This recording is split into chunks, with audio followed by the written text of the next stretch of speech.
Appreciate everyone braving the elements to be able to get out and be here with us tonight. This is the January meeting of the Summerfield Town Council. We'll begin with our invocation and pledge of allegiance. I'll ask Mayor Pro Tem Devaney, if she will, to lead us in our invocation. Everybody will bow their head, please. Dear Heavenly Father, we thank you for the opportunity to be able to gather here tonight. We thank you for the freedom to be able to govern ourselves. We thank you for each citizen of Summerfield and all the blessings you have given us. Father, as we meet and discuss all opportunities for this town, help us to remember that we all love our town and want what is best. Help us all to keep an open mind and an understanding heart. We ask that you continue to lead us and guide us. In your name we pray. Amen. Amen. Councilperson Robinson, if you will, please lead us in the pledge of allegiance. I pledge allegiance to the flag of the United States of America and to the republic for which it stands, one nation, under God, indivisible, with liberty and justice for all. I remind everyone we will have a period of public comments shortly. If you'd like to fill out an opportunity to have public comments, those are over there. And then also in just a little while, we'll have a public hearing on our rezoning. You have that same opportunity. You speak 2 times if you like on either public comments or the rezoning. If you just want to fill that out, hand it to Mr. Rentz here at the end. He'll be glad to pass it around. We'd love to hear from you. So we'll do our introductions now. There, if you would lead us.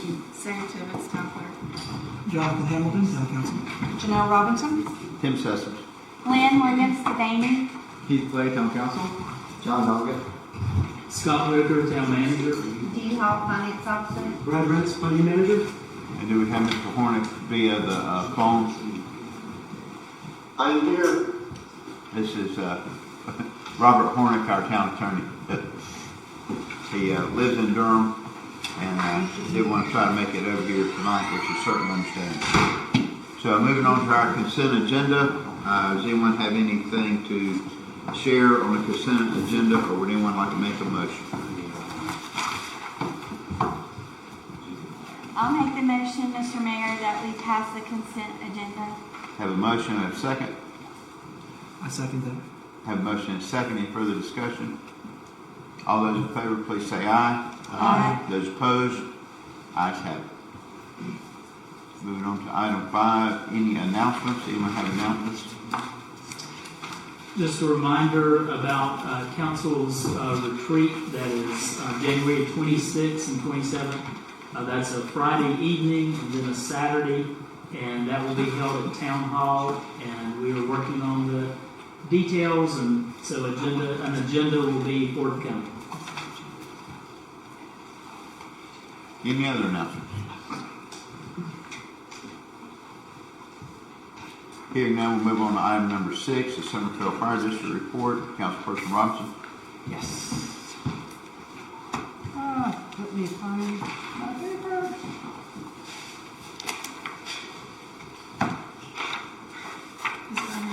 I'll come back to you. Let's do the Guilford County Sheriff's Department. Okay, for the month of December, the Sheriff's Office responded to a total of 238 calls for service in Summerfield town limits, resulting in 19 formal case reports. Of note, on 12/14, deputies responded to a shooting at the residence of the 5400 block of Thorpe Drive, in which a subject sustained a non-life-threatening injury. A 22-year-old female was arrested and charged with felony assault with a deadly weapon and inflicting serious injury. On 12/15, deputies responded to a residential break-in and entering in a home in the 7300 block of Autumn Lake Drive. The case remains under investigation. And on 12/31, deputies responded to a commercial break-in and entering at the Belco Food Store, 992 North. Oh gosh, 992 North Carolina, 150 West. The case remains under investigation. Thank you, sir. Okay, go ahead. In December, the Summerfield Fire District ran 15 fire-related calls, 68 EMS-related calls, and 55 other calls. Our call total for December was 138 incidents. Remember these safety tips. Keep your dryer vents clear of lint and debris to help prevent fires. Keep your exit paths clear of furniture, decorations, and other clutter. Working smoke alarms save lives. Remember to test your smoke alarms each month. Generators are a great alternate source of electricity in an emergency. Be sure to only use generators outside and away from the home. Never use a generator indoors. Thank you. On to our committee reports that are included in your packet. We have a committee report, also a financial report and overview. Are there any questions on any of that information? I have a question. A citizen had asked me about it, so I just wanted to look and see. The committee reports, when they're not available yet until our meeting, and it says they're not available, do we ever get them later?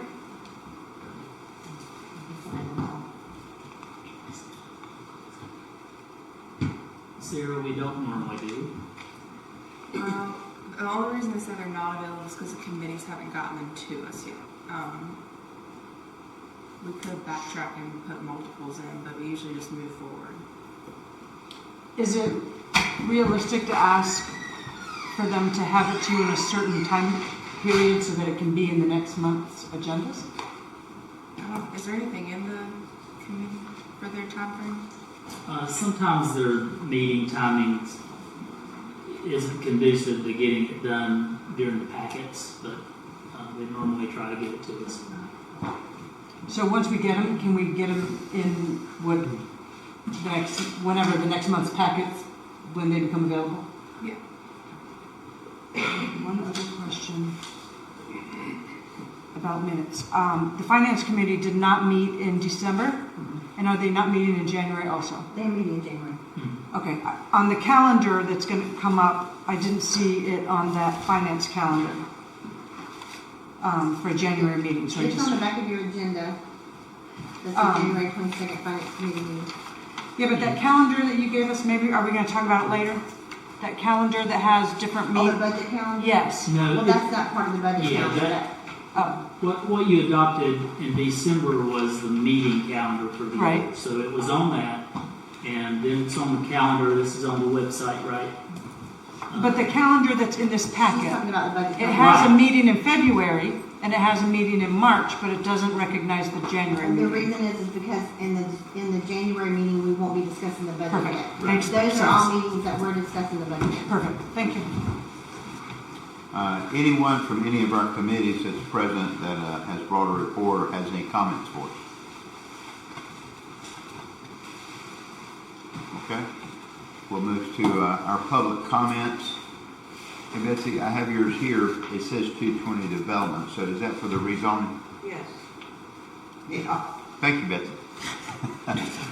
Okay. Then we'll call on Nathan Hardiman. And as Mr. Hardiman is coming, just remind everyone, please begin with your name and your address, and then your 3 minutes will begin to share with us what you will.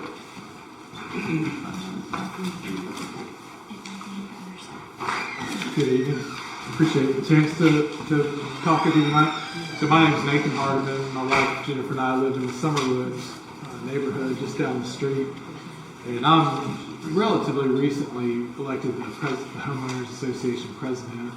Our secretary is Heather Ford, and she wasn't able to be here. Is that all the introductory information I need? I think 7491 Summerhill Drive. Yes, sir. That's great. Thank you. I know some of you and our kids have known your kids over the time, but since Heather and I are sort of new on the HOA Association, we wanted to introduce ourselves to the new town council members and sort of reintroduce. I know there's been a good working relationship between the Homeowners Association and the town council with Andy and Mylene and Tim and Ann over the years, and I've been lax in getting myself out here to meet you all, so wanted to do that. Just appreciate the work that you're doing. We have, there's been several issues, with the neighborhood and with the park and things, and we've really appreciated how the town council has worked with us over the years. And you might know that we back up to Summerfield Farms now, and so of course we're interested in what's going on there. We've talked and met with David, and we've appreciated his feedback and input, his listening to our concerns and his willingness to work with some of our concerns. So we just wanted to keep the conversation going. I'm sure we'll be talking more, but appreciate the chance to talk to you and look forward to what we can all do together for everybody in Summerfield. Thank That's you. all I have. Thanks for coming, Mr. Parker. Thanks very much. What neighborhood? Summerfield. Right there. Yeah. Thank you very much. That's all the public comments that we have signed up for. We don't want to leave anybody out. Anyone else? Mr. Chairman, you had your hand raised earlier. Did you want to say something? To me? Actually, it's funny you said that because the historical committee turned in 5 minutes out of 11 meetings last year. Is that I right, don't know Scott? where you heard that from, but yeah. I'm not sure. I thought we generally had historical committee minutes in there. If they didn't get it in the packet, then they didn't turn it the previous one in. Like, if they didn't have May's ready for the packet, then in July they would have June's ready, but not, they kind of forgot May. Yeah, and Sarah can track that better and go back and see what was missed the previous They're not month. the and we only can do that. Okay, number 9, council manager, Mr. Attorney, you want to have any response to the comments? Okay, we'll move on to item 10, our audit report presentation. Is that, yeah, come on, Dwayne, that's fine. As he's coming, is that audit report, is that going to be via phone or is he? It's going to be on via Oh, I Zoom, see. and you have the report in front of you in paper format. Go ahead, Dwayne, we're ready for you. Dwayne Crawford, 1106 NC Highway 150 West. Council, this will seem a little scattered because I'm rushed. I think we still have a problem with the October text amendment. I've gone further and based on studying the case that was brought up in Rockingham County against the casino rezoning, I went back and looked at our own UDO ordinance, and we are in fact not in compliance with our own UDO ordinance. Before I go too far, there is court case precedence that if a council fails to follow proper process, a zoning or text amendment can be overturned. I have an example of a case here in the Norway Supreme Court, Wally versus the city of Kannapolis, that was brought by the Bro law firm, where rezoning was overturned because the council failed to follow proper process. I can give you a copy if you're interested. So, Which process do you think we didn't follow, Mr. I do not have the in the UDO, in our own UDO. Let me. Okay. I'm sorry, I don't mean to interrupt your 3 minutes. No, but well, I was going to stand it up. And Bob, hand these down. this. Yep, I am here. Okay, just making sure you're hearing. Okay, so I'm handed out a copy here. I didn't get a chance to highlight it, but what I'm giving you is some sections out of our own UDO ordinance. Standards for public hearing procedures, order of proceeding, section B. Oh, and there's a typo in section 14B. I think it should be 14. The second B, not the first B. There's 2 B's. Let me change it to a C. Section 5 says the chairperson conducting the hearing shall close the hearing. That happened back on October 5th, whatever it was. And it happened before the public body had received all the documents required to start the public hearing. It says that after the close of the hearing, the decision-making body shall consider the submittal of relevant supporting materials. You guys did not have the relevant supporting materials at the close of the public hearing. I have a transcript. It was stated once it was closed, and it was repeated again because I kept running my big mouth. The public hearing's closed. There's video if you want to go watch it. The town originated during or after the public hearing the solicitation for and collection of a document it was supposed to have before the proceedings started, after the public hearing was closed. The town may only adopt an ordinance amending the text upon compliance with the provisions of this section. It says that the planning board shall provide a written recommendation deemed appropriate by the planning board to the council, and the public hearing and review decision by council says section 3A, following receipt of the planning board's recommendation. Only then may you proceed. So we not only violated state statute, we violated our own ordinance. I think there's something to be done here. And here's a case that proves it can be done. You can give that to it. Oh, it's a case that proves the court will overturn process violations. Thank you. Anybody? No,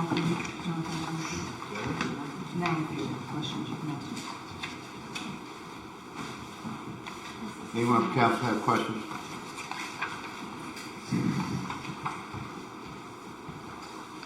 Anyone?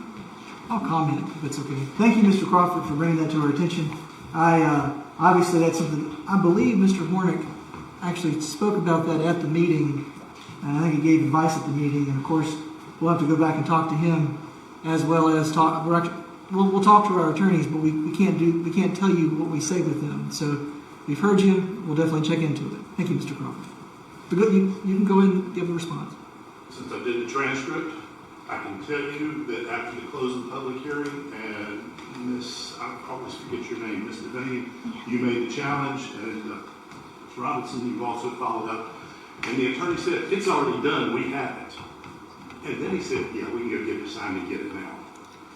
All right. Well, thank you, Mr. Crawford. Okay, we'll move to item number 10, our audit report. So we're going to do this by Zoom, given the weather, and our auditor is out of town. She is on the screen. And Dee, would you like to introduce her as I make sure she's set up? Yes, this is Cindy Randolph, and it's our first year of her auditing our books. We usually change auditors every few years just to get a new set of eyes on our books and just to keep me on my toes. And so this is our first year with Cindy, and I thoroughly enjoyed working with her. And she planned on being here tonight, but they were calling for ice up her way, and she asked if she could zoom in, and she's got fancy copies of the audit to give each one of you, but she has them with her, and she mailed them today, so I printed out my PDF copies of them for you, and she's just going to go over a few things, and I'll turn it over to you, Cindy. So these are not fancy copies. These are not fancy copies. Okay. No, they're not. Can you hear me okay? Yes. Yes. Okay. I'm sure they're not. And again, I apologize. We had major icing here this morning, and it's rained all day, but then, of course, it's major icing again tonight. It's supposed to be like 23, so, yeah, it was tough, and so I appreciate that Scott and Dee allowed me to zoom in for the board meeting. I would love to have been there to meet everyone, but the weather did not want me to be there. I will show you the idea, and I'm not sure, but this is the cover of, if everybody can see that, the cover for the audit report, and those have been mailed out today. I would like to first thank the town council, mayor, Dee, and Scott for allowing me the opportunity to do the audit this year for you guys. Auditing, I've been in this for 32 years, and nonprofit and government audits are my passion. So I really enjoy working with the municipalities. We do a lot of municipality work. It was a pleasure working with Dee and Scott. Dee does a fabulous job with the finances of the town. And Scott, in the background there helping us too. She was very, very thorough with the audit. I like going into places where, or the government world and even nonprofit world where the books are pretty clean, where you only have maybe 1 or 2 journal entries. And this is how it was for town of Summerfield. So she does a great job. I've gone into other places where we have 50 or more journal entries. And so it's almost like we're doing the bookkeeping for that particular one, but not here. Dee does a fabulous job with the finances of it. The audit has been submitted to the Local Government Commission, and it has been approved by the Local Government Commission. I did issue an unmodified opinion on the financial statements, That is the normal type of opinion you'd want in an audit of your financial statements. I'm going to hit a few points from the financial statements, and remember this is as of June 30th, 2023. The town's unassigned fund balance for the general fund was $6,730,497, which represents 490% of the total general fund expenditures. Okay, so the local government commission, we have to fill out a data input sheet when we submit the audit. Local government commission for the state of North Carolina, they give us charts and compare other towns that are similar in size to Summerfield. And the average of the unassigned fund balance compared to general fund expenditures at June 30th was 63%. And you guys have 490%, which is well above that average threshold that the local government commission had put out. So that is awesome. She's on page The 4. current property tax, I'm sorry. I was just saying that that if they wanted to see that in writing, it was on page 4 under financial highlights. It is. The current property tax collection percentage for the town was 99.81% at June 30th, 2023. That was above the state average. So that's awesome. And then I'm going to hit just a couple highlights here. For the general fund, your total revenues at June 30th, 2023 amounted to $2,239,512. And if you guys want to flip, I'm going to show you where I'm pulling my numbers from. If you'll go to page 37 of the audit. So page 37 and 38 and 39, this is all on your general fund compared to budget, and you can see it's compared to the 2022 actual numbers as well. So total revenues amounted to, and that is on page 38, your total revenues amounted to $2,239,512. This was an increase of a little over $802,000 from the previous year. Now that increase was due to grant funds increasing $666,000, and then your investment earnings or your interest earned increased a little over $105,000 for the year compared to the previous year. Your total expenses amounted to, and that is on page 39, your total expenses amounted to $1,372,827. This was actually a decrease from the previous year of $584,337.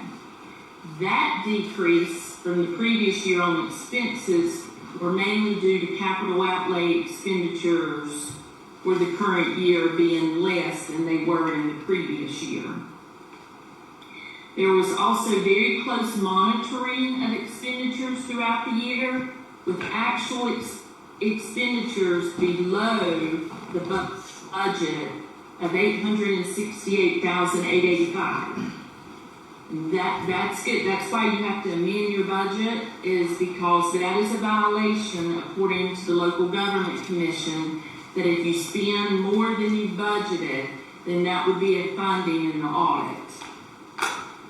So for the general fund, your revenues over expenditures in the general fund as of June 30th, 2023 was $866,685.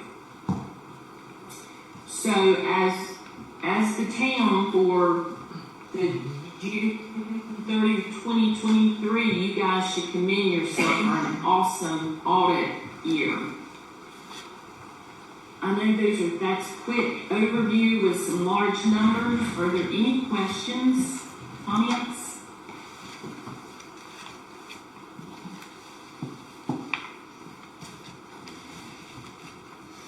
Cindy, I'll just add that where you mentioned the fund balance percentage of 490%, you compared it to the state average for towns in our population category, is that right? Right. And it's based on your total general fund expenditures. They can look at the total general fund expenditures that are towns similar to this amount that you guys have. And what I wanted to add for council's benefit especially is the town also has a minimum in a policy that will keep at least 30%. So even that 30% is well over what the local government commission, kind of the minimums that they talk about. They do. They have some minimum. They do. And so just clarify, we have a 30% minimum.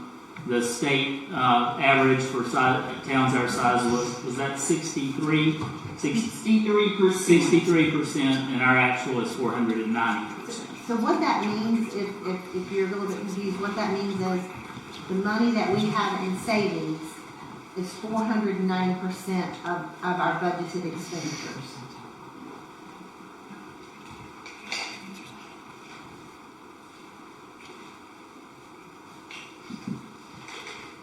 We actually have more than that in the bank. If you look at your investment report and your the reason that it's less is because some of those funds are restricted. They're dedicated grant funding that we have to use for specific things like water or Bandera. But nearly all of that is available to spend as long as we spend it the way we're supposed to be spending it.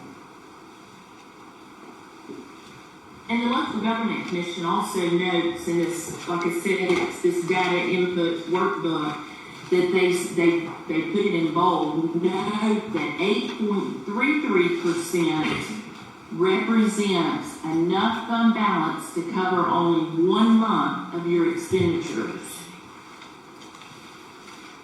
And that's the reason I brought up those percentages, because a lot of towns talk about a minimum, and while the local government commission doesn't like to call it a minimum, that's that 8%, that's where it comes from. That's right.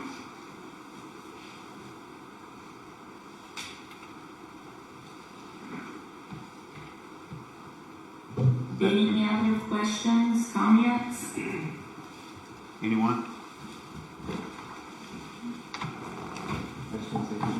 We thank you very much. It's very nice to meet you via Zoom, and we hope to get to meet you in person sometime soon. I know. Is that everything? Does she have more? That's everything. That's it. Thank you for joining us, Cindy. Yeah. I want to sign off. Thank you, guys. Thank you very much. Bye. Thank you. Have a good evening. You too. So the law does require for her to present the audit in person. So that's why we still had her zoom in. Otherwise, we would have had to put her off to another month. And the last few years, our audit has been late, and so I'm very, very excited that it wasn't late this It was year. late due to the Not your fault. Not company. my fault, Right. no. It Just was to be the clear. auditor, the overlooked auditor. Yeah, just to be clear. And so it was turned in on time, it was approved on time, and I'm very happy to have a Well, on-time audit this year. On behalf of all of us in the town of Summerfield, Dee, we thank you sincerely for everything you do. It's amazing. Year after year after year. It's kind of boring. We'll take it. Thank you. I appreciate the opportunity. It's a joy to be your finance officer, and 7 in a row? 7 perfect audits in a row. Yeah.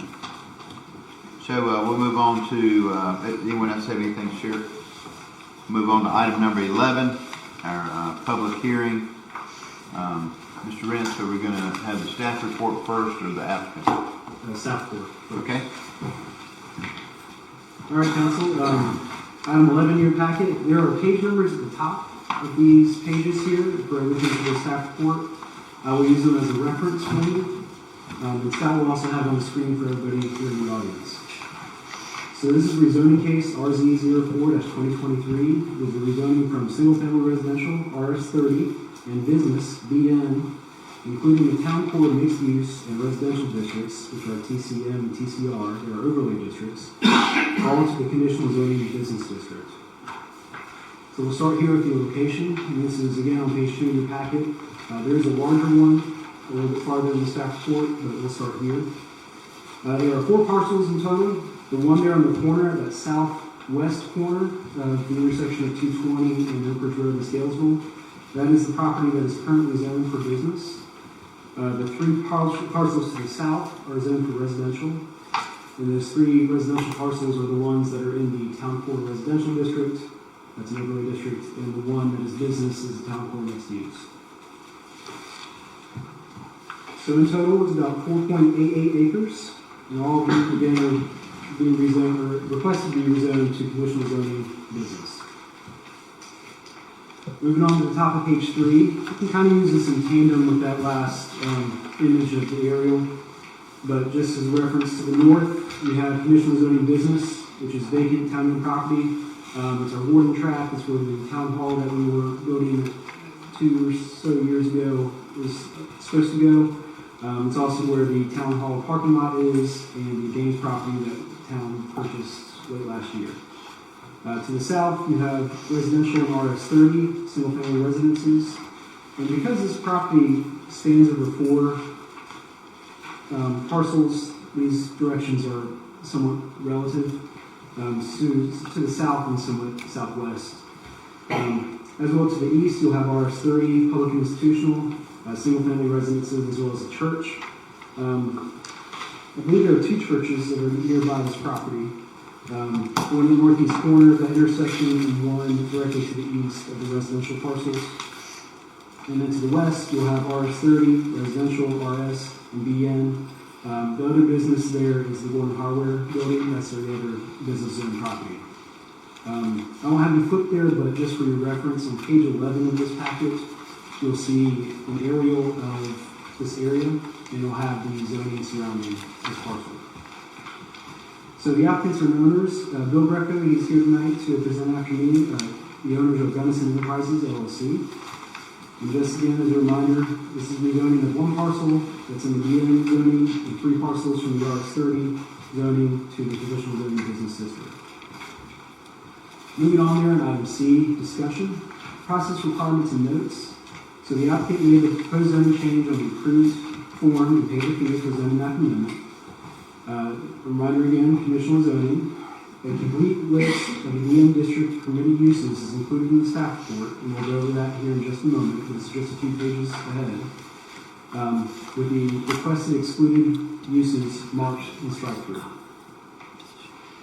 The required informational meeting was held on November 30th, 2023 for the applicant and interested citizens to meet and informally discuss the potential rezoning and development. Only 3 residents attended that meeting. I believe I saw most of them here tonight. Residents at that meeting expressed concern about potential uses of the parcels. Specifically, residents were concerned about seeing future commercial uses from the property or being affected by light, noise from the commercial use. At the December 18th, 2023 Planning Board meeting, the Planning Board discussed several uses of concern with the applicant. We went through that list that we'll get through here in a moment. The applicant offered to remove additional uses which are reflected in this package. They are not separated, so they are presented to you as they are. The Planning Board ultimately, though, decided to vote 3-2 to recommend denial of this rezoning request. And a copy of the board's planning consistency statement is in this packet for your review. I believe it's the last page.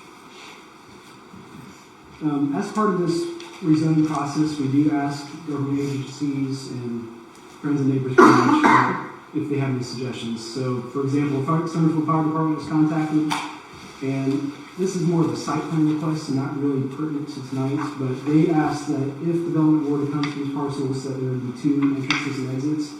I believe we talked about it in depth at the planning board meeting that there can only really be 2 entrances and 1 exit. Just the way this is laid out. Perhaps the applicant will speak to that a little more.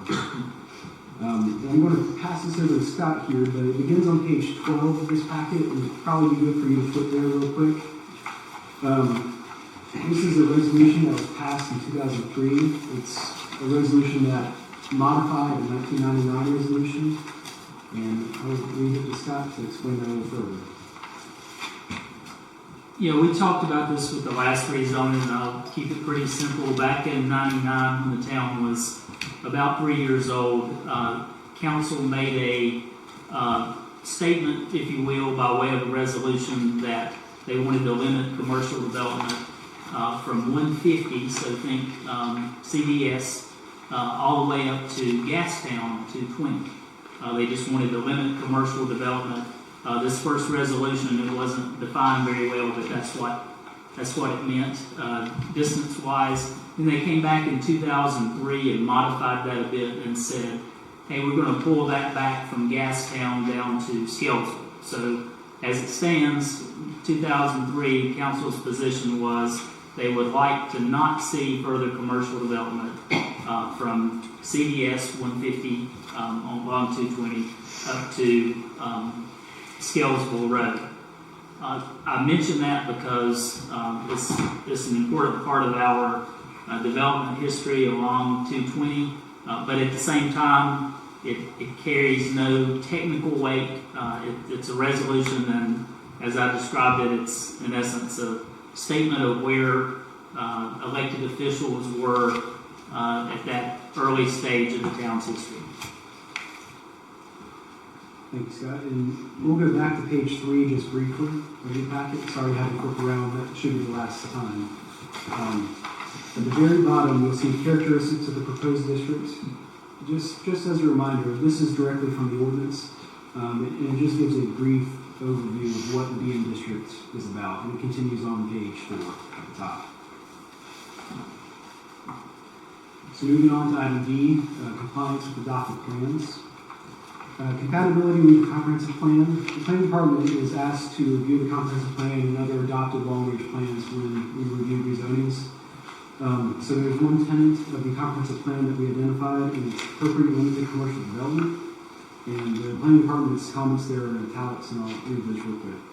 The subject parcels are located along US 220 and share a corner of the intersection of US 220 and NC 150 Oak Ridge Road. The remaining uses and development requested by the applicant are consistent with the comprehensive plan, specifically policy 1.2 regarding outside lighting and signage, and policy 1.5 regarding appropriate residential buffers. And I'll cover this here again in a moment. So knowing that the item E is our planning department recommendation, given the limited scope of the potential commercial uses and additional development conditions proposed by the applicant, the planning department recommends the council approve this rezoning request as proposed by the applicant.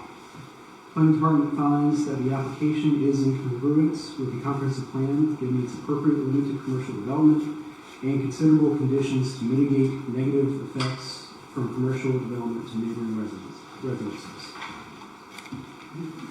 Page 5 we'll come back to probably at the end here. This is giving you a guide, depending on how you all decide as a body to move. We're moving on to page 6. In the past, we have read these line for line, but Scott had this wonderful idea of typing out all the permitted uses in the BN district. A lot of work, but I think it's a great change. So what you'll see here are all the permitted uses in the business district. Uses that require additional development standards are identified by the D that's in parentheses. Uses that require a special use permit are in S in parentheses. And I believe that's at the bottom of the page in the footer. So what you'll see here are items that are crossed out and strike through, or items that are excluded by the applicant for these proposed parcels.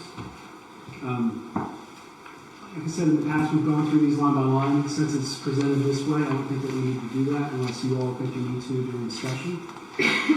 So those uses continue on page 6, 7, 8, and 8 is the last page. And bear in mind, this also includes the uses that the applicant elected to remove during the planning board meeting as well. So there's additional uses that are excluded.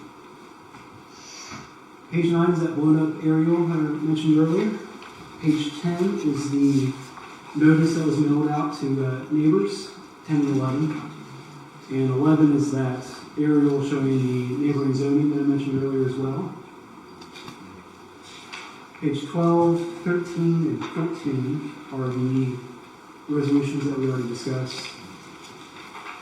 And page 16 is the applicant's application. I'm only going to cover just a few brief things here. Since this is conditional, they offered up some additional conditions. Those are on page 18 and 19. On page 18, those are the original use conditions. Again, there's a change since the planning board meeting, so this is somewhat out of date on this page. So I would use the other area in the staff report. On page 19 are the development conditions that the applicant proposed. A few ones I've highlighted here. Let's see. Number one, no uses or businesses shall be open or operate 24 hours a day. Another one that I think we should highlight are number 7, I think is very important. Landscape planting yard on the western side of subject parcels adjacent to residential uses shall be a type A planting yard. And that's our largest planting yard buffer. So they're proposing that irrespective of current or future proposed adjacent uses. So planting A pretty much no matter what on that side. And then on page 20, which is the final page of the staff report, is that planning board plan consistency statement. And Mr. Mayor, that's the end of the staff report. And Brad, could you clarify what the planning board's vote was there on the end? Sure. Let's see. So their motion, this is from the draft minutes of their meeting, but the motion there is in italics. Whitaker made a motion that this case be recommended to council for denial, saying the request is not consistent with the town's adopted comprehensive plan because in their eyes the use is not appropriate to commercial development and is not community character preservation, as well as is not reasonable in the public interest because it does substantially hurt adjoining or abutting property values. The motion was seconded by Babcock and passed 32, Doggett, and Lynn opposed. Point of reference, when you say Whitaker, you're talking about Gertrude. Yes, Whitaker. Trudy, yeah. We're doing that. Still different, yes. Not our town manager. Correct. Is that it? Yes, sir. Thank you very much, sir. So, is the applicant Bill Greco? Is that who? Yes. Mr. Greco, it's good to have you, sir. If you want to come up and make your presentation, we'd love to hear from you.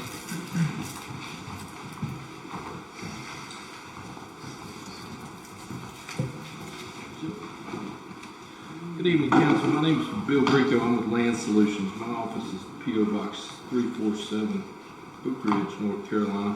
Here this evening in favor of the application. One of the owners is here with us representing the owners of the property.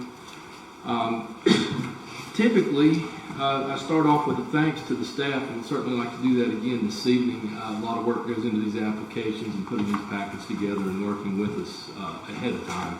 Before it's ever submitted, we spend considerable time with staff going through the land use plan and various items that we need to for the application. So thanks to staff, thanks to the planning board for holding their hearing, and certainly thanks to you folks for being here this evening. My presentations typically are just sticking with Summerfield. Some of you, I believe, are newly elected members of council. In recent years, I haven't developed enough of a rapport or track record with council, so I don't have any expectations, and I don't know what you expect of me. So I'm probably going to be a little longer tonight than I normally am, cover some ground. I don't think in most circumstances there's any harm preaching to the choir. So if I'm telling you something you already know, bear with me on that. When we have things as straightforward as support from the land use plan, the UDO, and staff, and the planning board, when we arrive at council, there's not much more to say other than thank you. Everything's lining up, and we would appreciate your support and answer any questions. Again, I don't know if you've had an opportunity to attend any of the Institute of Government classes or what training you may have received, so my intent is just to be direct and informative. These parcels that you see in front of you, the one in the quadrant of the intersection is currently zoned commercial. The other 3 are zoned residential. For quite some time, we've entertained and pursued and looked for residential interest. There is none in these parcels. We do have a number of commercial interests, folks that have reached out to us over the years looking for, hey, love to do X, Y, Z. A lot of interest is local, from local business owners that want to be in Summerfield. The corner that's currently zoned commercial, one of the factors that led us to apply for this rezoning is just the size, and I'll use Gordon Hardware building as a good example. That building and that property as it sits is completely useless. There's no room for parking, there's no room for landscape buffers, there's no room for septic. Period. There's just not. We can't pretend otherwise. Our parcel's similarly situated in that what's currently commercial, we need to put a new well, new septic, etc. The well rules, for example, in some circumstances you have to keep everything 100 feet from a well. If you draw a 100-foot circle, that's almost an acre, just to protect the water. Then you add septic. So we need more space here to try and utilize this site commercially. The crossroads is typically where in any community you find your commercial development. I think, again, that's supported by Gordon Hardware's been there for I don't know how long, but a super long time. And if you think about every major crossroads, every major intersection throughout Northwest Guilford County, that's typically where you see your first and your oldest commercial development is at these crossroads. So that's a logical thing too. So big picture, our request is to reduce the number of permitted uses. Currently on that corner, that's a straight zoning. Any use on any list in front of you is permitted there. Doesn't mean it'll work, but it's permitted. So we want to reduce the uses. We want to expand the perimeter of our site to accommodate those buffers and septic and wells and setback and development. But at the end of the day, if you look closely at our application, we're going to combine that into one parcel. Those four will be combined into one. So when you look at those four and you take away landscape buffers, you take away well area, you take away septic, what we're left with is a reasonably sized piece for commercial development. Our uses and conditions have evolved from, we initially take the first cut at it internally and we rule out things that we know are just not possible. We rule out things that we feel are inappropriate. We present that to staff. They may have some input. We may check a few more off. At the open house, we had some input from, at the open house, we had 3 neighbors and 3 planning board members. That was the sum total of the crowd. At that meeting, we made some adjustments again. So what you're looking at is a finalized version of what we believe are the appropriate uses for the site, along with our conditions. And again, it is conditional, so if we've missed a use, let's talk about it here this evening and see if there's anything else to be struck. Our development conditions, I certainly came up with a handful of those on my own. Some of that is restating the obvious, but in today's modern times, when adjoining property owners have questions or oppositions, they don't understand the type A buffer yard as in the ordinance in section 5, chapter 2. So it's easier for us to just restate this in English where people who aren't well versed in this subject matter can see it. So we speak about hours of operation, we speak about sign plans, we speak about lighting, and then we speak about the combination of the parcels and how that takes effect. The primary objections that we heard from surrounding property owners is quite simply, when we're sitting on our back porch, we don't really want to see anything. We did our absolute best to address that. That planting yard condition that we put on there, the western property line shall be a type A regardless of the use. That means it will be the biggest, most densely planted yard no matter what. That's significant in that, depending on the use, the book may only require a smaller yard, depending on the use. But we went ahead and buffered that out as big as we can. We increased our understory tree planting rates from 10 to 20 for every 100 feet. And then 75% of those we put in our conditions will have to be evergreen trees. So we've done everything we possibly can to listen to this input from our neighbors, to be amenable to change and to try to really address their concerns to the best of our ability. The planning board vote and how that went about, this is our only forum to provide any feedback or counterpoint to their vote. You go through the hearing much like tonight. After you vote, we all walk out the door, we don't discuss it again. But the planning board had some thorough discussion. We did certainly identify some new uses. Some of that identification was done by planning board members. But we went through the whole conversation, we got everything going, and one thing that came up that they mentioned that may come up again this evening, I don't know, is the domino effect, which I don't think is a real thing. Each application for rezoning is unique to a parcel of land. Each parcel of land in Summerfield is unique. It has unique characteristics. It has unique neighbors. There's a whole set of circumstances there. So if a domino effect was a real thing in Summerfield, we wouldn't be doing all this. We would just accept applications, cash the check, and have staff look in the files. And they could say, well, 2 years ago, somebody applied for this, so you're good, that was approved. Or they would say, last month, this application got denied, so you're denied. The domino effect is not how land use plans and town ordinances and staff work. So that was a big concern that was brought out that I just don't think is a real possibility. I do want to speak to the resolution, and I have something to hand you for that. We can share it if you want. You, I got those.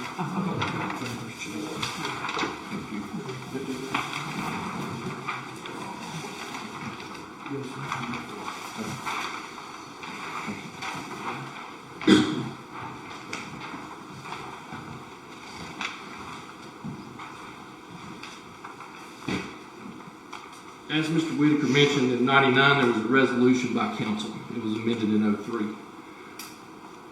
In an attempt to be thorough, I'm going to present to you my take on two ways to look at that resolution. The first way to look at it, it's meaningless. It's a resolution. Successive councils never took additional steps, never took additional action, never enacted a new ordinance, never made a change to a UDO. Nobody ever on council, on the government regulation side, said, hey, we have a resolution. We really need to tackle this thing and put some hard words on paper, put some fences around this and do it. It's no different than New Year's resolutions we make as people. The other way to look at that resolution is it is the absolute gospel, and they meant what they said, and it is super important. So let's look at it that way. If you read the resolution, each one, I'll skip over the first part. Now therefore, the council resolves to, and they list 3 items, and each item starts with the word limit. Limit development along this area, limit development along this area, limit development along this area. So we get into limit. What is limit? We look up a definition of limit. Restricted in size, amount, or extent. Few, small, or short. So my view of that resolution and the amended resolution and how we address that here this evening and going forward is that our application is 110% without question, without doubt, without debate, in harmony with that resolution. Because when you look at the area that's outlined in the resolution, I've outlined it in red for the purposes of this conversation, just looking at tracks on Highway 220 between Oak Ridge Road and NC 150. So from CVS up to Gordon Hardware. There's 23 tracts of land there. The total acreage of those tracts is 44.49. The existing commercial tracts, currently there are 2. I've got those shaded in blue. There's CVS and there's the corner that we have. Proposed commercial tracts. Again, if you read our application and look at it carefully, when it's all said and done, there's still only going to be 2 commercially zoned properties within the area outlined in this resolution. So it is a net increase of 0. When you look at, in terms of square footage, the commercially zoned acreage currently today is 2.78 acres. That's CBS and us. Mathematically, that is 0.062% of that available acreage is commercial. So let's go back and let's hit that resolution one more time and let's think about the word limited and what that means. By any definition, under 1% is certainly limited.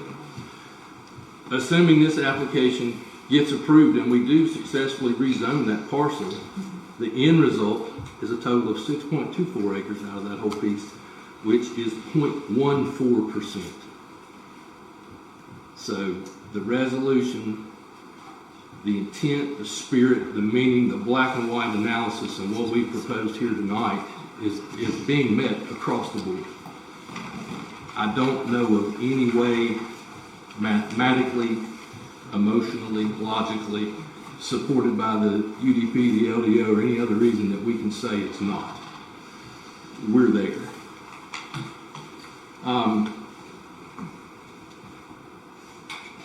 Back to where we started, and back to how I normally do this. We have UDO, LUP, and staff. They all have a say. They're in favor. With a UDO and a land use plan, if I think your plan is wrong, I'm the first guy to walk in the door and say it. Here, your plan is wrong, and here's why. In this case, it's not. Staff supports it. We don't need to make that case. The land use plan and the UDO support this application. This application is in harmony with that resolution. So we don't have that hurdle to cross. There's always lots of weight on the staff. They look at every angle of this, inside out, upside down, backwards, and quite frankly, that's what we pay that staff to do, to be the professionals on how to, cold, hard facts, make analysis, make a recommendation. They can't be wrong every time. If that's the case, something's amiss. Either our documents are off, our staff is off, or the regulatory bodies that are making decisions are making poor decisions. So we put a lot of weight on that. There's also nothing wrong with the council and the planning board not being in perfect harmony every time. The planning board looks at things one way, they're an appointed body. We can make changes at that meeting and applications can evolve from that point to this point tonight. The planning board didn't get the benefit of that exhibit I showed you, nor did we discuss how that resolution was really being laid down on the ground. So we're in final form here tonight before you. And incorporated towns, when we talk about services in today's times, this post-Summerfield, towns have to provide police, fire, water, trash, street maintenance, zoning. Summerfield, we provide zoning, and we have since it was reincorporated in 96, 73, whenever that was. We should have zoning dialed at this point. It's the one service we provide off the list. We should have it dialed in. Council should be aware of the responsibility it has to evaluate the applications, to look at the UDO, to look at the land use plan, to look at the staff report, to take all the facts in and make a decision based on what's presented before you. Summerfield, I think it's fair to say, has got some colorful history with zones. They're never a popularity contest. Nobody's ever jumped up and supported when you want to build anything. I think it's safe to say I've probably personally and through my company submitted the most zoning applications in the history of the town. I've probably rezoned more land here than anybody. There's never a groundswell of support. If you want to build $1 million house or if you want to build a $10 shed in your backyard, it doesn't matter. Nobody wants anything new. I understand that. We worked really hard with our neighbors to accommodate them. We think we check all the boxes. We certainly appreciate your vote to approve these applications this evening. I thank you for bearing with me during my ramblings. If you have any questions, comments, concerns, input, if we need to discuss specific uses, I'm happy to do that. Thank you. Thank you, Mr. Pierto. If you just remain there just a second. Certainly. Give our opportunity to council to be able to ask any questions they might have. Before your discussion, I'm sorry, can I correct the math on this? I'm sorry. It's a little confusing, but the current percentage of the total should be 6.2%. And the And proposed then changing to percent- 10, Huh? and then change to 10. Right. Typo, And 6 and 10. 6 and 14. It doesn't change your point, Doesn't change the point. but I do want Well, to. I didn't proofread that one. That just got handed to me at 5 to 6. Oh. It should be 6.2% Move the and decimal point 14%. Yeah, Yeah. your decimal point needs to be moved 2 places to the right. Okay. Thank you for that correction. Council, anyone from the council have questions or comments to Mr. Greco? Is that the proper way to say it? Yes, sir. I apologize, I said that. I've been called worse. Yeah, I like to get people's names right.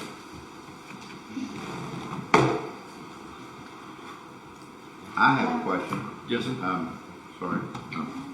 On the, on that resolution, were you aware of the resolution prior to going to the planning board, or did you find out the night of the planning board meeting about the resolution? I actually found out about the resolution in '99.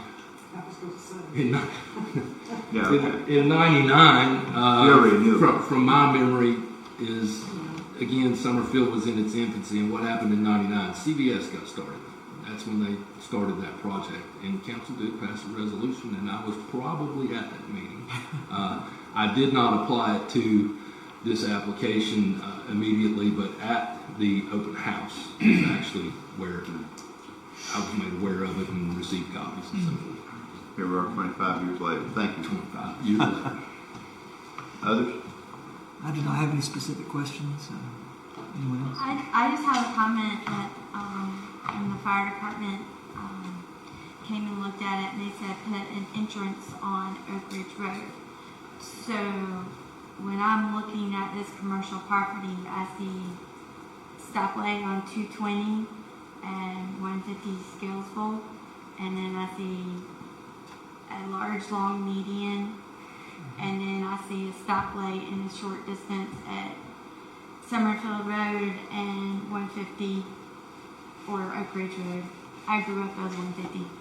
So I don't know how you can put a road in there in such a short distance without changing that traffic pattern. I've tried to envision that because you've got those two stoplights there. How would that work? And that's what they were suggesting. And I understand there are two entrances in or two entrances out. You gotta have two ways for fire. I can give you some information on that. When DOT acquired additional right-of-way and did the work that they did in that intersection, on that section of 220, they have already, it doesn't show up on anything you have, DOT has already declared what they call controlled access, meaning the fences you see built. So they have designated a location on Highway 220, and they have designated a location on 150. Now, any use, and we're jumping ahead, we're getting out of zoning into site plan. Any use, any site plan has to go to DOT for a commercial driveway permit. And at that time, and I say this in all seriousness, DOT will look at that application. They can say, that's great. You need to build a bridge, you need to build a tunnel, you need to build a cloverleaf intersection, we need 5 new traffic lights and 10 turning lanes. And as a property owner, that's non-negotiable. So the safety aspect of entrances and exits, what the fire department wanted to know is there going to be 2 ways in and out. The answer to that is yes. Going forward, how the actual entrances are and what improvements may or may not be required, none of that comes to light until you turn in a plan. And traffic is different. We all know that. You know, Walmart on a Friday payday's got a lot of traffic coming in and out of it. The businesses that we have the local interest in are generally 9 to 5 at this point that we've talked to. So we just don't know where we land on use. Other questions? Any other questions? Well, we thank you, sir. Thanks very much for that in-depth report. So now we'll go to a time of public hearing. So, as with our public comments, please begin with your name and your address. In 3 minutes will begin, and you can share with us your thoughts. Don Wendell.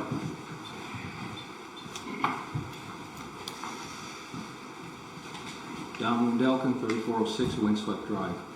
And Lynn just touched on what I was going to talk about. Because I heard nothing on what the fire department, as far as what they had. They didn't recommend, but they came to the planning board meeting and they had their input.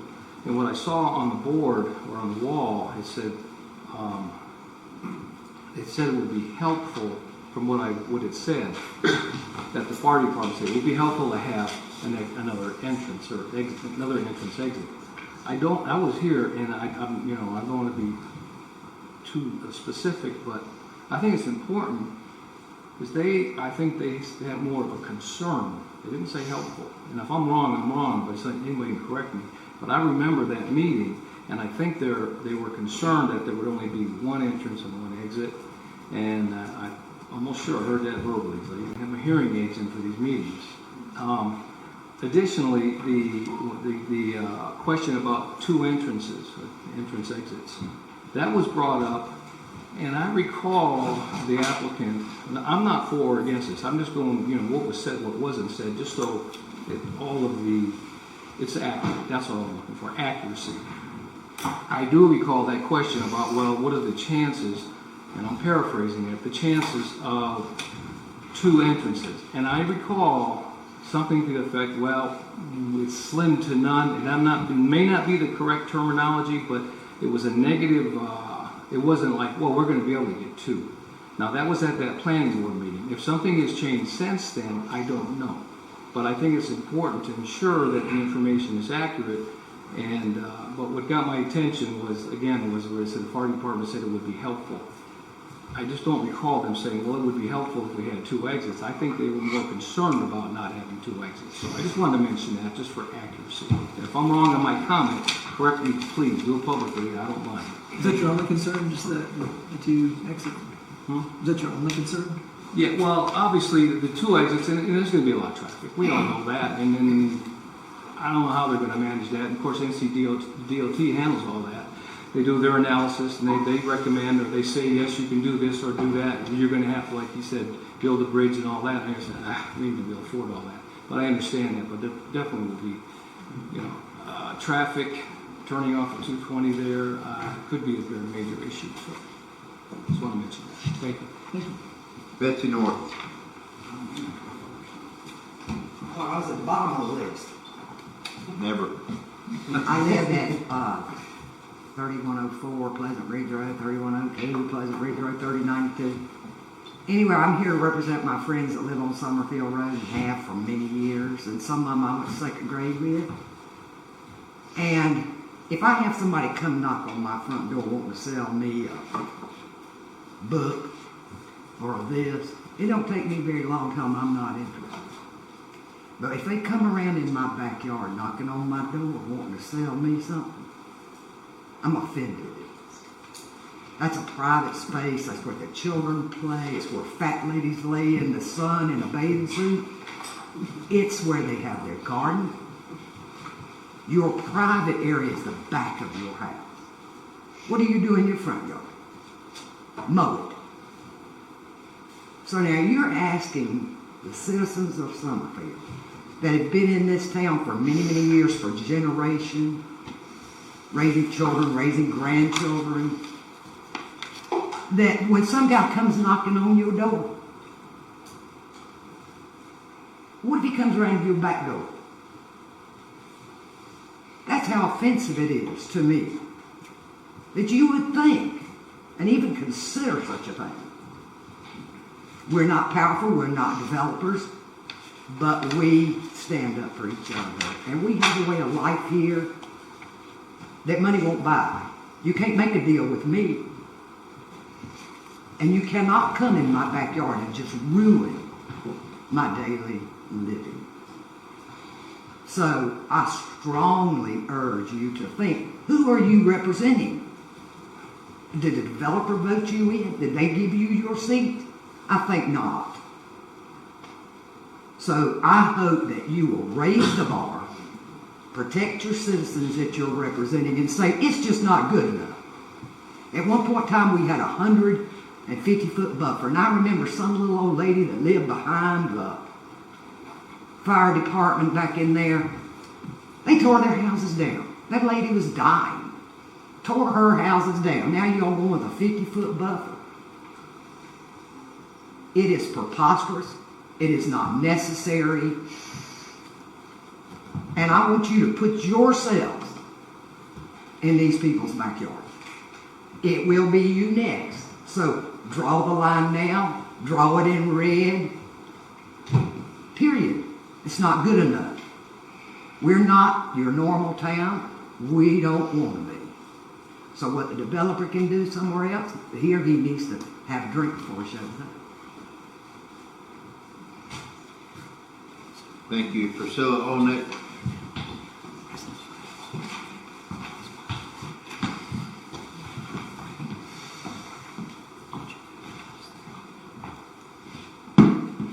Good evening, Mayor, Council, staff. Priscilla Olnick, 3100 Pleasant Ridge Road. So I don't math much, but I do GIS. Can you zoom that out, Scott, please? Pretty good. Mm-hmm. So, I do agree with Trudy Whitaker that this would be a domino effect. All of the parcels. Hey, Brad, you got that little Bottom button.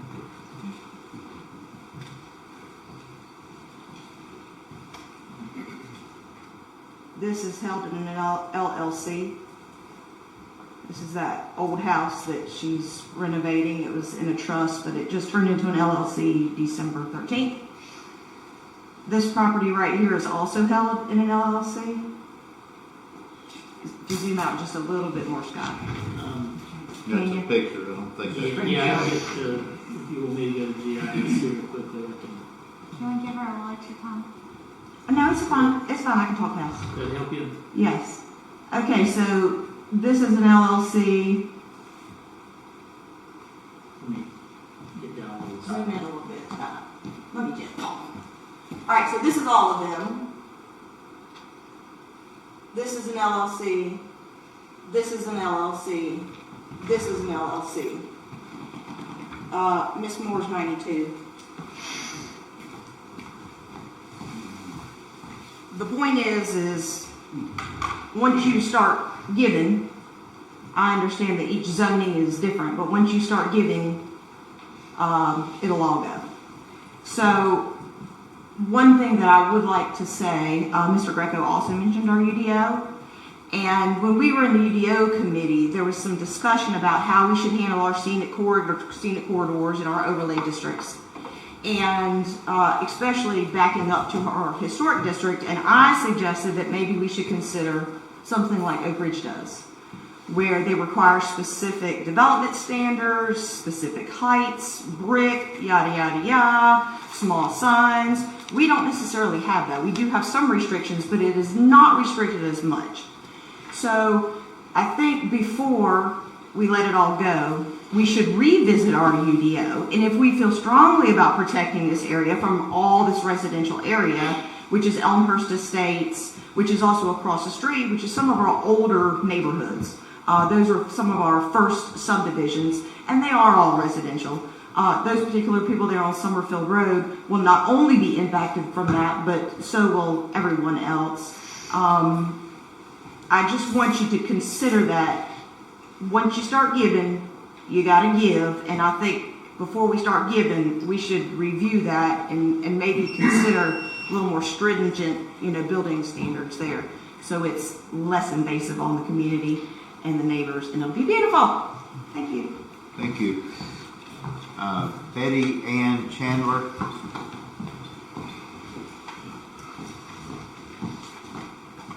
And I am Betty Ann Chandler, lifelong resident.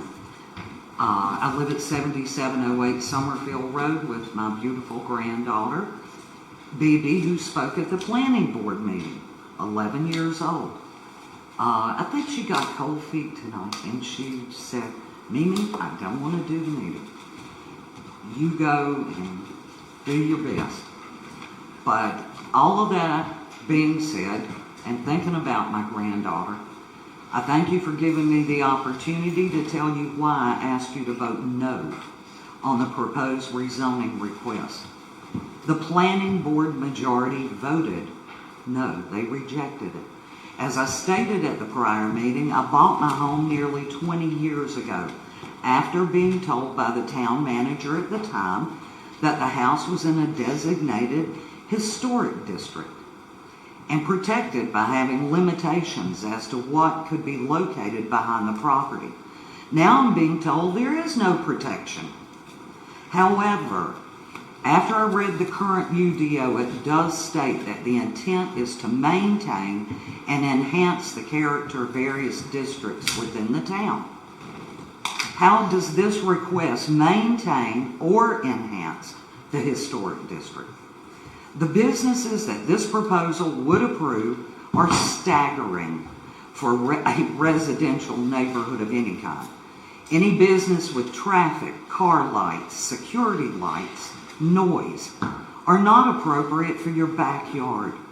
Ask yourselves, would you want a convenience store, an automated car wash, a dollar store, or a car repair shop in your backyard? I think I know what your answer would be. Folks who've never had access to our properties would now be able to quickly enter our yards, and they would pose a security and safety threat. As I previously stated, no amount of shrubs and a so-called buffer can prevent that. During the motion to deny this request by the planning board, the reasons given were already stated, and you had them up there. But let me reiterate. 1, it is not appropriate limited commercial development. 2, it's not within the community character preservation of Summerfield Road, which is in the historic district. 3, it does substantially hurt the property values of properties abutting these parcels. Beebe's grandfather, who recently passed away, and I have spent countless hours and many thousands of dollars improving a foreclosed home, and improving and improving and improving. I cannot stand by and watch our financial investment evaporate due to the greed of developers whose only concern is not about people and our quality of life, but about financial gain. And there is a domino effect of business development that will follow on 220. Our charm as a town and what has kept us special will permanently go away. I urge you, please vote no. Thank you, Ms. Chandler. John Broyhill.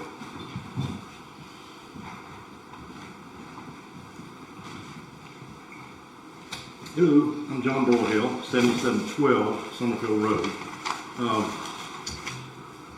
I noticed that the property had been split into 3. Ms. Gamble's old property, my property backs right up to hers, and I still remember where, she showed me where the septic tank was, because I was talking to her many years ago about different things about Road Barn.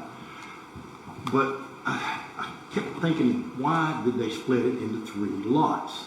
Well, then I got a hold of the plat that was done in September of 22.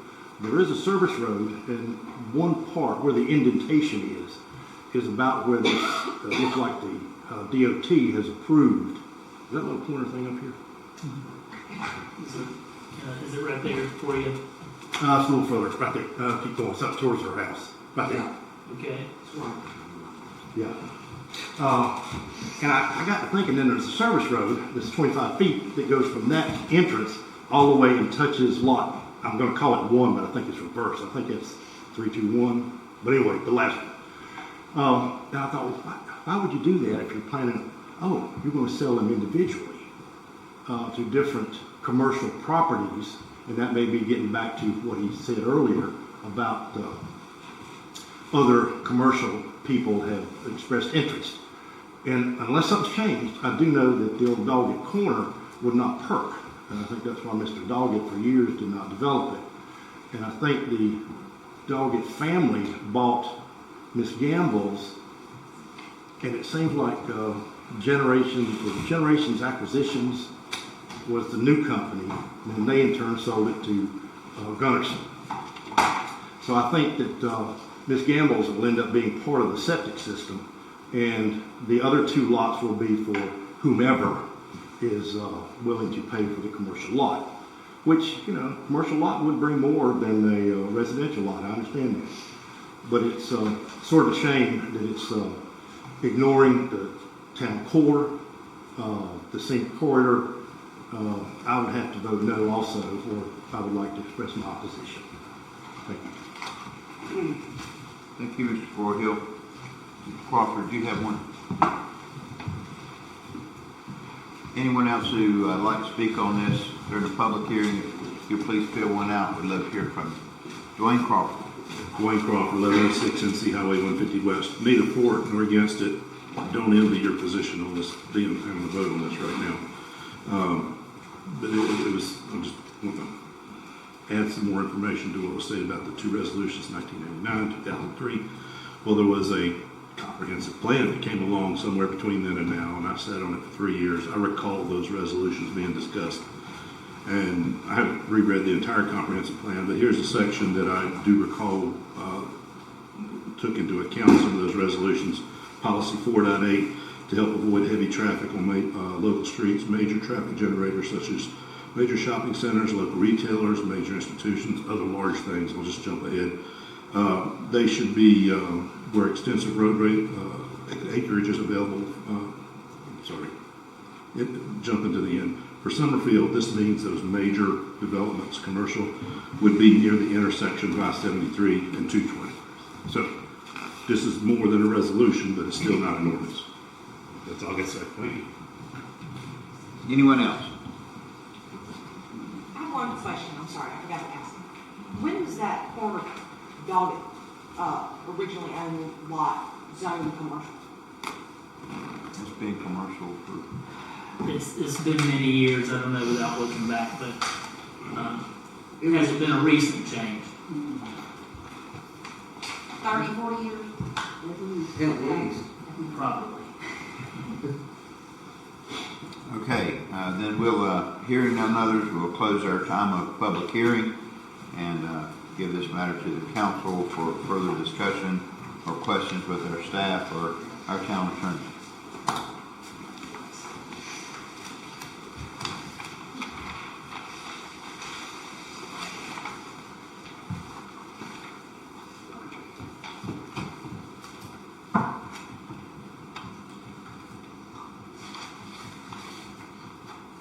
I'd like to look at the options for your motions.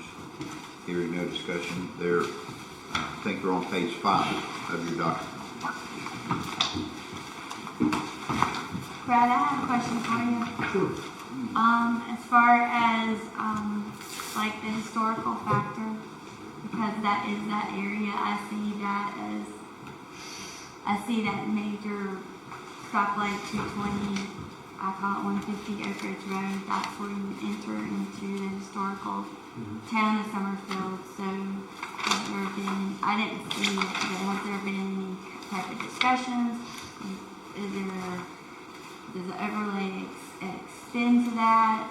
Because to me that would be important as well. Sure. Scott, the easiest way I know to find the overlay is on the website, and it's under planning related maps, and it's our Summerfield map. Yep. And then not the zoning map, but the other one is probably easier to find. It's a little bigger. So it's that copper color, I guess you could call, and you'll see that these properties do back up to it, but they're not included in that historical district. So they're outside of it.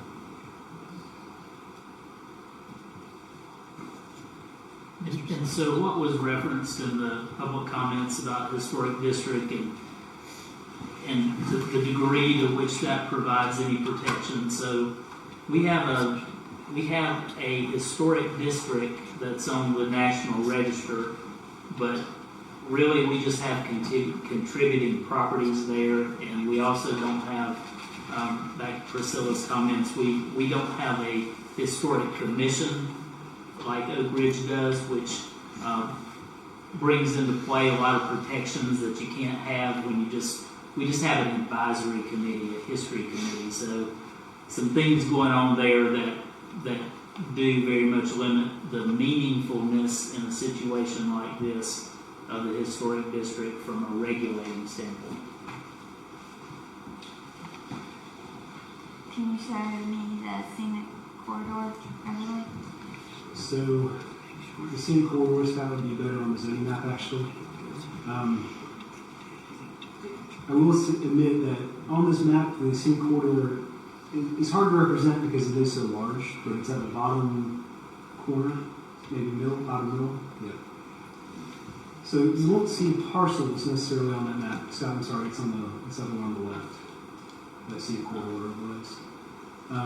Because our scenic corridor is 1,500 feet on either side of 220, and also 150, it is within two scenic corridors, and the applicants aren't asking to be removed from scenic corridor. So those protections of the scenic corridor will still exist if approved tonight.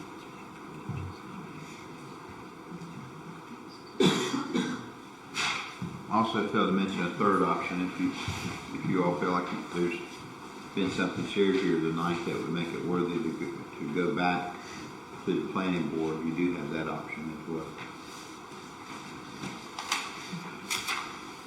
And the resolution was written before 220 was ever widened. Yeah, so resolution, the final that later adjustment was 2003. The widening of 220 didn't start until 2012. Completed in 15 or 16.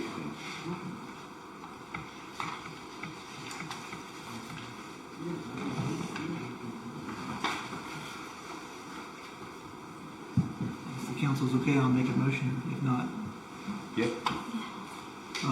I move that RZ 042023 be denied for the reasons stated by the planning board. Specifically, this is not consistent with the town comprehensive plan. It is not appropriate due to the limited commercial development, not community characteristic preservation, as well as it is not consistent with the 1999 and 2003 resolution, and with the public comments. Also, Oh, I'm sorry. Go ahead. Also, and it is not reasonable and in the public interest because it does substantially hurt adjoining or abutting property values. Mr. Hornick, could you hear that? Yes, I did. So is that all good? It sounded very thorough to me. And if Mr. Vaney, did you want to add something to that? Very just well. wanted a second. Oh, okay. I'm sorry. Okay. All right, we have a motion and a second. Further discussion? I just want to be clear on it. The doggets that keep being talked about, that's not my side. So I just want to make sure. But in your last name, Doctor. It is. I just want to be clear. It's not us. Any other discussion? Hearing none, we'll call the question. All in favor to deny the project, please say aye. Aye. Those opposed? Have one dissenting. The motion carries. Thank you all for being here this evening.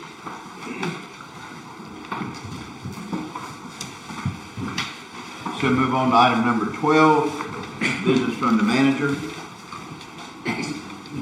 Item 12A, water phase 1 proposal. I'll introduce this and then I'll turn it over to our council members.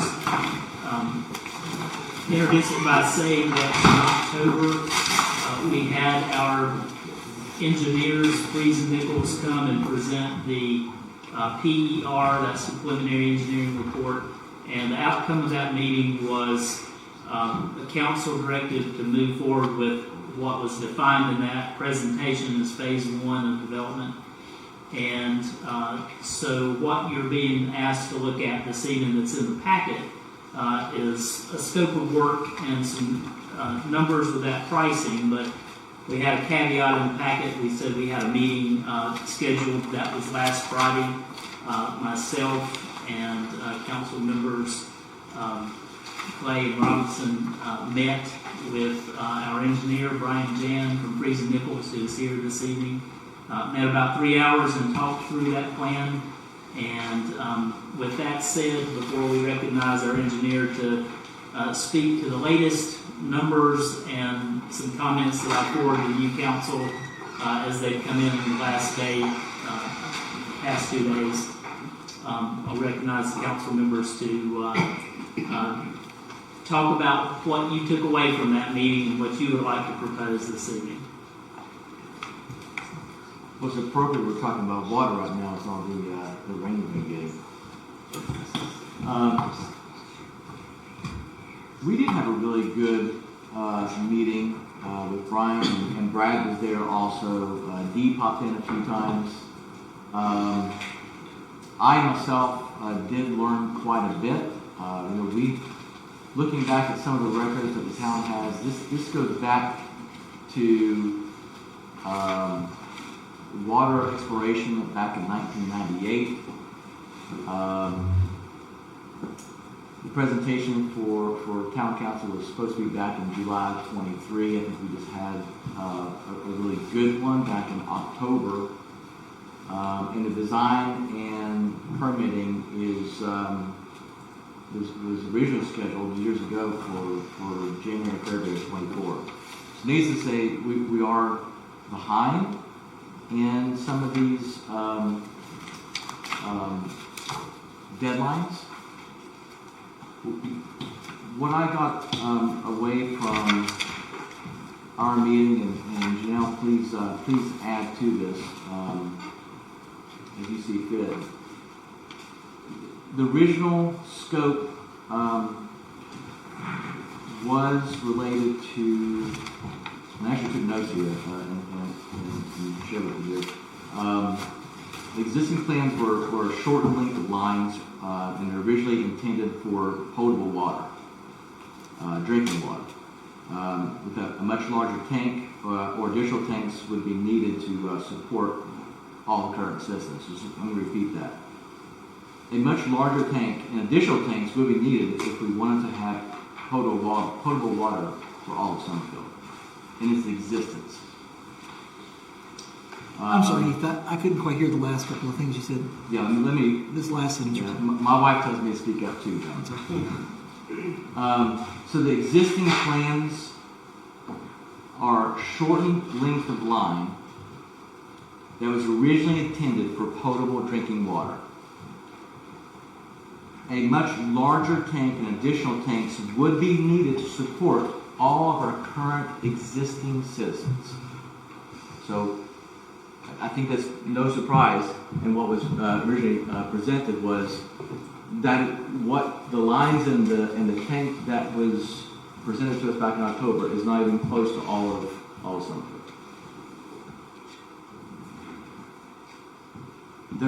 There's no current geological studies to support the impact of a large water system on the existing residents. The location chosen was based upon the highest elevation in Summerfield, town already owned land, it being near the center of our town, closer to higher development base, and not near any type of Army Corps engineering water type drainage.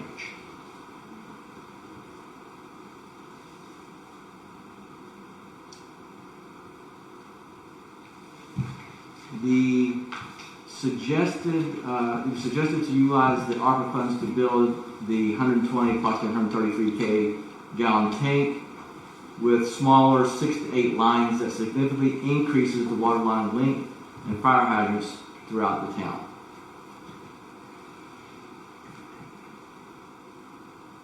That was one of the options early discussed in October.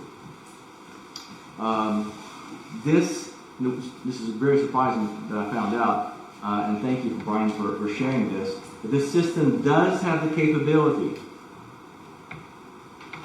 for future potable water, although it's a smaller scale of 120,000 gallon tank and 6 to 8 inch lines. It can be converted to potable water. It can be expanded with strategic planning for future towers. The smaller line can be expanded? Yes. It can be expanded with strategic planning for future towers, a water booster system, ground storage water systems, and or a surface water extension from surrounding municipalities. So very strategic planning. If you wanted to expand and grow, whether it be for fire hydrant or fire protection or for potable water, future towers, water booster systems, and surface water can be added to it.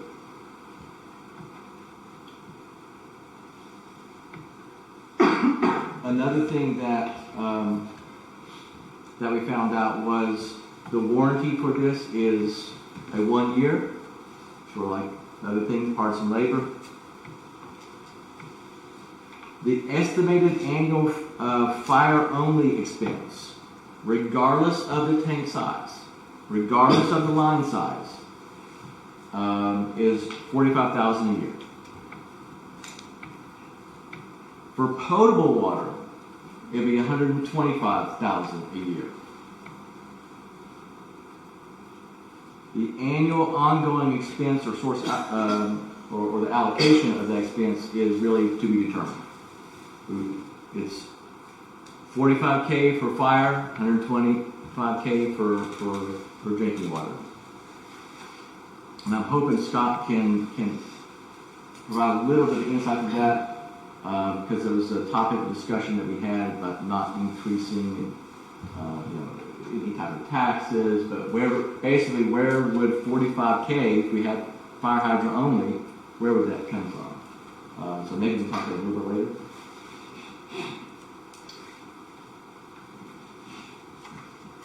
There are a couple things that is missing from my earlier request when we knew that this was coming up on the agenda.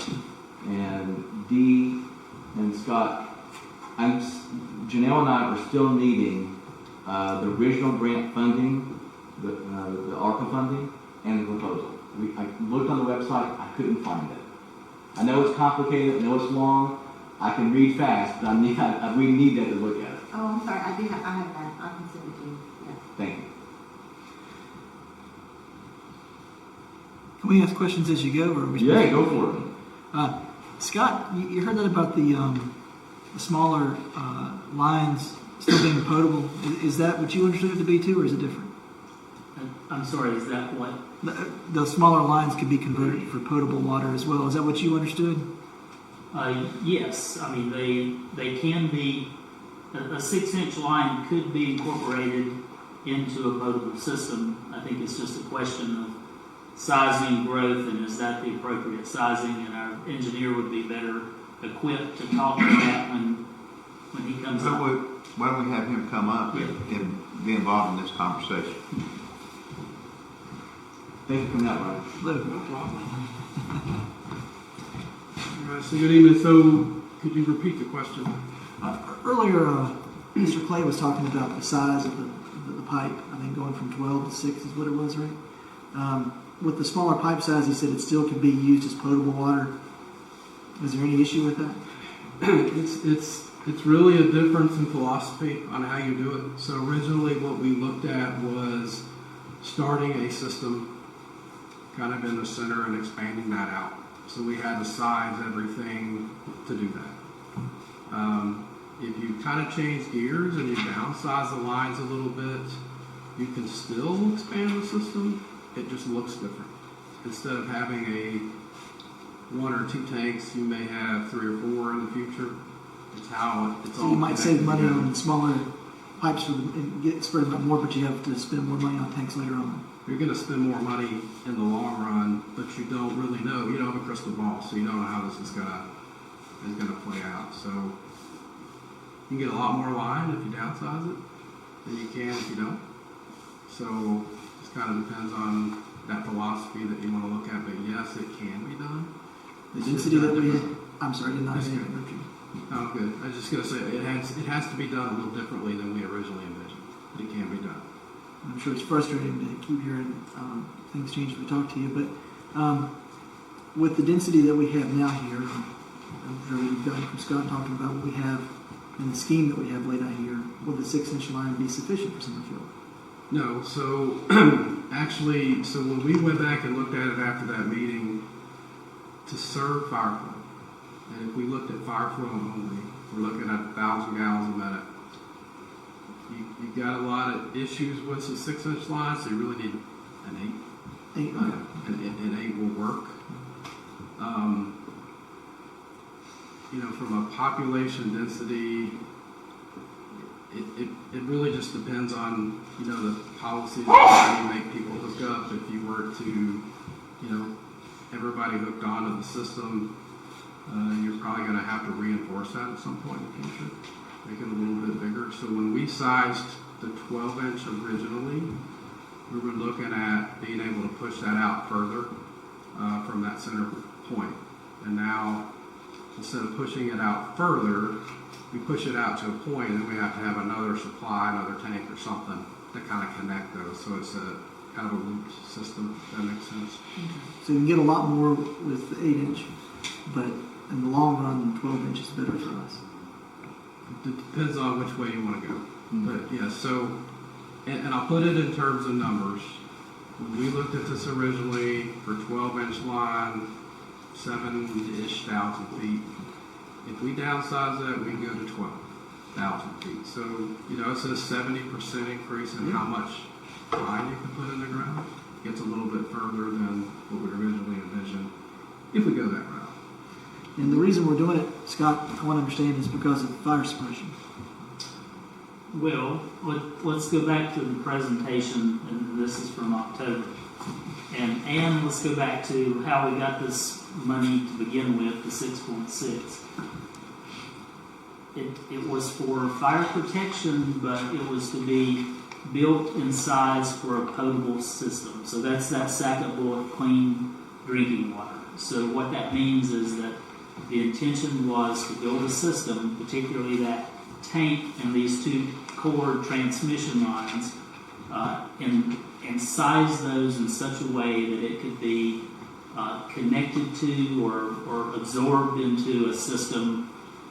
For instance, if that came from a surface water supply from another jurisdiction. So instead of using wells to fill that, if that were brought in from a surrounding jurisdiction, that system would be sized right for that future growth. So it was for both, but the fire protection part of it came in because when we sent our engineers, Freeze & Nichols, back almost a year ago to the drawing board to come up with a proposal and do the preliminary engineering report, we felt like that 6.6 million would go a little further. So when we came back, I think it was September or so, and had the discussion about, after you had done more of that preliminary engineering work, that discussion changed, and that's what we talked about in October, because the way it changed was the permitting associated and the cost associated with initially making it potable water, drinking water, was quite high. So we stepped back as a town in October and said, we're going to start out with fire protection, but we're still going to build it to those same tank and 12-inch line specs so that it still accomplishes that second goal of clean drinking water in the future. So it's just, the only issue was, or step back, if you will, is fire protection in a few years when this thing is built, as opposed to fire protection and drinking water for those close by. Does that make sense? And John, to add to that, so what we found out of that meeting is the smaller tank and the smaller line, maybe 6 or 8 inch, can be used for potable water in the future. That's a fact. He just shared that. But sorry. What it will do, which has been the concern by some citizens, by current and prior town council, what has been communicated to the public is fire protection. That Brian said it closely doubles, and I think that his email recently is a 70% increase in pipe length. So you're increasing your line throughout our town, not just a smaller area, providing more fire hydrants for fire protection. You provided an email recently, Brian, that talked about the expense. The total NTE was $485, and now you're saying it's $575. Can you elaborate on that?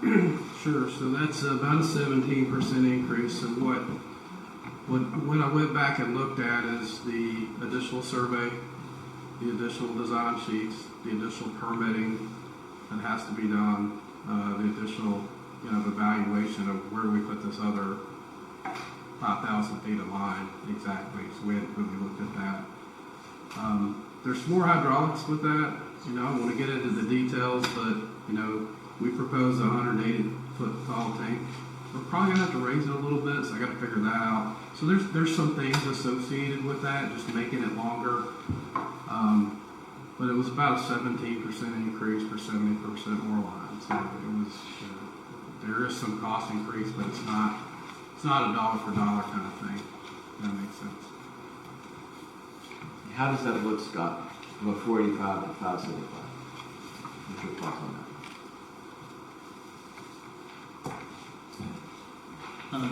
I think it's about 18. Between those differences, it's about 18.5%. But really, I think what you're relaying is it's not exactly linear. You can't just say go down half in size and double the length, and then you're saying 8-inch is a minimum just for the fire protection. It is. So when you look at the expense of what we think we can do, and you kind of look at where the tank is and how far it's got to push that line or push that water, too much friction loss, you won't get any water at the end of it. So you got to make it a little bit bigger so you can push that water through there. So an 8-inch can do it. That's where the 8-inch comes in? That's where the 8-inch comes in. And so we're closely following the dark blue and light blue lines now, right? We're a lot closer. The caveat is there on the south. We cannot get across 220. That is a very expensive proposition to get under 220. And on the north side, we stop a little bit short. Are we getting to it? We're getting close to it. We're getting right there at it. We just can't get underneath it. Okay. On the north side, we stop at Brookbank there. I did look at, if we were to do everything in dark blue and light blue, what does that cost? It's about 6.5. We're a little bit over budget to do all of it. So I pulled it back to keep it in that 6 range, and so kind of trim the ends of it. And part of that was having to go to 8. I just could not make a 6 work unless you had a 500-foot tall tank, which you can't do that anyway. Scott, you touched on this on the meeting that we had. Regardless of line and tank, it's an estimated $45,000 expense to the town every year. Where would we find resources to pay for that?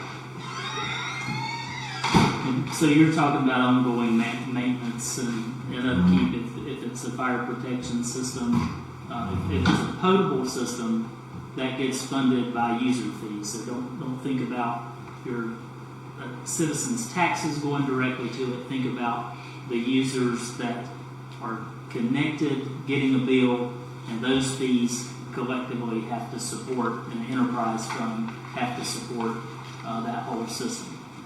For fire protection system only, and I'll let you speak to that. For fire protection system only, it would have to come out of your budget. You'd have to either fund, because right now the way we budget is our our incoming revenues cover our operating expenses, and we try to never go into our fund balance unless it's for capital expenditures. So if it's $45,000 a year, I hadn't heard that before, I wasn't in that part of the meeting, so I don't know what that covers, but. And that was just kind of a rough, fast, what might have cost. So let's just say. I think that's the number you gave us in the finance committee when I was there, because I had asked about what the annual expense was. I kind of recall that number. I don't think we've ever even asked that question yet. But actually, no, I actually asked it. It was I okay. asked it, but I hadn't heard it from the engineers yet, and I said I needed to hear it from them. So, do you know what that would cover the 45? So 45,000, as Scott said, that's a rough estimate. So there's really three components of that. You got to pay a power bill. So you're going to have a well that's got to feed the system. So kind of assuming how much that well would run and how big that motor would be. So I kind of came up with that number. You've got to repaint these tanks about every 7 years. That's kind of the lifespan of the coating system. And so you take that 7-year expense and divide it by 7, and so that's an annual cost that you kind of accrue until you need it. And then you've got to do a tank inspection once a year, so you have to have someone come out here, climb the tank, look inside of it, do an inspection. It's more of a coatings safety type of thing. So those are really the components that go into that. And just in some really round numbers that can help us wrap our minds around that. That's about, let's say it's roughly 50,000. That's about a third of a penny of our tax rate. And I would say, so whatever price, so like I said, we like to cover our operating expenses by our revenues that are coming in, which are our taxes, property taxes, sales tax, investment, income, interest. But I would consider painting the tank a capital expenditure. So we like to, it's not a policy, it's just what we like to do, not go into our savings unless they're capital expenditures. Like, putting in new ball fields, or if we were gonna build a town hall. I would call that a capital expenditure, but the rest of it, we would like to try to cover, through operating expenses, which would either mean, our revenues have increased over the last couple of years because our property tax has gone up because property values have gone up. We've not gone up on our tax rate, but our property values have gone up. And our sales tax has gone up, and because, the economy has rebounded and people are, buying things and doing that, and also our investment revenue is way up. Will that continue? I don't know. I mean, you would either have to decide to take it, if you did want to raise taxes, it wouldn't take much. Like Scott said, maybe a quarter of a cent. So, just to be clear, please correct me if I'm wrong from what we've heard and what we discussed too. Here, regardless of tank size, line size, this is a town-owned project that the town and its citizens would be paying for continually, that the fire district would be utilizing for the safety of the citizens. That's what my question is. And they would use it for. Have we not engaged, or can we not engage, and maybe this is something for the finance committee, to get the fire department to buy in? I asked that question when the chief was here last time. I recall that. I was sitting right over there. They need to be engaged in a part of this, I think. And without raising their taxes, because their taxes are what? The total is 18%? 13.1. Mr. Crawford, do you have a question? There's two questions. I'm curious about the regulatory conditioning of this, what's going to be required in terms of treatment, probably less than what a potable system was, or is it held to the same standard as a potable system? And what would be the dumping requirement to maintain a certain condition of the water to the end of the line, if that is required? The answer to that question, those two questions, is very similar. Regulatory requirements for the non-potable system are very, very different. And that kind of going back to what was said earlier, we backed off of the potable system, not necessarily all due to funding, but a lot of it had to do with the regulatory component, having to dump the water, having to flush the water, having to have a chlorine residual, having to boost chlorine in the system. All that goes away with the non-potable system. 100% goes away. Now you're going to have to flush it because what happens when you supply that with well water, you're going to have sand and grit and stuff, so you're going to have to flush those lines. Fire department would have to go out there and flush those fire hydrants from time to time, which you have to do anyway within the system. But there's no state regulatory requirements for this type of system. It just, the water has to be labeled non-potable, not for drinking purposes, all that stuff. So there's that kind of thing, but from a regulatory standpoint, there's some permitting requirements for the project, but not with the state. It's more with the county, the FAA, and there's a state component, but not related to water.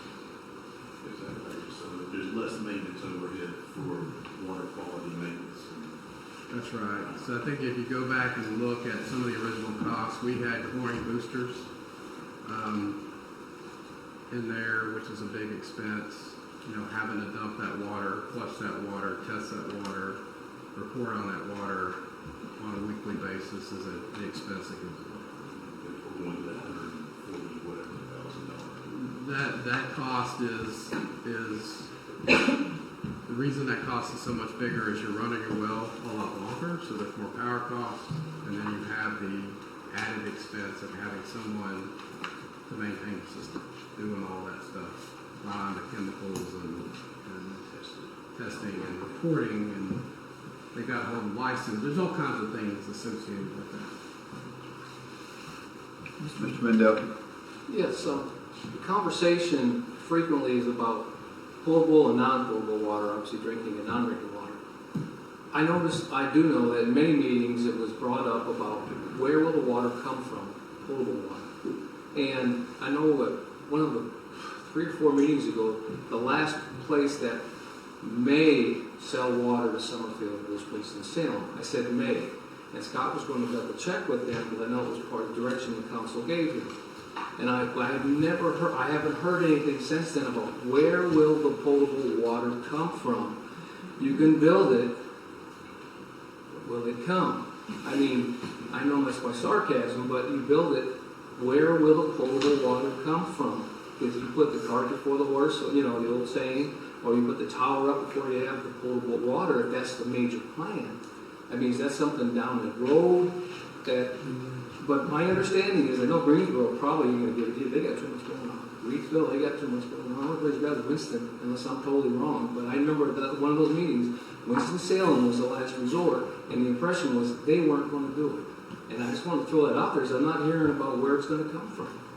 Just thought I'd throw that out there. Mr. Ritter, have you got any updates on that? Sure. So when that council asked, this is when we were exploring, we directed me to talk to Rockingham County, the Reedsville, Greensboro, etc. And what we determined kind of in that process was about the time when we pulled back, as I described it before, knowing that money wasn't going to go far enough to really start a potable system. So I haven't been back to Winston-Salem and asked them specifically, but these kind of projects change as development changes around you too. So it's a very dynamic, moving thing. So, but I can take you back to the Timmons study, 2018, when that finished up. Just big picture here was that Forsyth, Winston-Salem has plenty of capacity. Their rates were higher at the time when we were talking to them. And at the end of that project, what was more promising was actually Reedsville. But the short answer of where a surface water system will come from is we don't yet know, and we haven't even started a system in which another provider like from the outside could evaluate to determine if they would allow us or would sell us water. So it could be a Greensboro, it could be a Rockingham County, Reedsville, it could be a Winston-Salem by way of Oak Ridge's beginning system. So there are options surrounding us, and we don't know. And really to kind of address the question of resizing tanks and lines, it's less of a question at a point of what can you do, and you've identified that on the fire protection side as an 8-inch line, for instance, and you know what that would be at the tank level. I think it's 120,000 or whatever that number is.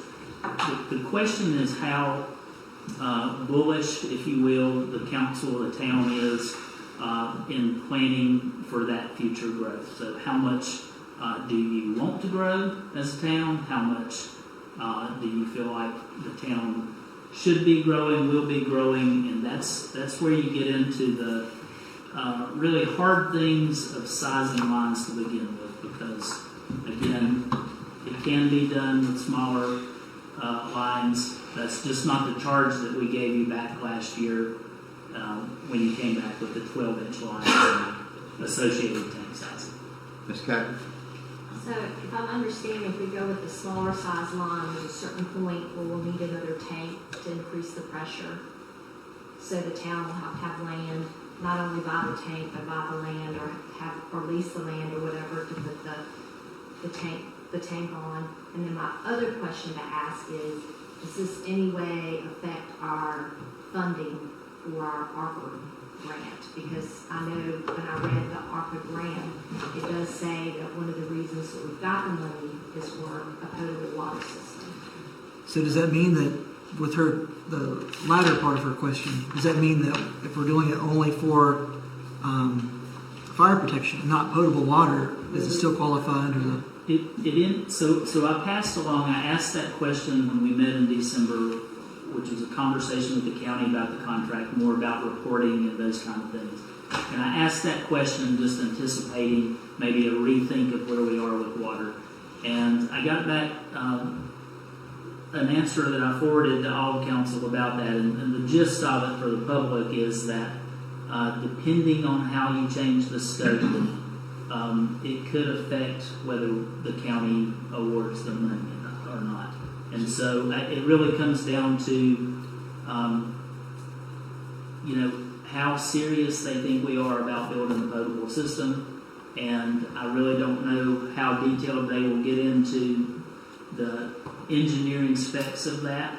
I think at this point, their question is, are you starting a system that is the start of a potable system? And that may be as far as the question goes with them, if we can say yes to that, but I think that's something we keep in mind as we consider changes to the scope, because in the interest of just not being complicit with the county in misleading them on the contract that we signed recently, I think we report to them, whatever we decide to do, we report to them, hey, this is what we're doing, and let them make that determination, because they're the ones bringing the money.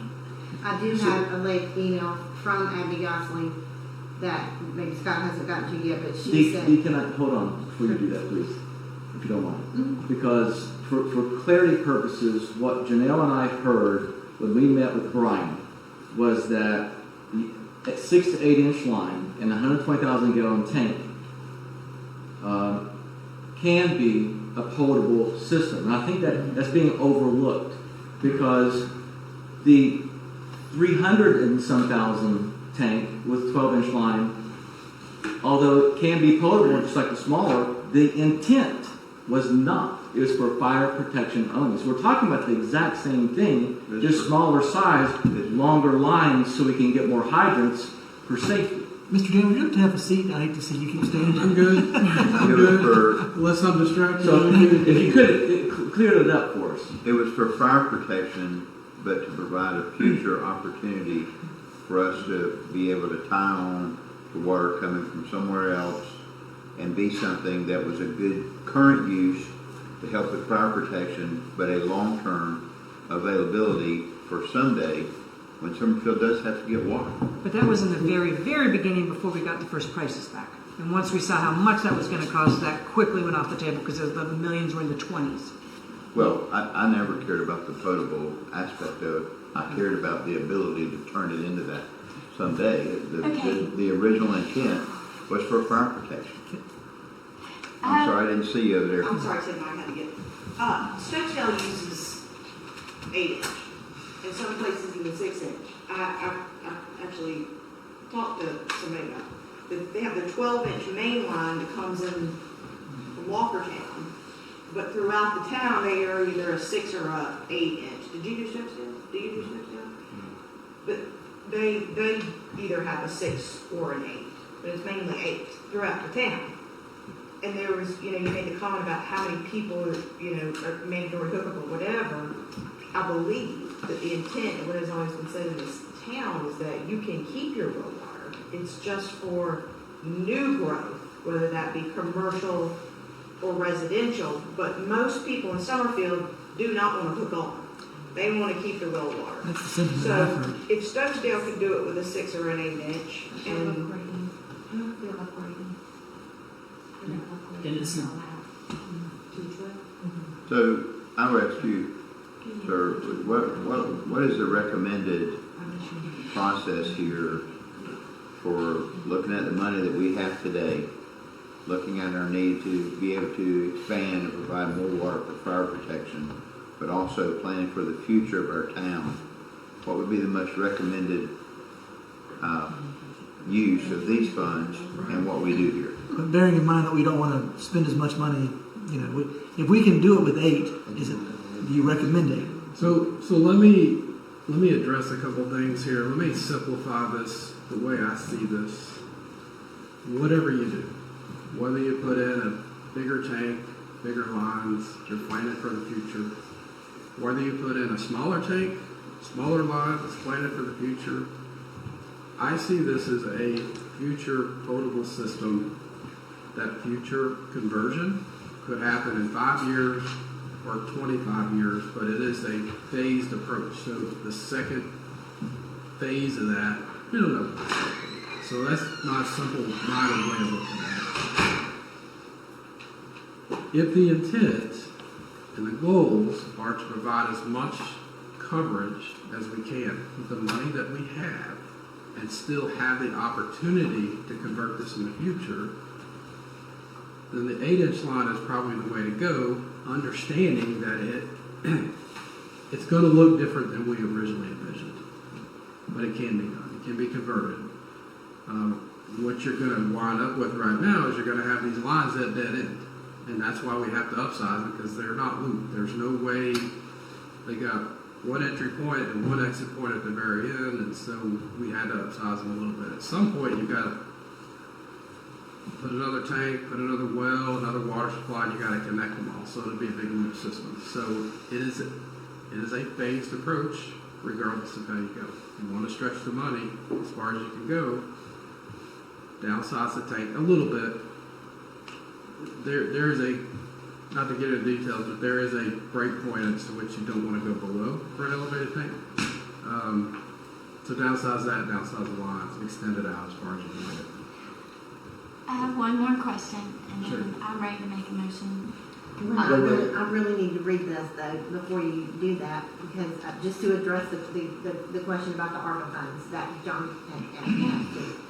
Okay, so I got the answer back from Guilford County. This is the $5.5 million grant from them. This is what you forwarded to us already? I don't think I will. I forwarded the one from Abby that had about 3 points. Okay. Is this the same one? I don't know, because I don't know what you forwarded.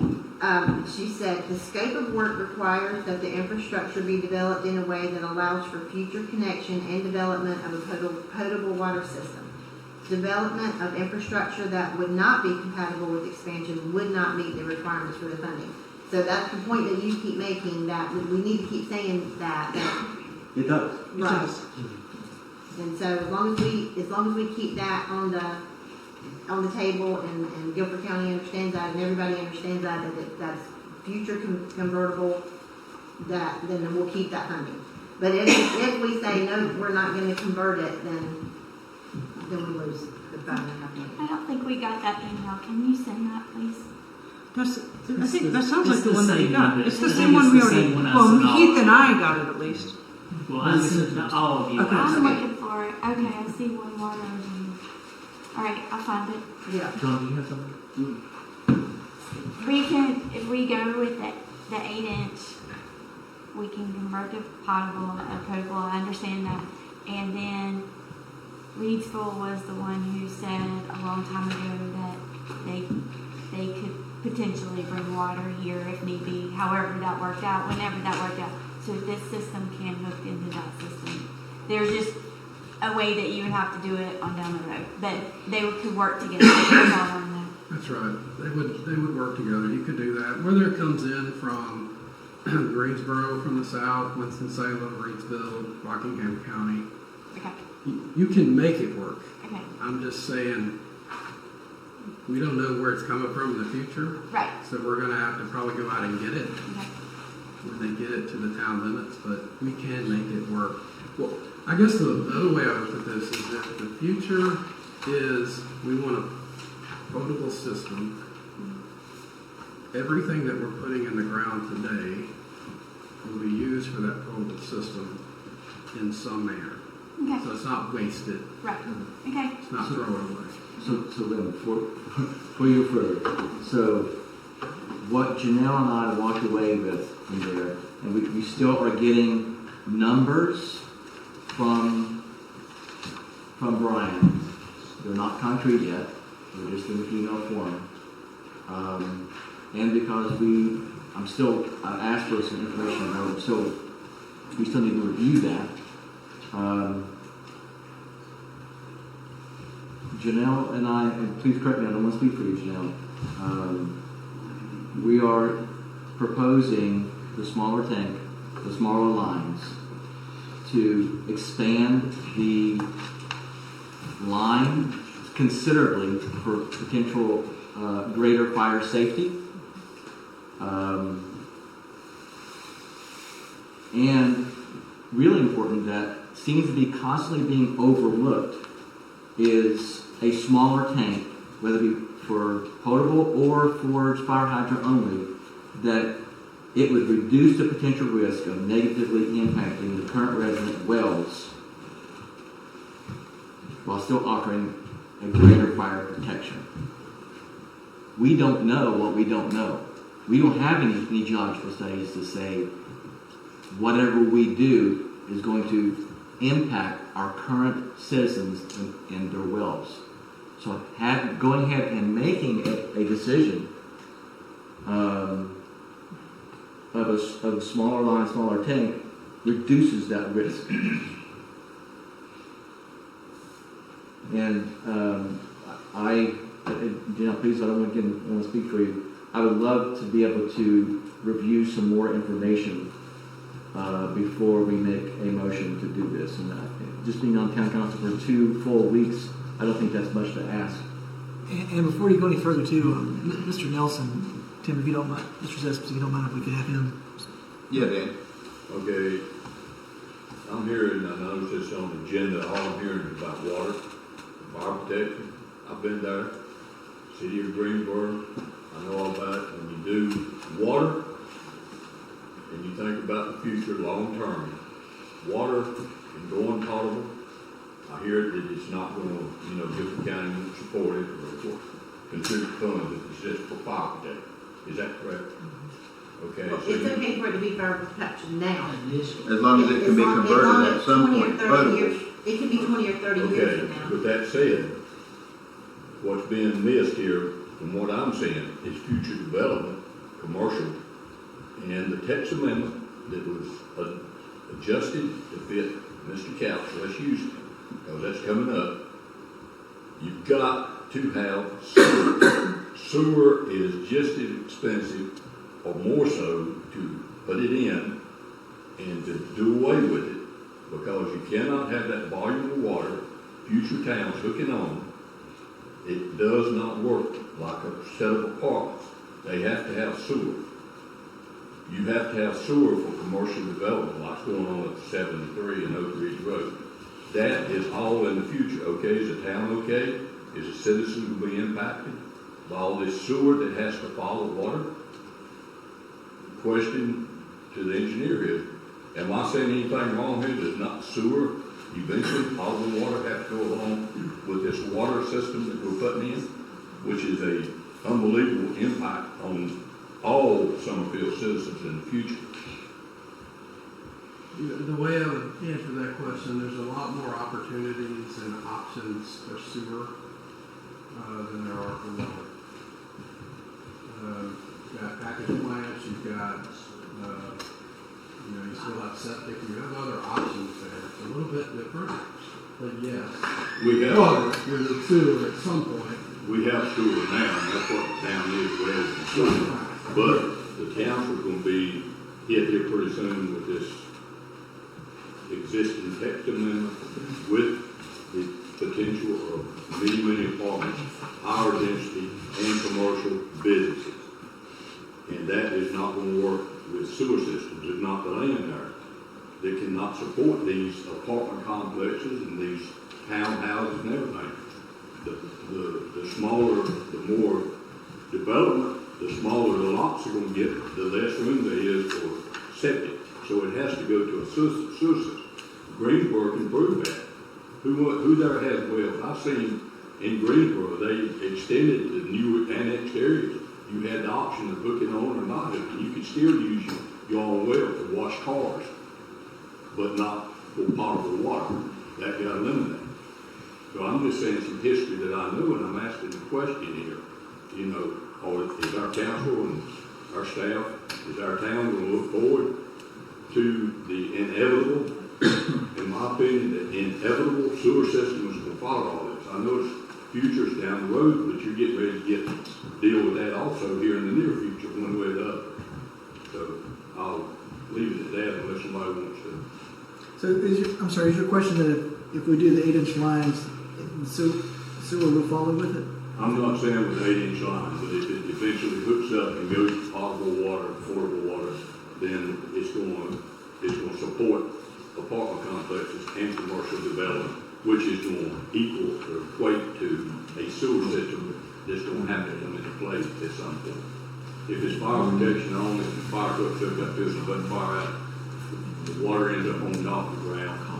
Some people could go ahead and hook up to it with existing septic systems that work fine, but when you get into high density apartments and commercial development, you're going to need some type of sewer system to get rid of that volume of water that comes in from Rockham County, from Greensboro, whoever comes. This is our future. The citizens will have to pay for it. It don't go along with installing water in the same ditch. I mean, that's proven. Any other discussion from the council? Do we need to make official motion as to what we want to do, or do we just need direction or consensus? I would say we need to keep the project moving in some way. So I think it would be helpful, even if you don't vote on the phase 1 pricing. I think if you're going to downsize the tank and the lines from what was proposed in October, I think you need to give the engineers that direction to be looking at a little finer. Can you add anything to that? No, I mean, what the numbers you have are the numbers they're going to be. I don't really see that that's going to You change gave much. us that in an email. Right. Yeah. So I went back and looked at all the revised pricing. So that's final? That's final, but, whatever you all want to do.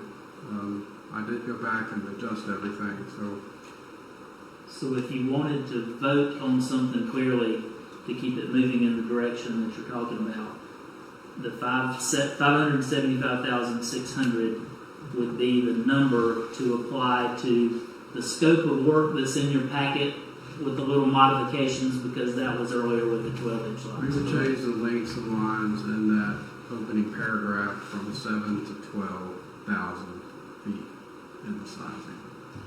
There's a few little numbers in there that would change, but basically you're increasing the 7,000 to 12,000 linear feet the tank size will decrease a little bit, but all that stuff is what we talked about.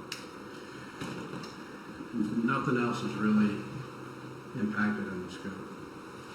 According to the schedule that we have, how long can we wait on this vote? I mean, do we need to vote on it now to keep us where we need to keep tracking for this ARPA money? I turned into my first report today to Guilford County about their funding, and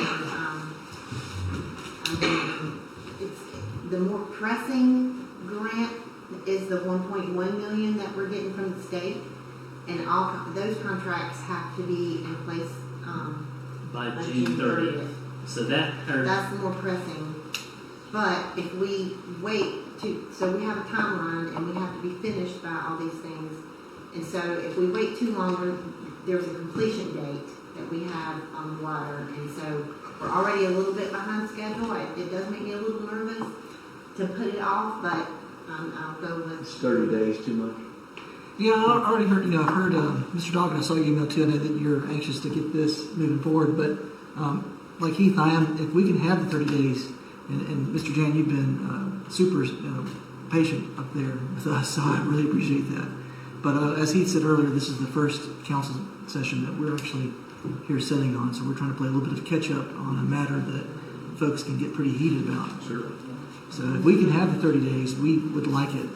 And if other council members or the mayor feels like we need to do something, I'm happy to hear from them if he convinced otherwise.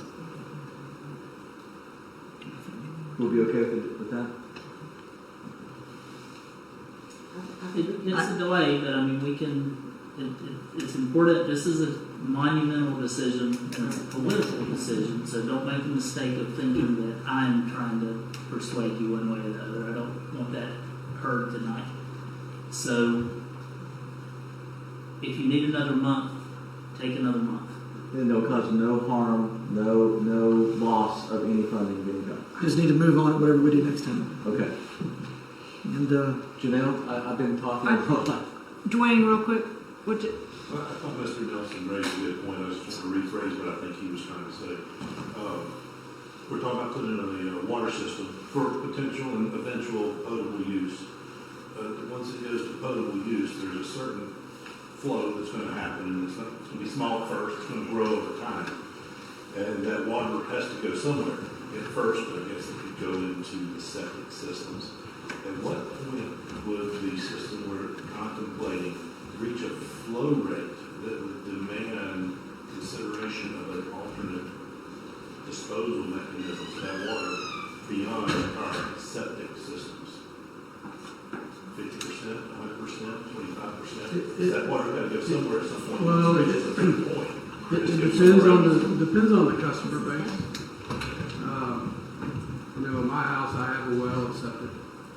If I had access to water, I'd have gone and just used my septic. So if you had residential development and they could use a septic system, you got a lot longer. If you come in with a lot of commercial or big users, it's a little different story. So it kind of depends on how development happens. We don't really know. No easy answer from here. Well, it's not a straightforward answer. When we looked at this, we didn't look at increased densities. We looked at kind of, 1 acre lots, and we kind of considered that when we looked at the sizing. And I think the Timmins study did the same thing. So, not an easy answer, probably not a good answer, but it wasn't a question you were asked to answer either. Right. Well, it's hard to project that. Okay. So, thank you, Mr. Jan. Is any other further discussion from the council? Or are we just going to table this item until I think we're still next trying month? to decide if we need to wait or not. Scott and I are here looking at the timeline, and I think we can. So we have our timeline with the county is this October having final design done. And if you put up what we're considering tonight and delaying another month, that's really pushing it, right? Or you tell me. Everything falls into place perfectly, because that's how it always works, right? Yeah, we can do it, but it is tight. I won't lie. If you, by the time you've got to figure out where these this extra 5,000 feet's gonna go and doing all that stuff and then doing the survey and we gotta do the well and design all that stuff. We can do it. I mean, if that's the desire, we'll make it happen. We'll jump on it. But it is pushing it close. And while we've got your expertise here, I want to throw one more thing for them to be thinking about whether their decision is tonight or a month from now. I want you to make the distinction between transmission line and distribution line because you mentioned Stokesdale. What you mentioned was a 12-inch line coming in. That is the transmission line that's being compared to this project, not the smaller distribution lines that come off of that. So if you're starting a system, that initial sizing for that was 12 inch. So can you just add anything to the distinction between, it's important to note the difference between the two. Right, so when you start a water system or have any water system, you've got a backbone of your system. And that's kind of your major transmission lines. That's essentially getting water from point A to point B. And along that route, point A to point B, you're going to have distribution lines that come off of that. And so the distribution lines run out to the different neighborhoods and the houses tap on to those distribution lines. You don't necessarily want to tap transmission mains because they're for transmission. They're moving water from point A to point B. The distribution lines are distributing water from the transmission mains to the homes. And so there is a distinction there. And what we're talking about here is, when we were looking at 12 inch, that was a transmission main. We're now looking at 8 inch, that becomes a transmission main. In the future, it's just a little bit smaller, so that's why we have to kind of add to it and loop it and build that network out. And the network would look a little differently than originally planned, but it still works. It's a little bit different phasing and a little bit different strategic planning to make it work, but it works. John? Any other questions or discussion? Personally, I'm ready to tell him, do the design, layout, whatever the next thing is for. We'll make a motion. If you can smaller get a second, tank you and can discuss it. Thumbs up or thumbs down? You want to wait 30 days? Do it. No, I don't. Do it. I want to make the motion that we continue forward with the smaller tank. I'm not going to say the size. I think it's 125. No, what was it? It doesn't matter. The smaller tank size and the 8-inch pipe, and it so that we can extend the 8-inch lines as far as we can to the west, towards Kernersville, towards 73, and then towards the south. Is all this in your motion? Mm-hmm. Well, I don't know how detailed you want me. We'll just be able to add the 5,000. And just make sure you go back and reference the 575, 600. And the price that we got was $575,600. Okay, we have a motion. Do we have a second? Second. Have a motion and a second. So you guys to discuss. Further discussion? Janelle, you and I have been talking about this. I'd like to have a little more time to look into it, so I'm going to vote against it now, but that doesn't mean that I won't definitely entertain it next time. And I think if new council members need more time, then they need more time. Does that prevent us from bringing this back up again next month? No. Any further discussion? I'm just afraid if we keep kicking it, we're going to miss the deadlines, and then we'll miss the money. Because construction stuff always happens. I mean, material procurement, because ductile iron there for a while was almost every year. It was a long time. Yeah, it was a year. I mean, so that's what concerns me is some of this materials maybe, and I don't know, we don't deal as much with sewer and water, but the material procurement bothers me. And I hear you, John, but the town manager and finance officer has said it's not going to be any harm. But they're looking at the schedule. They're not looking at procuring. They're not the ones procuring the material. That's what concerns me. But once it comes down to that, we can ask for extensions on the deadlines as we've already done once. If they see it's already all under contract and we can't get the supplies and we're waiting for it, we can ask for an extension. I vote nay on that. Yeah. Nay. Okay. So we We need haven't to called the vote. question yet. Any other discussion? Hearing none, we'll call the question. All those in favor of the motion made by Councilperson Devaney, please say aye. Aye. Those opposed? Aye. Nay. The motion fails by a vote of 3-2. You get that, sir? 3-2. Okay. So we'll discuss it and put it back on our agenda for next month. Yes. Hey, thank you, sir, for your patience and for being here. We appreciate your indulging us. My pleasure, and just to let you all know, I will not be available next month, but I can have someone stand in for me. Are you doing that on purpose? Y'all got something going on when you're saying whoever loses his bet is going to go to the Summerfield meeting. I've had something on the calendar for a year, and I gotta go. So That's a good answer. Thank you. Item 12B. Town welcome sign proposal. Been talking about a town welcome sign for a long time. Mentioned recently, why is it taking us so long? Part of that is because briefly we talked a lot about locations. We went back and forth. Ultimately, back in almost 3 years ago, council decided to do one sign at the corner of Strawberry Road and 220.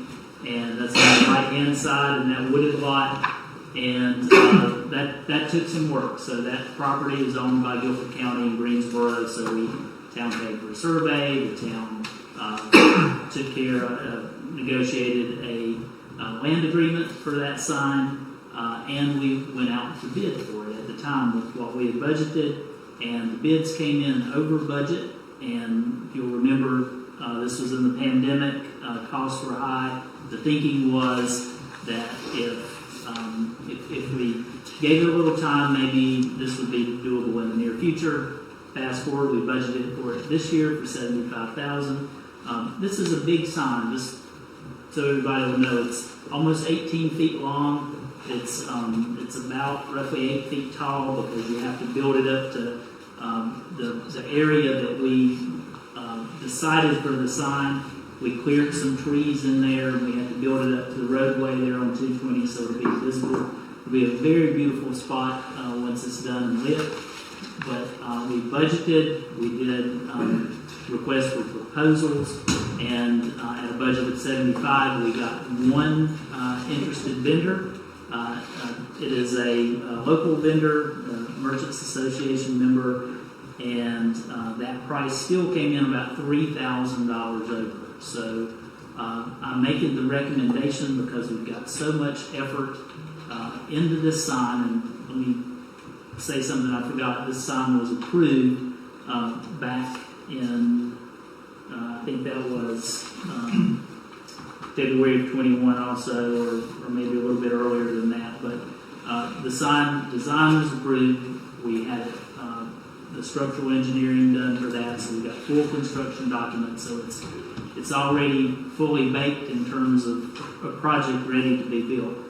And I'm making the recommendation that we get on with this project and get it built by June 30th at a price of $78,027, with the caveat if that $3,000 overage really concerns you, an option might be to go back to the vendor and say we will approve this at a cost of $75,000, which is our budget, contingent of course upon his acceptance of that $3,000 cut from his proposal. That's just an idea I'm floating out there if that's a concern. I guess I should show you the picture. This is the same sign that was approved years ago. It's branded to be constructed in a way that's complementary to, for instance, our athletic park design with the rock, the style, the shape, and this would be lit. I mentioned the one vendor, which is Carolina Sunsmith, the Carolina Sunsmith, and that's Pat O'Neill, and he would be partnering with Piedmont Stone, another local merchant, and those two together, being that they are local and they are merchants, does play well into our purchasing ordinance in terms of giving preference to local when we can. So there's a lot of good reasons to do this. I think the question is just, are you ready to pull the trigger and at the price? I have some comments. So in, I think it was February 2021, we asked if that sign, one, were there any other designs to choose from, and also it was going to be looked at to see if we could add brick to it, I believe, or just the brick portion of it. So that would be more in keeping with what is around Summerfield in our town core. And since we've sat on this for so long, I think that we need a different sign that is more in keeping with the town core. I have a picture I can just pass around to council. And I do like the fact that we're using local vendors. And I'd also like to bring the attention that if something was constructed with Vulcan early on, they said at one point in time they would donate granite. And also I know Pine Hall, because of us with the architecture with all the brick and that type of thing. I'm not saying it has to be that, that's just an idea. That they knew that we have to bid because we're a municipality, but they would be willing to give a lot of discount for that. So anyway, I'd like to throw that out because I really think that we need something that is more like what I think we are. To me, that looks like blowing rock. I have to agree. I don't think that fits. Did you say 18 feet long? Did I hear you It's say? about 17 and a half, I think. Just for an idea, do you know how big Pete's sign is? You probably know. You probably got lots of calls about that. Is it bigger than that? Yes. Like twice that size? It's bigger than 18. Like how much bigger? I would say Pete's exact size, but I do think it's bigger than that. Maybe. Like 20 or like 40? Yeah, it's like 20. So not much, only like 2 feet bigger. 24, 20. I can probably find out for you in a moment. No, Okay. 25. I'd say it's 25. That's my guess. And our numbers have dwindled a little bit, but of those folks that are here that think the sign looks like Summerfield, raise your hand. You like it? Okay, 1, 2. I voted against it at 21. But you don't think this, just, if you were going to get one, would this be the one that you would get? What was the original budget amount? I don't recall without looking back. It was somewhere in that ballpark. Maybe it was 65. I don't know without looking back. 65-ish. And then it said some value engineering occurred. What was that? What you see is in the green. That's our town green. Doing those out of instead of out of a marble rock that color. Doing those out of aluminum instead. There's a sign company recommendation just for those 3 components. And in the interest of full disclosure, my son owns Piedmont Stone. I asked you earlier if Piedmont Stone submitted anything, and you said no. So having heard what you just said, Not directly. I'll have no input on this conversation. I'll help you take your vote, but I will not have input. Could this sign this was voted on? This was It was approved, and with the caveat, your request at the time was that you didn't like the sign at the time, Councilmember Devaney, and you said, could we look at, with the caveat that we will look at brick, including brick in some way. Did talk with the sign maker about that. It introduces another expense component. Didn't really feel like that was a match for the components that we have. So what we have is the stacked rock and metal is largely the components that comprise the sign. Could you pull it up on the map so I can know Sure. exactly where you're talking about? Right at the corner of Strawberry Road and 220 on the northeast corner. So the lake's on the southeast corner. The northeast corner is when you're coming up 220 and you turn right on Strawberry. It's right there on the back. Okay. So It has to be mixed up because so it's roughly in this area here, and so we got an agreement for a corner of this. We cut out some trees for that backdrop. So we've already got some cost in. For instance, the structural engineering. I think we paid about $3,200 after the design was the concept, the schematic was provided. And the critical thing here about sizing is you've got to have a substantial sign. This is designed. We actually did a small part of the mock-up, went back to where these cards are. Let me show you where I'm showing back at the stop sign at the end of the lake at Strawberry. You need to be able to see that sign from here and be able to read it. And it's a sizable monument sign that if built should be there a few decades. It's a long-term sign. 18 feet by 8 feet. Is there any issue with obstruction over viewing? Or no, it's designed specifically so that it can be well seen. It will be lit. It will be lit. It will be lit. Yes. One side. One side. So it's angled so that it's visible northbound. And I'm sorry, who owns that property? It was both the county and city of Greensboro, so we worked with both of them on the site. And Brad, did you find a number? Yeah, so peak sign is 32 feet long. Okay. And so the maintenance, we would be responsible, the town would be responsible for doing the upkeep? We would be.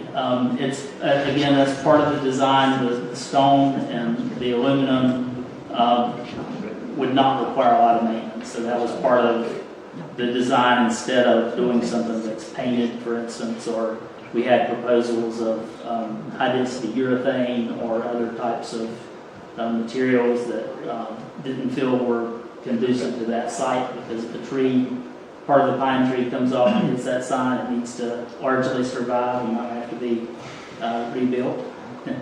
And just one sign in town, no other northeast, south? We talked a lot about other signs in town. Nobody. And this was the only one that was found. I don't remember seeing any other designs, and also if we approved it with the, I don't know what word you want to say, the stipulation that could brick be incorporated, I don't remember that coming back to us and we re-voting to say this is our sign. You did not vote on it again. That was just it. The way the minutes read from then was the overall design was approved with the caveat that we would look at how brick might be incorporated. Inquired about that. It didn't look promising. It never came back as a vote. And we weren't even told that it wasn't a possibility. No, I think he came back the next month and said it was going to raise the cost. So the overall design was what I was going by was approved. That's what the minutes say. And I know there's a historical perspective here, but I'm just curious. I'll ask it again.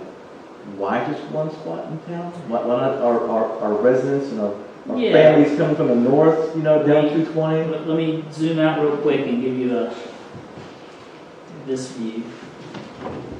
So we worked really hard. We almost put one at the limits of 73 and 220, but there is nowhere to put a sign that's visible there without going just beyond our limits. We had a spot. We worked on that with DOT, and ultimately council decided that just wasn't a great spot. I had proposed on multiple occasions that It we was have on the one. hill there behind the metal buildings on 220 going north on the left. Back through the woods there's a hill. That's where that one was. So I had proposed at multiple times that I thought the interchange on 73 would be and 150, even though not at the peripheral of town, it's very central and it's the only interchange for Summerfield. That 2 signs there would be good, but council never liked that idea, so we didn't do that. It's not really a good spot on the east side on 150. There is Oak Ridge's sign there, but so that was not favorable. We talked 3 locations, and at the end of the day, that's council said, let's do the one for now, and let's do it there. One sign's one more than we've got. That's And right. the more we've been here. Mr. Brandon, you have- To the original sign. The original sign was, to my understanding, back the way towns did signs in the 40s, 50s, 60s. It was a chain link fence with a lot of round rotary plaques and That didn't those belong kind to of the town, things. though. That belonged to the Rotary. Yeah. The Rotary. My little town where I grew up had that I sign. can't remember. It was in black and white. Everything's in black and white back then. I heard George Hull ended up with that. Or Parks and Rec. Mr. Perryman, is that what your Okay. question was? Any other discussion? Would anyone like to make a motion? I make a motion that we revisit the design of our sign and we get something that's, I think, more in keeping with our town. And then we get some real price, current pricing on it, because this is several years old. I anticipate it. Lynn, do you want to help? Do you It's want not, that's new pricing. This is new pricing. That's new pricing. Lynn, do you want to try to come up with a design for it? What I would like to do is, because I'm all about incorporating kids, is see if there's a contest or something. Because look at what the students did with the tunnel.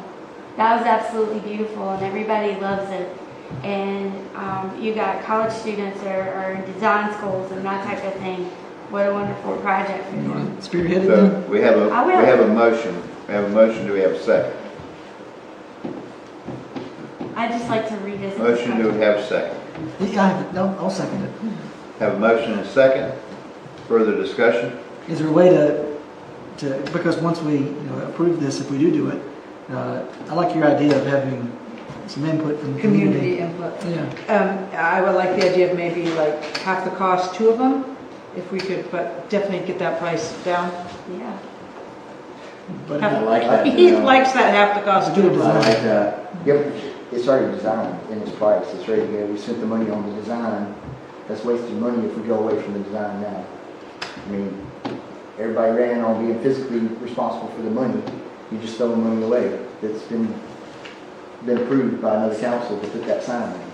I disagree. I mean, why approve something that if nobody agrees that's the right thing, why spend money on it? And I like the sign. I didn't agree that it's not the right sign. You said everybody. I'm telling you. I apologize. Let me rephrase. When a majority of the folks I don't think like the sign. I just would hate to do it without community involvement and then it'd be another sound barrier up 220 or something where we put it in and people say, what? We don't like it. Why'd you do that? I know they did, but there was community input. I just don't want to, I'd like to make sure the community likes it. There was community input to the sound barrier. I know, they asked the neighborhood and one person wanted it, I know. But it is an eyesore. People don't like it when you drive through there. I think doesn't think it looks good. So I would be interested to having community involvement and something to make sure something that people like. Okay. Any other discussion on the motion? I'm indifferent on the sign. I don't think it's bad.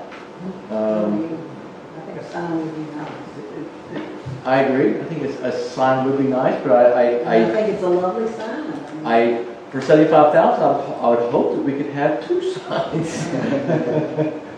These I shake your head. I would like to say that the first bid that came in was it double? We had 120? one quote that was 120 I something. remember that. For one sign? Yes. Yes, this, I was thrilled when we got the $78,000 bid, and I'm the most fiscally conservative person you know. And Rob, now that Ronald Reagan is dead, I'm next. so know that we understand that we budgeted 75,000 for one sign. We had a good idea, and that's what council passed in the budget, is $75,000 to build a sign. Given you have different council members now, and you may not like our budget, but that is what is in the budget for this one sign. But you can change it. And I'm all for not going over budget. I'd be fine with a smaller, more brick Summerfield looking sign that's smaller. Is there any issue with any of our own town ordinance or policies due to the fact that this sign is 18 by 8? Are we going against our own? I'm really glad you asked. It's, it's outside of our limits. So it's all Guilford County rules. Okay, but if it was in Summerfield, would it go with the rules? Because we still want it to look like match Summerfield. And if you were gonna make two of them and that second one is in here, then we got a problem. If it was in Summerfield's limits, you probably wouldn't be able to put any sort of sign there you could see. Because in our scenic corridor, you have a height limit of 6 feet and a size limit of 50 square feet. So it would be. Well, we need to match, we need to abide by that. But you wouldn't be able to see it, is what we're saying. Where that location It's- is not in the town limits. I know, but if 10 feet from there is in town limits, it should match what's 10 feet from there. We're I not think it's spending two that. parcels down from our. I know, but if it was, it should, it's our Summerfield sign, it should go along with our Summerfield rules. So often people don't or misjudge the actual sizing of signs of that on a road like 220. It's a very different thing if you have a sign like the sign at the corner of up here at the school that's in two side streets and it's right there and it's only 6 or 7 feet long. Those kind of signs get dwarfed off of 220 when you're as far as off of the road. It's probably as far as from me to Sarah maybe, because we're careful to get it out of DOT's right away and away from their mowing.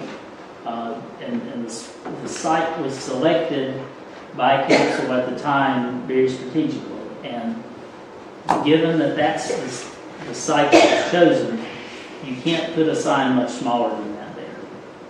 Well, you can, but it may not be as visible. Right. How big is Walgreens? Could I don't know, you but I don't want a sign. could you provide some landscaping to draw your attention to a smaller sign? No, because it drops down, so the roadway, the base of where the sign is being built is about this far below the roadway. So you're in essence building up a substantial base so that that's visible from the light and northbound traffic. And so actually it calls for no landscaping of any significance below, because the thinking was surrounded, there's all pine trees there, that part's not visible by motorists, let's not have that future maintenance and upkeep, and let's just build the sign where it's easily visible and professionally lit. How big is the Madison carpet sign that y'all just approved? So It's pretty visible. that one had a variance, so it's different than what our standards require. Janelle, are you thinking that more community involvement? Well, I think it should blend in with its surroundings. It shouldn't be like screaming Summerfield. And I think it should match our Summerfield ordinances. It is just beyond it, but it's our sign. It should match our rules. I can't believe it doesn't. I think we're going further than the motion and the second discussion really would contain. But I mean, we can always bring this back up to discuss where we go, but we need to know if we're ending here. So if everybody's okay with it, I'm going to go ahead and call the question. All those are in favor of not approving this sign, please say aye. Of not approving. Of not approving, aye. So that was the motion? Yes. Yes. Okay, I'm gonna have to do it again. I'm gonna ask for a show of hands. Everyone in favor of not approving this sign, please raise your hand. Okay, those are for approving this sign. Okay, motion carries 4-1 to not approve the sign. I want to say sorry to Steve Satterfield. I'm sure he's banging his head against a wall right now. Always craves about that to me. And Lynn, you said because you want to revisit the design and the price, right? Yes. Okay. With more community involvement. Correct. 12C. Just to be clear on that, can somebody take the lead on that and not have me put any more effort in the sign? Can somebody just take that project over? Lynn is happy to. All right, very good. Next item, 12C, is the budget calendar. So this looks very similar to what you normally see. This, as I asked you in the agenda packet, please come to this meeting having reviewed these dates to make sure that you can make the majority of them. This is kind of the basis of our budget plan. It's our document that we follow closely in terms of meeting and processes, and I just ask if anybody has any questions about what's presented. I do know that I cannot be there Thursday, May the 30th, but it doesn't say that I'm running that meeting, so I just want to make everybody aware. Did council go to all these last year? All the ones that say I council? did. Yes. All the ones that say Well, a lot of them are Every regular single one of meetings anyway. all the ones that say council. But that's just the lead. I think what this letter is saying is we need to come to most of these meetings. No, uh-uh. No. No. Oh, okay. There's one special call on the 30th, and then there was another special call on That says March special 19th. call council meeting, so You need to be. why wouldn't that say that the mayor would lead that meeting? It says manager. Are we talking about May 30th? Yes. So what that means is, yes, the mayor will be running that meeting. The lead role is identified who's primarily giving the presentation. So that's Okay. the meeting where I The generally Mayor Pro present. Tem, Mayor Pro Tem to run that meeting. I won't be here. Yes. Okay. May I make a motion that we approve these dates? Have a motion, do we have a second? Second. Motion and a second, further discussion? All those in favor, please say aye. Aye. Those opposed, Aye. the motion carries 4-1. No, I was giving it aye. So are you saying? I said those opposed and you said aye. I said aye a little late. You said it after I said those opposed. So I'm giving it aye, not a nay. Okay. Okay, so the motion is unanimous. Is that what you Yes, intended? yes. Okay. No, I think he seconded that. Okay. Heath, did you second that? I second. Okay. Well, Lower your the- voices. Speed limit reduction to 45 miles per hour. This is Lake Brant Road. Gave you some historical context there of when it was looked at in the past south of this area. This is at DOT's initiative. They have asked us to approve an ordinance that would lower the speed limit north of Skillsville Road. And the normal process for that is they ask the town for municipal approval. Again, these are not city streets, so we have that unique situation of DOT controlling all of our streets that are not private. So would this be north of Scalesville Road all the way up to 158? Is that what it would be? Let's look at the map that they provided. You could just say yes or no if you want. I think it's all the way up to 158. It's the whole thing. Okay. So that everybody know what we're considering? Yes. Would anyone like to make a motion? I'll make a motion that we move forward or agree with the NCDOT for changing the speed limit on Lake Brant Road between Scalesville and 158 to the speed limit of 45. Have a motion, we have a second. Second.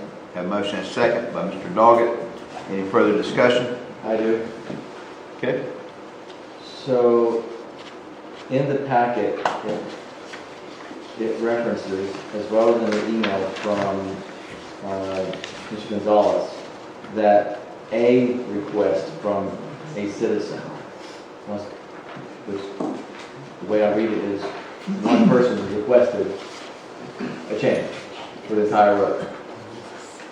Is that correct? Back at the time related to the other part, yes. There was a citizen request, that came to perhaps Councilmember Walker, I'm not sure, but it was brought up at the time, was looked at, and then this has nothing to do with that I know of, but since it's close by, that's why I gave you that historical perspective. Well, they can just change it though, right? They can just change. It's very nice of them to ask us. They can just change. Well, they normally get municipal approval by way of the ordinance. So that's their normal process. So they have decided they want to do this, need to do this, and they have just asked for their records for our municipal approval. Yes. Mr. Mayor, you agree this is just a formality? They're kind of doing us a favor, us asking us, One final question, because it mentions the council requested the NCDOT conduct a traffic speed limit analysis. Do you have results of that speed limit analysis? Probably could get it, but I didn't request it. No. But they did ask us to change it, based on what they're... Yeah, in this circumstance, they did. It's important to note, I'm big fans of DOT, and every time we have ever asked them to lower a speed limit in Summerfield, it's never a question. The only thing they say is, well, Mr. Whitaker's experience is different. The times I have asked, they have never given any pushback. The only thing they say is, if you lower it, don't come back 9 days later and go, hey, we were just kidding. We want to put it back where it was.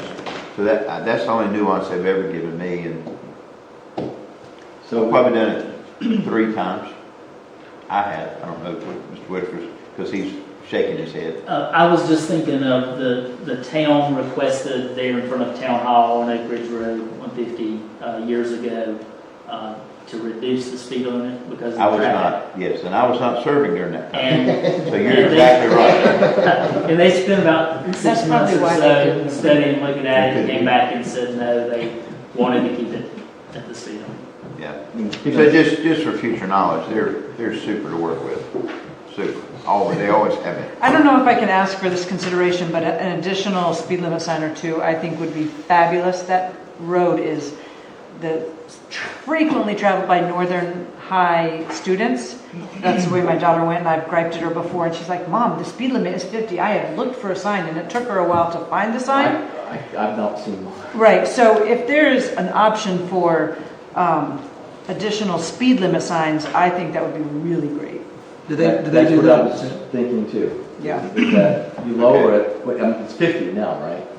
55. Oh, it's 55? Yeah, it's crazy high.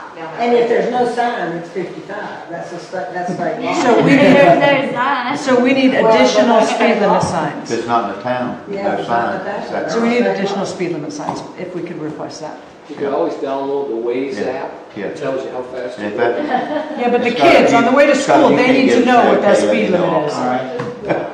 So we have a motion, we have a second. Any further discussion? Oh, I didn't already do this, did I? No. Okay. Motion is second, and no further discussion. We'll call the question. All those in favor, please say aye. Aye. Those opposed? Motion carries unanimous. Any other reports, updates, or comments, Mr. Manager? Yes, and with in the admin department, we did get our new copiers and printers installed.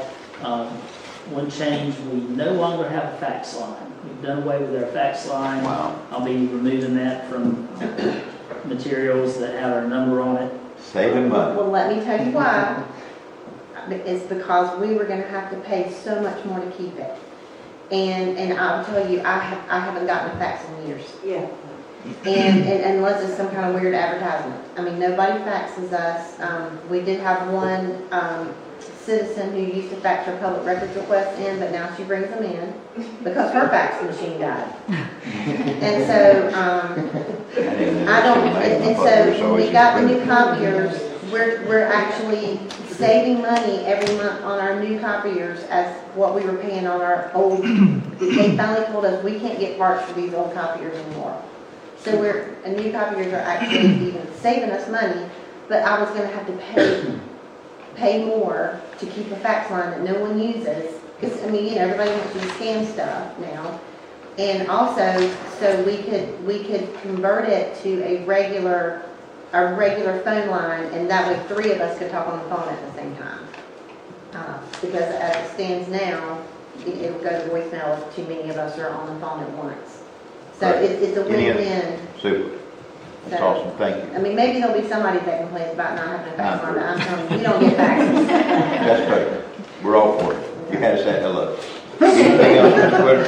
Parks and Rec Department, our Parks and Rec Director is working on our community park bridge replacement project in relation to the properties. The Gordon building closed yesterday, so we have now had both of those properties disposed of through Preservation North Carolina. And then a couple of other things. Our Transportation Advisory Committee seat is not settled. That was voted on last month. The update to that is that when we went back to the other 4 towns to make sure they were still good with us having the seat with Councilmember Clay in that role, we got some different feedback from the towns, and they had some other ideas of, hey, we want, Pleasant Garden said, we like representation on the southeast side of Guilford County. And at first, Stokesdale was the only one that did not agree with us holding that seat. Then Oak Ridge chimed in, and they had some new thoughts. So bottom line is, we are awaiting some Waiting to hear back. further direction from the NDA on that seat. And keep you posted on that. And that's all I have in my report. I have a question about the Gordon building, from something Mr. Greco said. Anyway, how did they work out septic and parking? We don't know all the details of that yet. What is it going to be? Like, do we know It's some type of retail. But we know that they have a plan? They have some type of retail plan that No, probably I mean some septic type and of parking. septic that is portable, yes. And parking? And parking is to be still worked out with the town through, depending on those uses. Did you say portable septic? Some type of portable Like an septic. outhouse? They're not portable. Unless Guilford County has come up with some other solution that they will approve. They're trying to keep it rural. I don't know the details of that. Where's They've been working on it says for quite a this while. is better. Bring Here's the Okay. Thank you, Mr. Manager. Moving on to item 13A, potential legislative de-annexation update moving forward. I think that's Mr. Hamilton. Yes, I asked for that to be on there and to maybe knock out 2 birds with 1 stone. Who put on there 13K? Who added that? The UDO text amendment. Who was the person who requested it? 13K. Yeah. Who was that? 13K, Devaney. Okay. Unless Mr. Bain's welcome to add to it, but my stuff might overlap both of those. To be brief, because I don't have much to say at this point, is I wanted to make sure we had an update on where we are. Of course, we had a meeting back in December, I think it was 16th maybe, to talk about that, to get us up to speed on it. And I had some directives from there. I followed through with those directives, but of course we were over the holidays, so I really haven't had a chance to really discuss much of the materials yet with anyone. So just wanted to give an update that I followed through with what I was supposed to back in December 16th, and that I will let the board know more next session. And then also reached out to, I think it was Warden Smith, again over the holidays. I didn't actually get any response from them. And of course, I think the UDO text amendment 13K overlaps with 13A, which was to talk to the attorneys again. So, Wait a minute, are you still talking to item A? Yeah, 13A, but I didn't know if we could knock it. I wasn't sure. Well, I have a question. Yeah, go ahead. How does 13A involve a conversation with Warden Smith. Potential legislative de-annexation. Warden Smith, I believe that was the... Folks we let go. Yes. Right, but at the time, we still had them under contract up until the end of December. So I was hoping to speak with them before that period. Oh. That's all it was. Okay. Did you get to talk to them? No, I did not. So is that all of it? That's it? Oh, wait. Okay. Unless you have something. Any other questions? I'm sorry?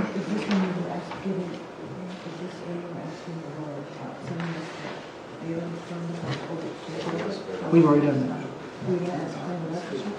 Oh, yeah. Has anybody else heard from, and of course I reached out to the Thielen, Mr. Sessoms, and you or Mr. Whitaker, or I think it's Mr. Hornick on the line too. Have any of y'all heard from any of the attorneys involved in the de-annexation? I have not heard from Mr. Thielen. Or any of the other attorneys involved? Tom Darrell? I have not heard from Mr. Mitchell, I think his name. And I may have talked to Bob about it. I don't know if anybody I mean, else. outside of us. I'm just asking if anybody's gotten any responses from anybody about anything dealing with it. I don't know. I don't think that I have. No. That's Bob. I didn't hear him answer. I have not heard anything from anybody about the annexation in months. All right. Thank you, Bob. Mr. Whitaker, same for you. Same for me. Okay, so that covers any other questions on 13A from the council? Item 13B. This is mine as well. One of the issues, and of course, I didn't know what to put on there really because I'm not sure of all the lawsuits that we're involved in. I know that we have a lawsuit over a sign. I believe that has been resolved. Has it actually? Is there a consent order? Is it? There was a consent order. Bob, you might have to help me out here. We're talking about the Clouds Vape sign. Right, there was a consent order that was entered where that was dismissed, subject to, we're reviewing our sign ordinance now, and, you know, if we amend the sign ordinance and apply it in a way that they don't like, they can always appeal again. But basically that was dismissed by consent order. So where are we on that, amending the sign ordinance? I think that's among the UDO amendments that are on Brad's list. So it is the, okay, all right. And of course, we spoke about the de-annexation and the whole issue with the UDO. And the other thing was public records. I know that we've had a lawsuit before about that. And of course, during the last meeting on December 16th, Mr. Sessoms, I don't think you were there on that one. We had talked about public records, and some of the records that we have may need to be given. I think we have claimed an attorney-client privilege on a few things that maybe we shouldn't be claiming that on. And I wanted to make sure that we disclose everything that we're supposed to disclose. I was hoping that Mr. Hornick would be here, and I definitely understand that he's not because of the weather. And I was going to go through some of that with him. Given the time and he's not here, I might defer that, if that's okay with everybody else, until he's here next time. So you haven't had that conversation with any attorney? What's that? You haven't had that conversation on what we need to release or don't need to release with any of our... Well, that's why I wanted Mr. Hornick to speak today. He wasn't there at the December 16th meeting.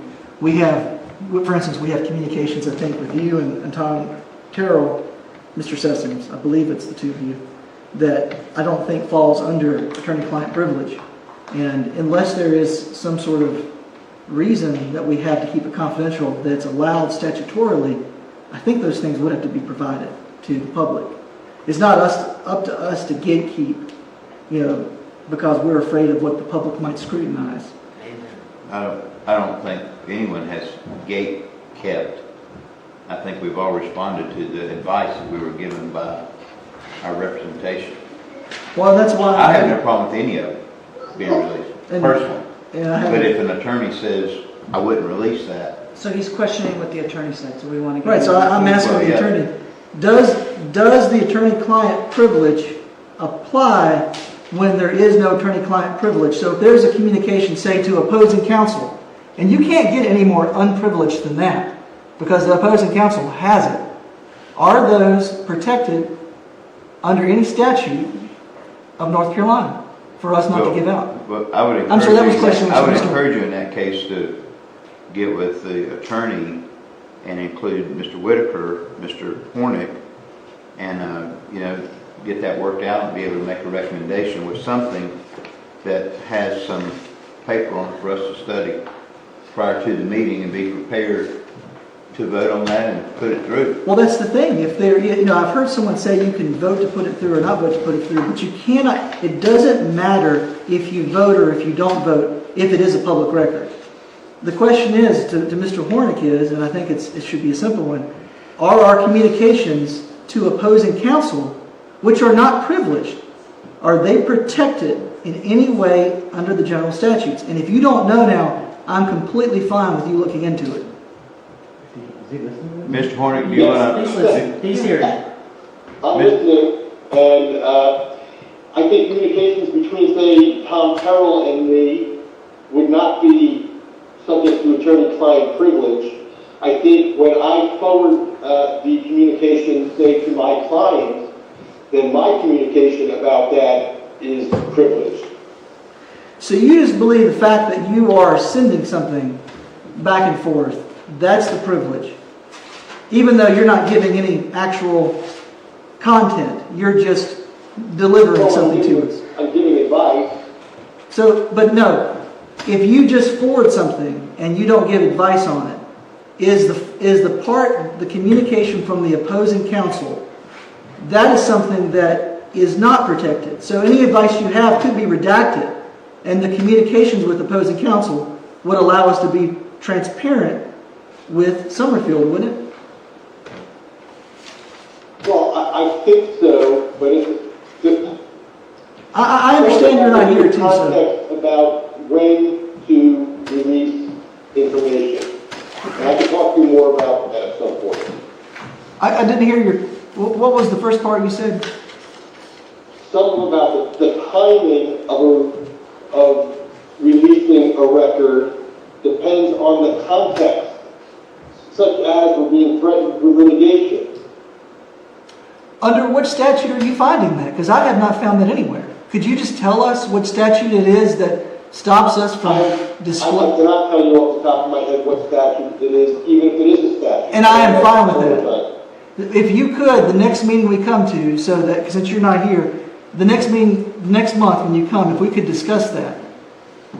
Well, it is good for me now to know what your questions are so that I can be prepared to discuss. Yeah, I would encourage you to email him those questions. Well, from what I understand, and also include us. Well, actually, the public records, isn't there a policy for public records where I think the attorney is supposed to review requests for public records? So, I mean, this shouldn't be anything new. We've had this going on for some time. So to say that, this is out of the blue, that we don't know this, we've been sued for public records requests. We've lost for public records requests. It seems to me like this is something that we should know.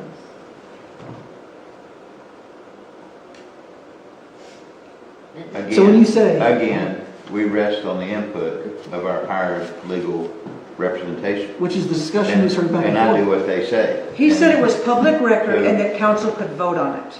But what are they voting for? Because you can't and that's vote. His point is no vote should take place. It is public record. It should be released. In fact, I believe there's even been litigation before where somebody tries to get something, they say it's confidential, and then all of a sudden they say, well, we're going to go ahead and release it, so you can't sue on this anymore. And the courts have said, no, we're not going to consider it moot because we could do it again. So I'm asking, I want to make sure I know, are these communications that we have with opposing counsel, which cannot be privileged just by the nature of the communication, do we have any other thing that we can rely on to keep those private? Because if not, we have to give those out to people when they request it. And we have had people request a lot of things about council's communications. So, Mr. Sessoms, I'm not directing anything at you. This is something I'm talking to with the attorney. And it sounds to me like we're going to come prepared to talk about it next time. Well, again, I would encourage you to put all your questions in an email. And if we're not going to get documentation, because this is not what I do for a living, if we're not going to get documentation on it, then and just include us in the email thread with Mr. Hornick, so at least we can all read and keep up with what's going on. But I did ask to have these released months and months ago. This is not the first time that this has been brought up. Exactly. This has been brought up multiple times, and we were every time told, it's been discussed in an email thread. and we were told it was up to the council to vote if we wanted to release them. That's right, because the privilege belongs to the council, not to me, not to any individual member of the council, belongs to the council. But no, but if it's not a privilege, our question is not whether or not we can vote on it. The question is whether or not we have to vote on it. Because it doesn't matter if we vote on some of these things. We have to give them up. It doesn't matter where you put a document. You can put it in a confidential file. I would agree with you on what you're saying, yeah. Okay. All right, well, then we'll talk next time. I will make sure I put some in the whole council so they can see it. It'll be an example. In advance notice of the question, I was better prepared to answer the question. I know, and I know that of course, you're not here either in person, so it makes it more difficult as well. So. Yeah, that's unfortunate. I'm sorry about that. I know, I definitely understand. The weather did not permit it. Okay, moving on to item D, 13D, King and Company. Mr. Vane, I have your name by that. Yes,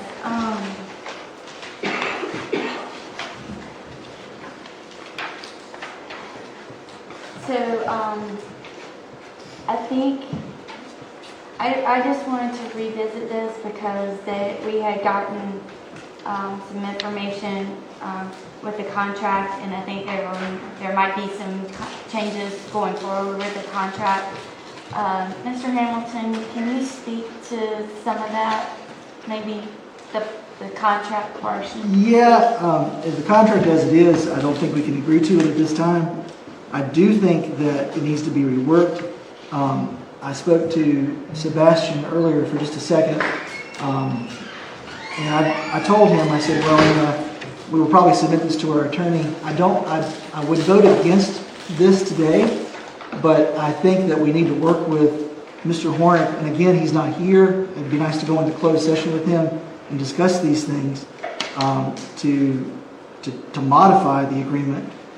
He's already made some recommendations. I think we should take those recommendations, and I think there were a couple other things to tweak it a little bit just to protect us as well. And again, I said Mr. Hornick, I think, has already made some recommendations, but I'd like to go over it with him. I do think that I would disfavor. I know the last time Mr. Sessions made a motion maybe to continue paying him. I can't make a motion. I'm sorry, you said something about us making a motion. I suggested that, so we had continuation of service. Forgive me for that. But I think you said that last time. I do disfavor paying so much when there's nothing really going on at the moment. I don't know, I'm definitely open to hearing more about It's just like you pay firemen, it's just like you pay policemen, you know. You pay them to be there when you need them. And so, how much were we paying the other firm? $7,500. And of course, Mr. King has asked for, was $8? 8. And so in the terms there, I would encourage whoever is leading this, and I think it was Mr. Vaney who brought the contract forward, to work with you if she likes, work with Mr. Hornick, get a contract together. That could have been brought here tonight already in the format that you guys wanted it. It could have been in our packet. We could have reviewed it, could have made a motion, we could have voted on it. oh, we haven't had time to do that. But no, I do agree. The holidays. Yeah, and I think Mr. Hornick just gave his recommendations recently to me. But no, I think we do need to. I gave my recommendations on December 18th. Yeah. Yeah. So we'll need to. Councilman Hamilton, I'm in favor of continuing with King and Company to some extent. I have the recommendations from Bob Hornick in front of me, and I do concur and agree with you and him that some adjustments to the contract that can be made. I agree with the mayor too. I think we extended it a month. We should be ready. We should continue having a lobbyist. Yeah. Okay, I'm sorry, Mr. Blunt. We should continue having a lobbyist. Well, I mean, here we are again. So, what do you guys want to do? But I think that we have to go back to King and Company with a revised agreement. I think we'll have to have Mr. Hornick draft us a revision and a counter offer, so to speak, for a contract and with our direction. Mr.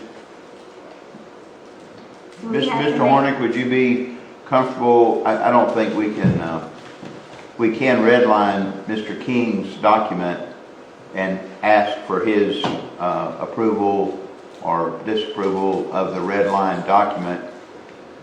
Are there additional things other than the things that Mr. Hornick suggested that you guys would like to be included in that? I believe there were a few things on there, and I'll have to go through it, email him, and I'll copy everybody else on it, and then everybody can have their input on it. And if you think we should make a motion to continue his fees for another month while we get that together, it's fine. But I'm just pointing out that his services will be discontinued January 31st at this juncture, unless we somehow make a motion for whoever to finish working this out in conjunction with our manager and Mr. Hornick, and us approve y'all's efforts and get the deal closed with Mr. King tonight. We're gonna run out of time. But if you don't feel like that's a big deal because there's nothing going on, then maybe that's what we do. well, I think you left out the alternative of just approving him for another month until we get a chance to come back with it. Are you good with that? Are you good with that? Just Has do anybody just asked do him? another month Has to anybody month. asked him if he's good with that? If he doesn't want, we can call him, see if he answers. Would you like me to do that, Mr. Sessions? It's up to you. What time is it? You guys make the motions. It's 10 o'clock. 10. Let's do 30 days, and if he doesn't want to, then he can. Yeah, just hang out, right? Yeah. And if we need to, we can always call a special session. Would somebody like to put that in the form of a motion? I'll make the motion that we continue for another.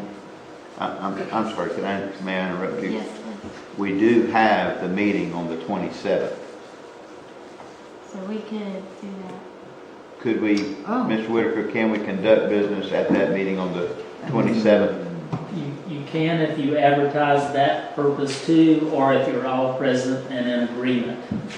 Well, I would prefer, if we're going to do it, that we advertise it and do it full bore, but if you guys prefer to try to get the document. It's on the agenda, it's advertised. No, in our notice, we would need to say Business that's maybe. for the planning retreat and to conduct business about approving the lobbyist contract. Yeah, so I just wanted to give you that option if you wanted to. You think you can have a contract you're happy with by the 27th? I can have my recommendations in the next couple of days for sure, and I'll get to Hornick how long it takes him to have it revised.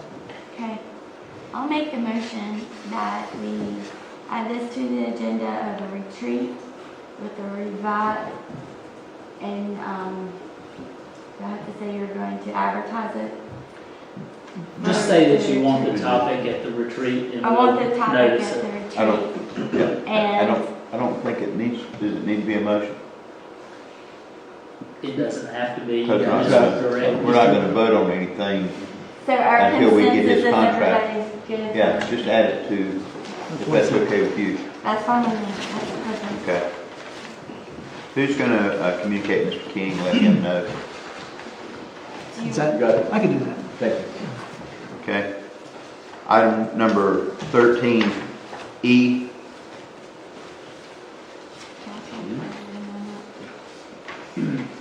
This is our budget amendment, and I'll let Dee describe that to you.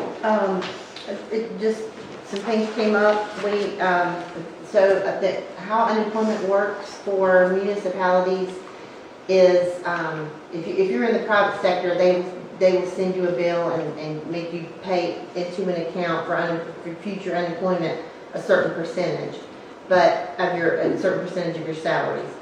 But in the government, they just make you have an account that they tell you how much money you need to keep in that account, and so they every couple of years say, hey, you need to add a little bit to your account. So that's all that is they've sent me a bill that says you need to put another $178.71 in your unemployment account. No one has made a claim against the town. That's just to get our pool up to where they want me to keep it.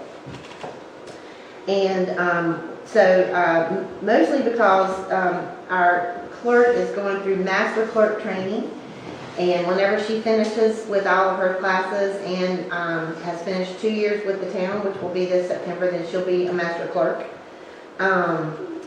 The per diem and travel expenses, most of her classes are already finished, but that's why I need a little bit more money in travel and per diem.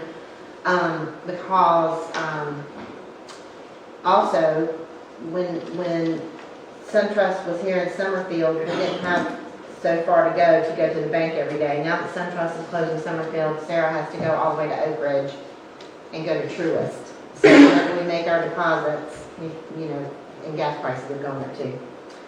So that's mostly what that's for. And then also our workers' compensation, our parks and rec. I got a bill for an extra $428.42 because we did have a workers' comp claim on one of our parks and rec attendants last year who cut himself. So they jacked the price up and make a claim for a couple of years. So that's what those for. Okay. What about that? That last one? Did you? Well, I'm just telling you where I'm pulling the money from. Oh, okay. Which basically means, we never, and I like to explain to especially new council members, we never pull that much money out of our fund balance. That's just, if we spent every penny in the budget, that's how much money we would need out of our fund balance, but we never spend every penny out of the budget. Okay, thank you. Would anyone like to make a motion? Make a motion to approve budget amendment number 6. Have a motion. Do we have a second? I'll second it. Have a motion and a second. Any further discussion? All those in favor, please say aye. Aye. Those opposed, motion carries unanimously. Item 13F. That's me. Mr. Vaney. I put this on there as a procedural matter, which I explained in the second follow-up email. And basically what I think is going forward in the future, not retroactive or anything like that, is we need to streamline all of our code of ethics and all of our conflict of interest items between council, planning, BOA, and committees, and make everything the same. And therefore, there's never a perceived conflict of interest or anything like that. This is all procedural. This has nothing to do with anybody. It's just cleaning it up. I think it should be across the board. This is for all other committee positions? Yeah. Who would be drafting that? Well, so let's talk about where these live. So, and I did not get the memo. I did not know what the purpose of this was on the agenda for us, so that's why I'm not prepared for it. But the planning board's code of ethics is memorialized inside the UDA. So to change that, and that was just vetted in the last year or so. So to change that is a formal text amendment process, public hearings, etc. For committees, that is memorialized in. Are you asking about committees too, or just planning board, BOA? Committees that's memorialized in the ordinance, the consolidated committee ordinance that you have on another item here on the agenda. And the Board of Adjustments ethics are not defined in the UDO, but we decided what was talked about when the planning board was approved was that they would follow the same process. Is that right, Brad? Can you? Yeah, so I had to remind myself what exactly we did. So we redid the Article 2 administration of our ordinance, which handled planning board and how they pretty much do things procedurally. In item 8 there is code of ethics, and we said the board shall adopt and adhere to a similar code of ethics as recommended by the board and adopted by town council. So it's separate from our ordinance, but it's still memorialized in here, like Scott said. But what we did was we essentially took this nearly verbatim, changed everything that said council, mayor, changed that to planning board, changed that to chair, and a few other things that maybe the planning board wouldn't have to even consider. I don't remember exactly what that example was, but essentially the planning board has the same code of ethics as what you have in front of you. And where does that live? That lives as a separate policy. In the, Should be. I thought that was in the UDO's. No, it's separate. UDO says the code of ethics shall be adopted by the planning board. Oh, that's right. We did that separately not too long ago. And then what you're looking at here, and maybe Bob could give some historical perspective quickly, but somewhere around 2010 or so, I recall a requirement at the state level of all governing boards to adopt a code of ethics.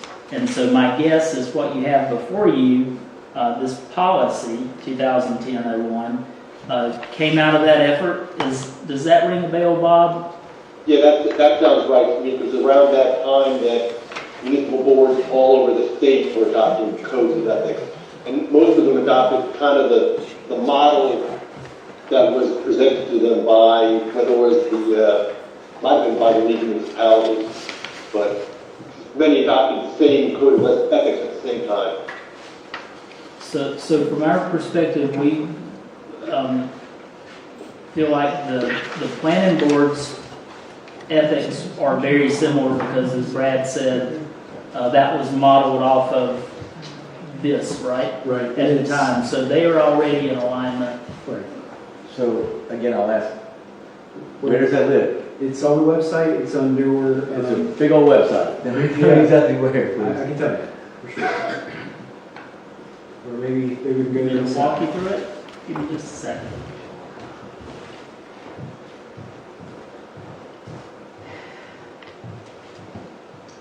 So government policies, and then I just have to know this was adopted in 2023. But there is an index there too, if you didn't know that. And then there's the last one there. The full value is different, it's more updated, but the content is almost exactly the same. And that's poll 2023-005? Correct. Is there a particular concern that there's an inconsistency that's significant between, say, the council and the planning board in terms of code of ethics? I just don't want going forward, any more issues with a perceived conflict of interest. I want it more black and white. I think it's easier for everybody. I agree. I think Should it be should consistent. stay the same for everything. Is it not now? Well, I haven't had this recently to pull up and read it verbatim. So I can't answer that question. So if you look at what's in your packet, just quickly, you have a preamble, stability and proper operation. That's what the preamble says. Article 1, planning board members shall obey the law versus town council members shall obey the law.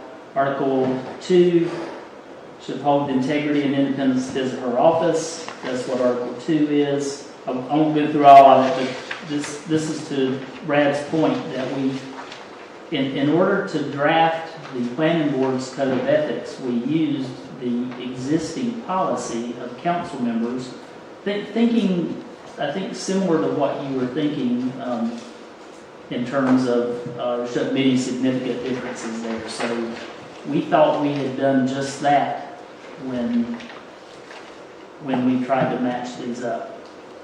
Okay. So this is for planning board for May. We already have one for town council. And Mr. Benny was What is on asking. the board of adjustment? So that was something that we'd like to tackle in a future text amendment. Just like we did with the planning board, we had to really reorganize a lot of things. So we would love to mirror what we did with the planning board with the board of adjustment in Article 2. With another POL, with a policy? With another policy and text amendment. Is the planning board in the text amendment? They were, yeah. They were? Yeah. But we could still draft some sort of code of ethics, I think, that covers restrictive nepotism, things like that, to where you can't have close family on boards. And I think that's what we were trying to get to. We'd like to make sure that anybody who's on a board or who's on a committee shouldn't be a close relative of anybody that's on a council. And if that's what you were trying to do, Lynn, we can put that into a motion and see if Warren can do that. Yeah, and I was also wanting conflict of interest on there as well. When I asked for it, I don't have my email in front of me how I asked for this. You had asked for it, and I wasn't clear what you were after, and I sent you an email and said, in this policy, and I said, do you mean the code of ethics policy or something else? And I didn't get anything back, so I didn't know what else you needed. I'm not going to take time to look it up now, but I wanted it for everybody, code of ethics and conflict of interest. Can we put that on the list to tackle that for? A future, that's fine. Because, Brad, you already said that was something that was already planned, right? At some point in the future. Yeah, I think the town council is saying the future is here. Sure, okay. So Heath, what are you saying? Put it on for next time? I mean, I don't know if we can do that that fast, but Does it have to? I mean, does policies like that have to be within an ordinance for the planning board? You can't credit. So the UDO addresses it in that it says they will have, meaning the planning board will have its own adopted code of ethics. So that's why we adopted a separate one. And the thinking there, underpinning that, is if you wanted to make a slight change to a policy in the future, that's a lot easy. It's easy to change a policy for you to change a policy. It's not easy to change the development ordinance. It's a lot bigger, formal process. So that's why we pulled that out distinctly, so that you have more flexibility in So that. that's what we're saying. Can we modify that policy? Yes, you can modify it, but just, I mean, we talk about this a lot in terms of, if you'll look up here on the screen real quick, not to get down in the weeds about it, but this says planning board members should not allow family, social, or other relationships to unduly influence their conduct or judgment.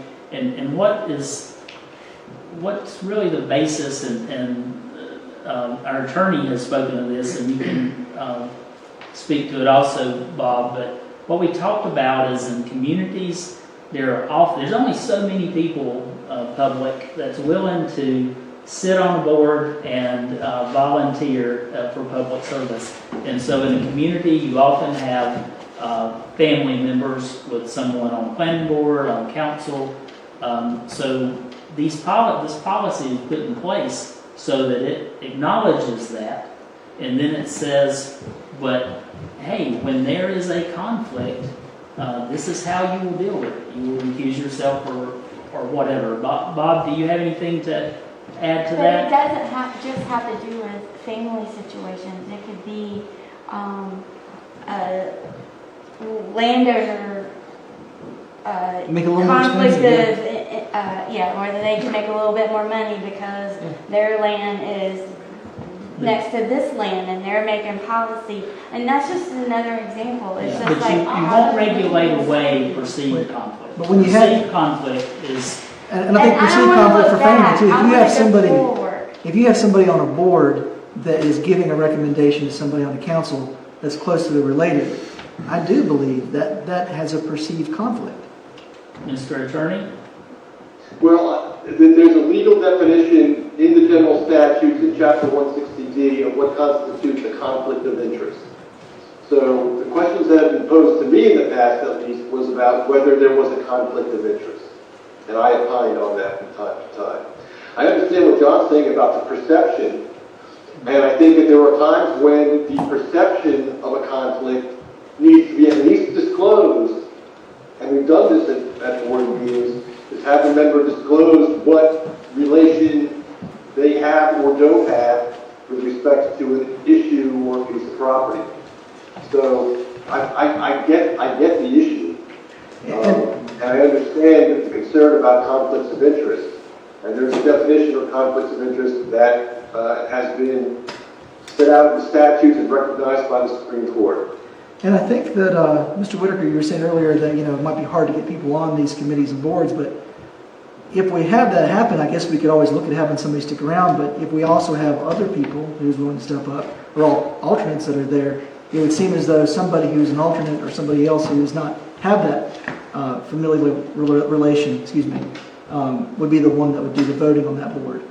So I just don't, I agree with Lynn. I think we should make that, we're trying to go for transparency, trying to go for no conflict of interest.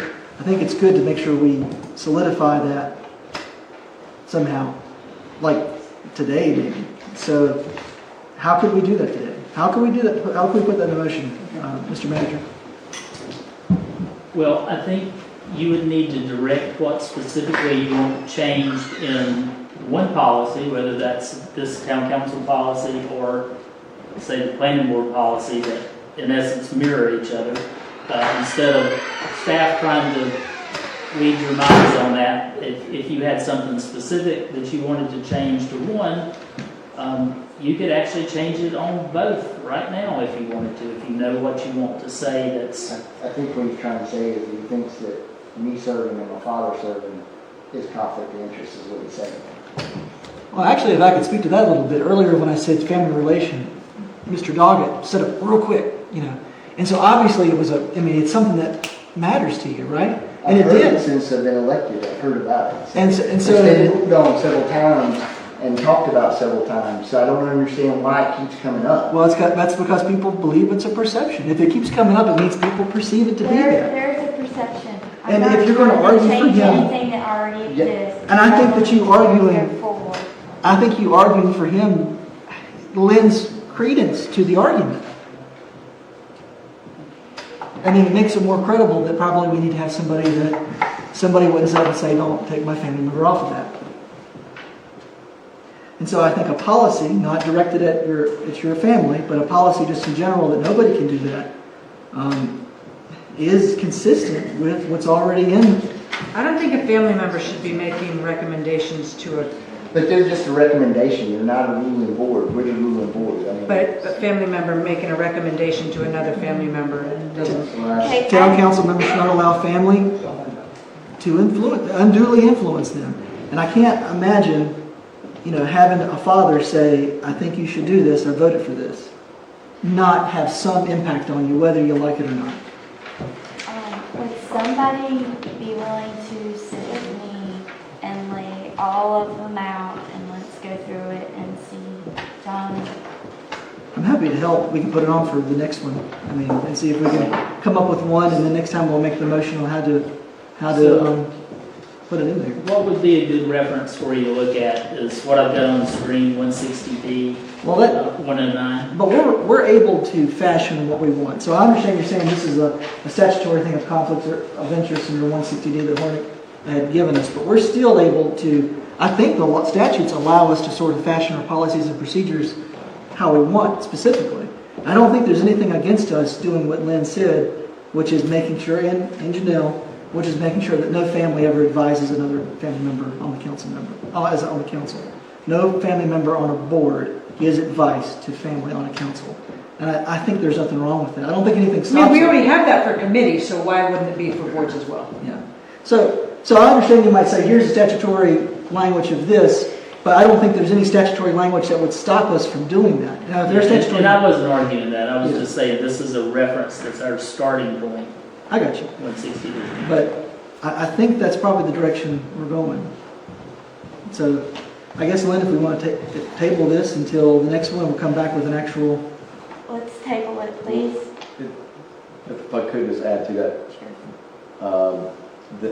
The staff has already had on the roadmap already for the Board of Adjustments. So be sure to, as you're looking at the policy that's already there for the planning board, there's one for directors, there's one for town council, that would include all the committees, the Board of Adjustments, and everyone. Just get it all lumped in. Well, actually, I hate to be the one that keeps doing everything.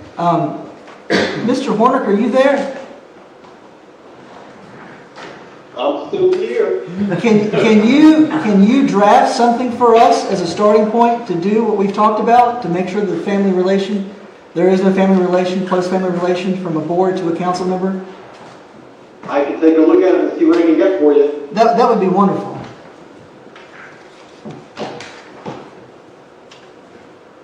End the conversation. Yeah. Item 13G, public comments, Mr. Clay. That was me. In policy 2006-001, it states that the length of each speaker's time limit will be limited to 3 minutes per meeting. And I did some phone calls and some research and contacting town hall of our surrounding communities. That's Oak Ridge, Stokesdale, Kernersville, Jamestown, High Point, and Greensboro. And I just wanted to let the town council and the public know that our policy is aligned with all other surrounding communities at a 3-minute public comment.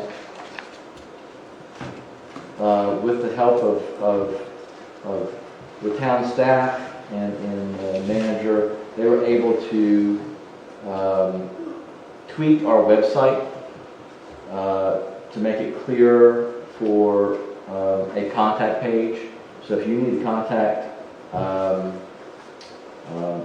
us, there's actually a section that says contact us. If you want to pull that up, if they got it done really quickly, they adjusted and put the hours of when town hall is open. And what has already been on our website too is the staff contacts, council contacts.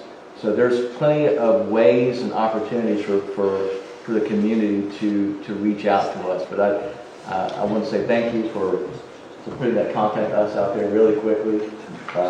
It does go to representative town hall, and they will look at it. And if we need to talk about it further, we can. But I just want to be sure that the community knows that there's lots of opportunities beyond just the 3 minutes that you can reach out to us. We're here to listen and help. Any discussion on 13G? 13H, Consolidated Committee Ordinance, Finance Committee Review of all contracts. Mr. Vaney? That's me. So this gets back to the UDO, and I know we have a running list. We talked about this, I don't know, sometime last fall. And I just want to make sure that we're continuing that. I'm not saying tackle the big text amendment, but like there were quirky. I think we're on. Oh, wait a minute, I'm 13H. sorry. Yeah, you're getting ahead of yourself. Sorry. This is about finance committee review. Sorry, I saw that, and then there was a thing to do with finance in there. So. I read it out loud. I know you did. I'm tired. I said this was going to go to midnight. It's my goal. 13H. Period. It was. Hey, I have to be at the athletic program. Okay, well, this is, the purpose of this was to have the finance committee, read, contracts, add to that, and, there were questions about, is this part of what the finance committee is supposed to do? Because I had asked, I guess it kind of all. Anyway, in the purpose of it, it says preserve fiscal resources during budget, advise during the budget development. I also underline some things where I think that on page 4 that it talks about they have to be in charge of, or make recommendations to the council for expenditure of funds. So in reviewing contracts and being updated on what the costs are for a committee, where we might get to pull the money from. Do we think we have enough in what we pull in from our property taxes and our sales tax and our alcohol tax? Or is it something that we need to dip into fund balance? I think it's important that the finance committee be in on what's coming at us up front and ahead of time so that they're knowing how we work with our money. Is there a particular project where we might decide to finance the whole thing, or we take the whole thing out of the fund balance, or we do a combination thereof? And they may not know that unless they're involved in what's coming down the pipeline and reading the contracts. I don't know if you want to go so far as employment contracts or not, but at least projects. That's it.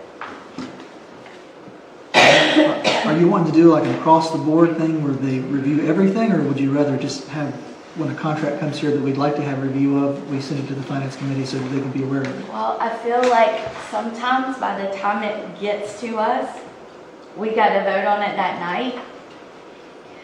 So I'd like... That sure hadn't been a rule here tonight. No, I haven't, but in past times, it'll come to us and we have to vote on it, or at least that's the way it's worked, where I would like to see maybe their hands in it prior to, and they may have a helpful recommendation to us as to how we handle it.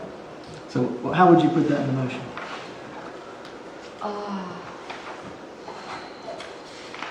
And do I understand that you just want the finance committee to look and see what financial obligations will be in the contract so they can give us advice on how to impact us? See the financial obligations, and if there's anything that they see that's red flag, like, oh, Did you call Vicki on this? I've talked to Vicki before about this. Yes, she thinks. And what's her answer?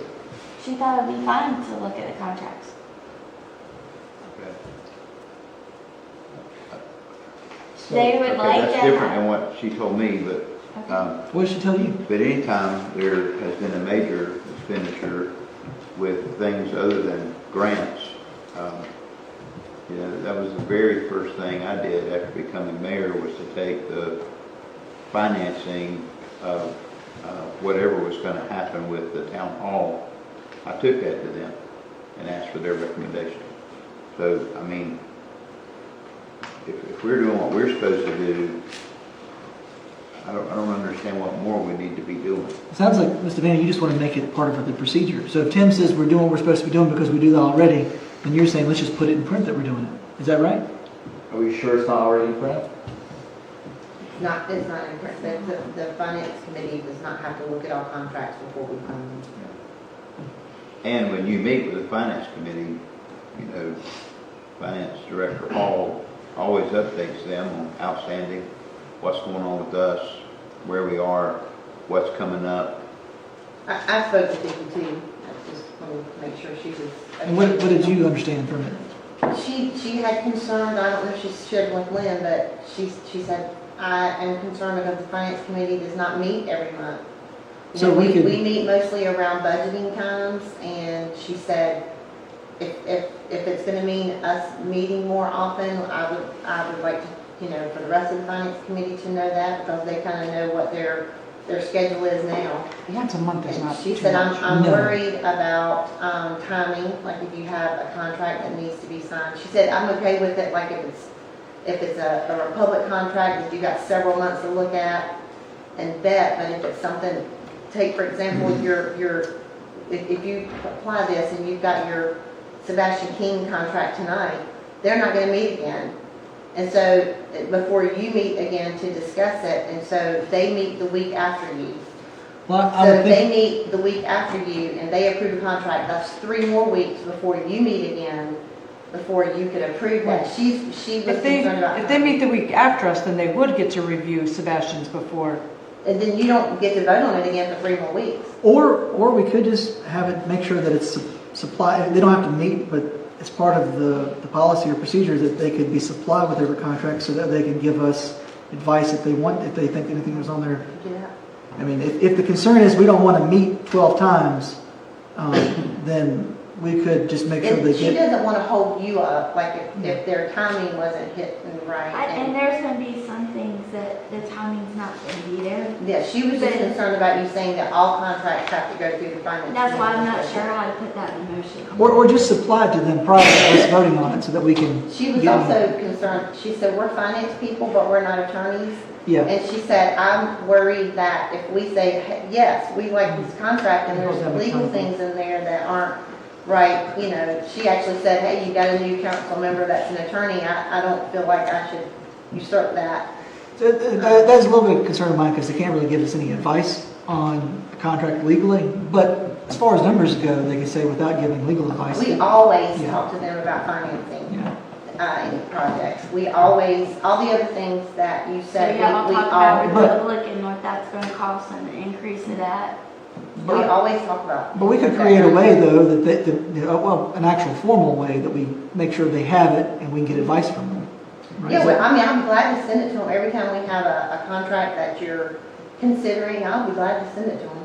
And just wait for She's input. not saying she doesn't want to look at it. She's just worried about approving I something. that's understand not- the legality of it. It's having another set of eyes on it, having another opinion, but then also how are we gonna, if it's something huge, how are we going to go about spending that money and where is it going to come from? We do that. But we didn't do it without Bandera. We talked, well, some of those things came up after it was already budgeted, so they have not looked at the Bandera contract. So that's an example of one that, No, I have not in the past passed along contracts to them. I'm not saying that. I'm saying as part of where we're going to get funding. We always talk about where we're going to get funding for projects. but we haven't, but you didn't talk about it with Bandera. No, And yes, the we contract did. was signed. They knew that all the grants that we got for Bandera, yes. they But knew the, that. out of the, over the, but that it was that it was gonna be over budget and we were gonna have to We come did up with not money. meet at the time, we were not meeting with the finance committee at the time of the pond Right. contract. We haven't met with them since that. If at all possible, I would like for the finance committee to lay their eyes on as many contracts and make sure they understand what kind of money's coming up or we're being asked to vote on and that type of thing. I'll be glad to send That's all I'm asking. contracts to them. That's all I'm asking. And she's not saying she wants to get out of your work. She just doesn't want to hold up Oh, I know. any. And I understand there's going to be a time Just not for approval, it's just for them to review. that, or it may bypass them because it's something super quick. Right. And that's That's what she was okay. concerned And that's about. okay. That's okay. But if we can catch the majority of it, Did we already put it in motion? go Did we ahead. try? Or you could just direct me to always send contracts to them, and if they have any concerns to bring that up. I'll be That's glad. exactly what I wrote down pretty much, so I don't need to put that in a motion. I can just say, Dee, would you just make sure you send out contracts as they come in Yeah, to the is that sufficient, you think? And then and if they have any concerns, they can, just email it to them, and it's confidential, obviously. Well, If they have a meeting between then and when we have to sign it, if they could discuss it, that'd be great. Actually, I don't think it's confidential. But, yeah, anything would be forwarded to them, and they would give us input on it. That's it. Okay, thanks. Well, any further discussion? Yes, I do, thank you. Thank you, ma'am. 13.8, we're still on, right? Okay? 13H, yes. So just FYI, when I'm looking at the consolidated committee ordinance, that is ORD 2015-002. There is already discussion in there that talks about conflicts of interest related to committees. Committee members of fiduciary to the town committee not their own, their private interest in possible fiduciary conflicts should be disclosed to the committee, town manager, council. It also talks about committee members' violations of ethics. Heath, I'm having just a little trouble hearing you. Where are you at? Even I am at Page 8. thank you, page 8. Speak up. I'm just kidding, I'm Jen, I'm your wife. Yes, ma'am. Can I get you now? Yeah. K5. Look at K5. And then also in M, the Mary, number 4, violation of ethics and conflict of interest. So there are already rules, let's use that term loosely, that talks about committees and their conflicts of interest. So it's not all together. It's kind of all over the place, but I just wanted to point that out. And then a question. This was revised in September of 22, and it references a public safety committee. We still have a public safety committee? No. What happened to it? Public Safety Committee was pushed on, put on hiatus, is the way we said it every time. It was dysfunctional, and it was running afoul of our relationships with other agencies, and it was it was decommissioned, I guess is a better word. Decommissioned. For a while, and eventually 2016 it was decommissioned. Taken out of the, I mean, it still exists, so to your point, it's still, I mean, it exists in our ordinance as a committee that should be brought back.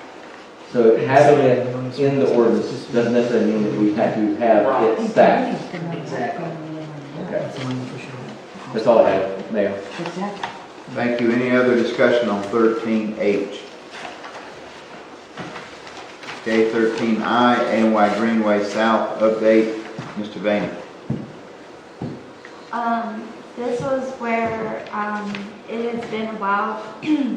We had some meetings here, and we noticed that some lines had been moved on the maps, and I haven't heard anything from that, and I was wondering, are there dates for landowner discussions so that we know if those lines are going to be moved back or not, because that was a question. Dates for Kinley and Horn to work on the design. What's the cost, and when will that, I think this is the 80-20 grant. Is that this one? When does that begin? Because I thought it was this year, 2024. Yeah, so I can address that. So what came out of the October 19th stakeholder meetings was some public input that largely focused on the area south of Auburn, where it turns in, goes behind some properties, mobile home park, into the watershed and circles around to come out on to US 220 at the time. And what has been decided since then is there really wasn't any voiced concerns about anything north of that point on Summerfield Road. So the meetings, but there were several issues and worthwhile feedback on what I'll call the southern part of the Greenway.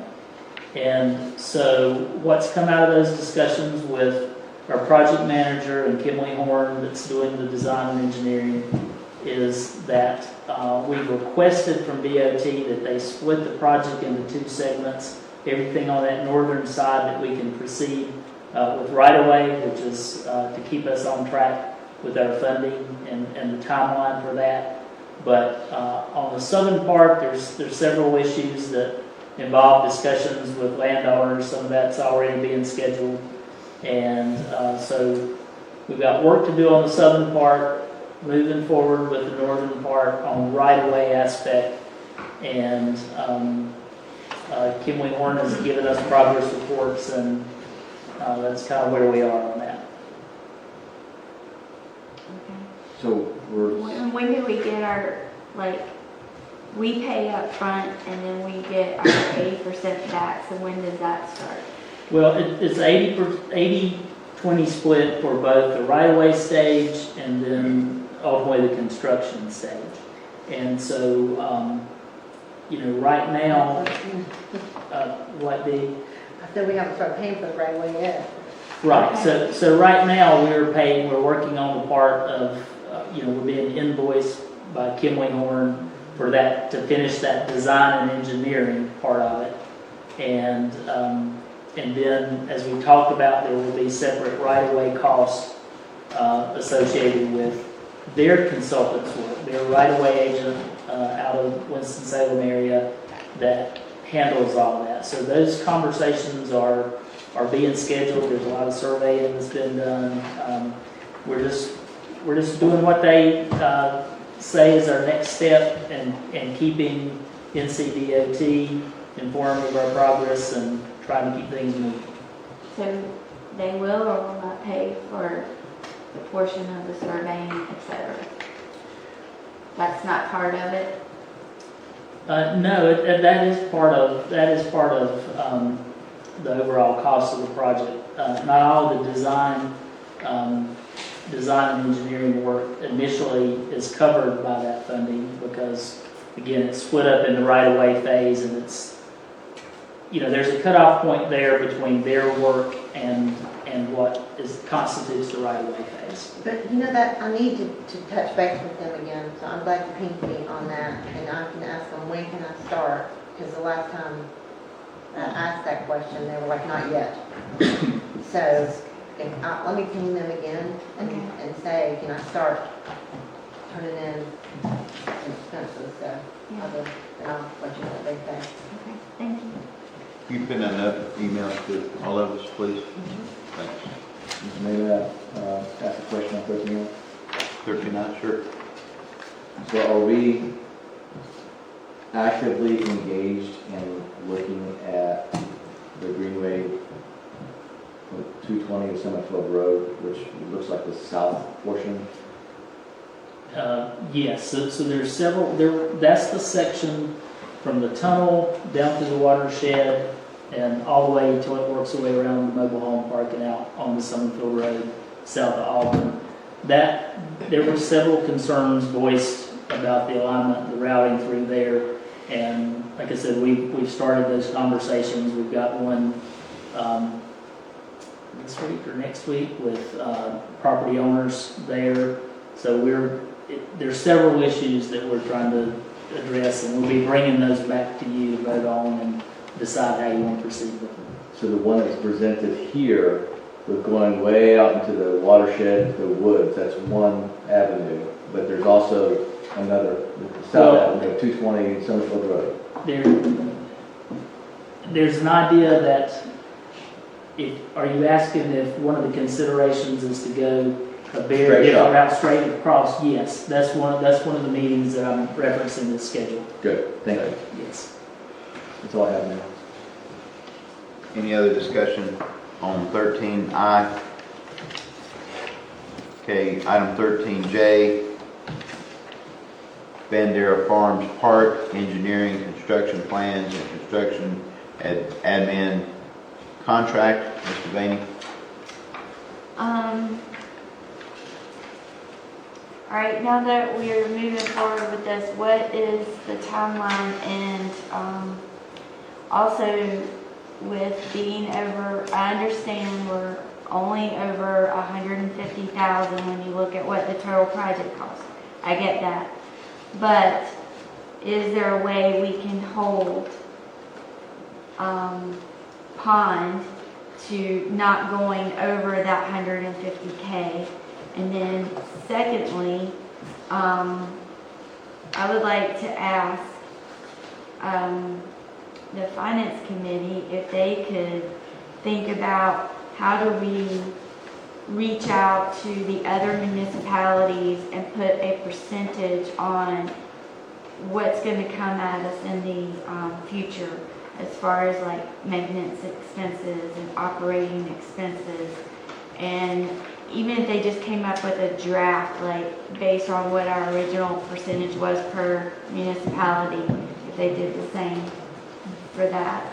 Vicki and I've already been talking about that. We're going to. Okay. Yeah. I really feel like she can be helpful to me about projecting costs. Mm-hmm. Yeah. And how we're going to pay for that is already on their next agenda, right? What now? The 150 is Well, which I think is going to be closer to $1 million, but I had asked that how are we going to pay the extra costs over budget, how we're going to pay for that. I had asked for that to be on their next agenda to start talking about how we're gonna pay for it. You want them to say where we're gonna come up with $150,000? I think it's gonna be closer to $1 million, and how do we plan on paying for it? Well, you're asking them to decide how to fund an unknown cost that we don't know that the project is over budget yet. We have the preliminary estimates for the project, and we know the contract price for the design and engineering, but we're not going to know what the cost of this project is so that we can call that over budget, because over budget would be beyond $3.45 million that we have in funding. And so we will not know that until it's designed, engineered, put out for formal bids, and we see what the lowest responsible bidder is. So that's... We don't have any bids yet. I know we don't, but we know with inflation and the cost of construction that it's gone up 30%. So since COVID, since 20, we can project, we have a pretty good idea that costs are gonna go up 30%. So then that would be $1 million over budget. And so how are we gonna pay for that? We're moving forward with a project that we don't know how we're gonna pay for. I'll be glad to tell them that you think it'll be $1 million over, but I don't have an estimate to give. I would like for them to start thinking about how we're gonna pay for that, coming up with a plan, because we're still, that cost is rising. They've already said we're 150 over budget. And that's being misconstrued. So what we said was, look, we came into this project with a estimated project budget that's 2 to 3 years old for this project. And we've since got more money for it. So we have a total of $3.45 million for the project already. In grants. In grants and external funding. So when you say we're $150,000 over budget, I think that's coming from within that early estimate. There was a number of what the total for this scope of work should be. The design and engineering. And that number is indeed higher than we had in the preliminary budget. That again was pretty preliminary and based on a schematic design that has changed. Well, it's kind of a rough estimate, that we didn't have plans yet.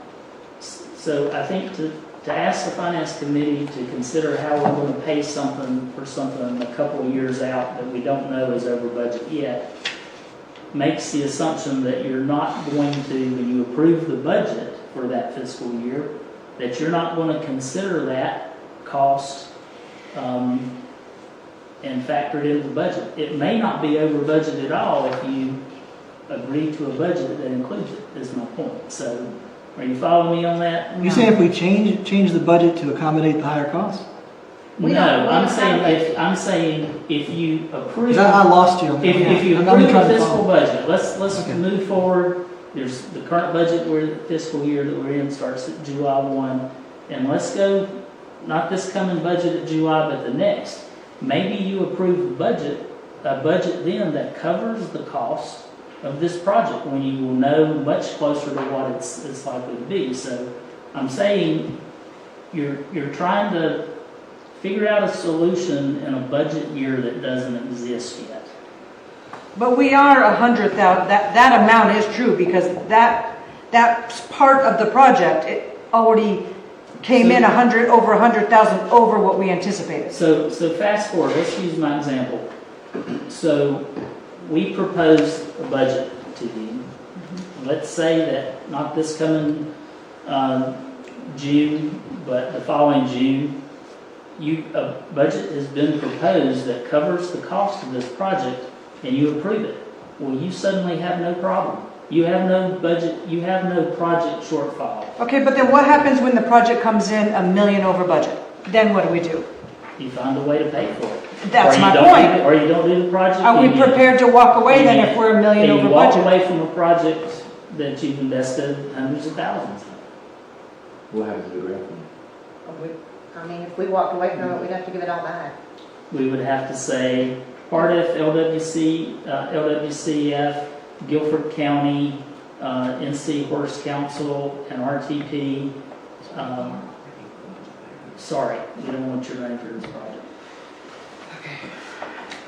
I'll be glad to bring that to them and ask them to come up with a plan if we're $1 million over budget. Maybe it'd be good if you have a lot of questions about it, and anybody else has questions about it, maybe you come to one of the next finance committee meeting and chat with them. That way you get a better understanding of it from everybody there. What do you think about that? Yeah, I'd be happy to. I don't understand why the way Scott just described it, do you not see how that we are already over 100,000 over budget? If that part of the project, if we had, this is how much it's going to cost, and that part is done, and the prices come in and it's over 100,000 over budget, and I how is it not already over budget? I think that's a fair point. I understand what you're saying too, but I think that's a fair point for that step, that phase, you're that much over budget, right? From what you originally budgeted. I think that the disconnect in my mind is that using the word budget, because I don't have a budget for it yet. And I think what I hear you saying is these preliminary estimates have come back that they're over, and I'm saying, but we don't have a budget yet. So I think maybe we might be saying the same thing. But it's not preliminary because we already know how much that step is costing, over $100,000.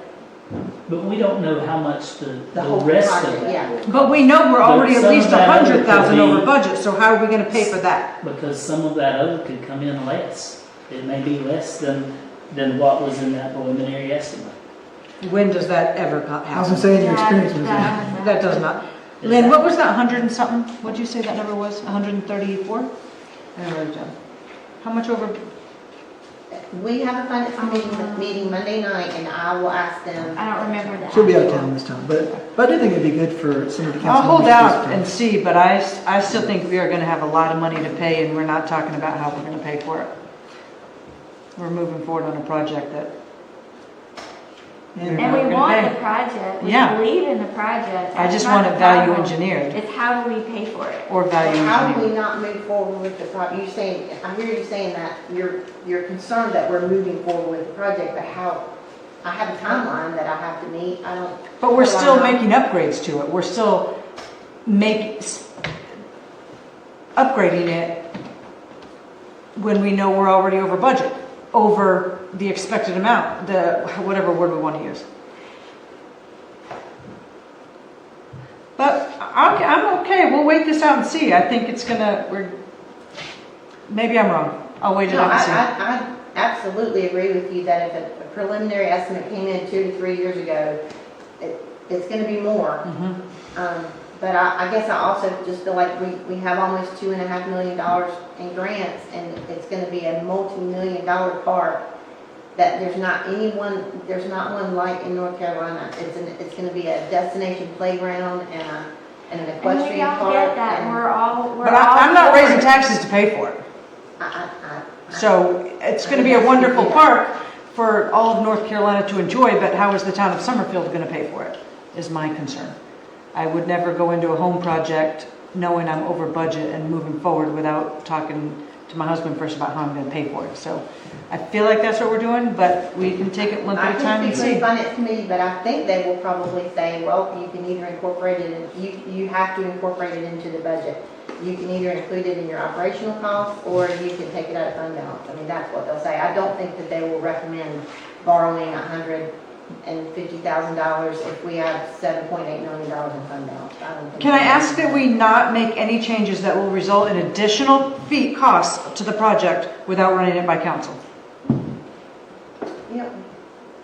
I don't know what you mean by changes. Do you Like the mean- bathrooms. Do you mean we're going to run a sidewalk 12 feet over there instead of here? Or Anything do you that's mean going to cost we're gonna build a anything new more. structure? Anything that's going to cost additional, may I ask that you don't make any changes that are going to cost anything extra without running it by us? Just give them an amount, $5,000. Give him an amount. Well, can I ask a clarifying question about the bathroom? So I feel like I hear you saying that you would rather have like porta potties out there that people will be using 365 days a year, that will be a cost ongoing because we will have to pay people to come and empty those porta potties forever. That's what you want? You I'm want children to saying use that I would porta like us to talk about it before we add anything to the project, because we We know we're already over, the costs are gonna exceed what we expected them to be. So before we add any other cost to it, can we please run it by council? Within reason. No, not Well, within reason. explain what you mean, Scott.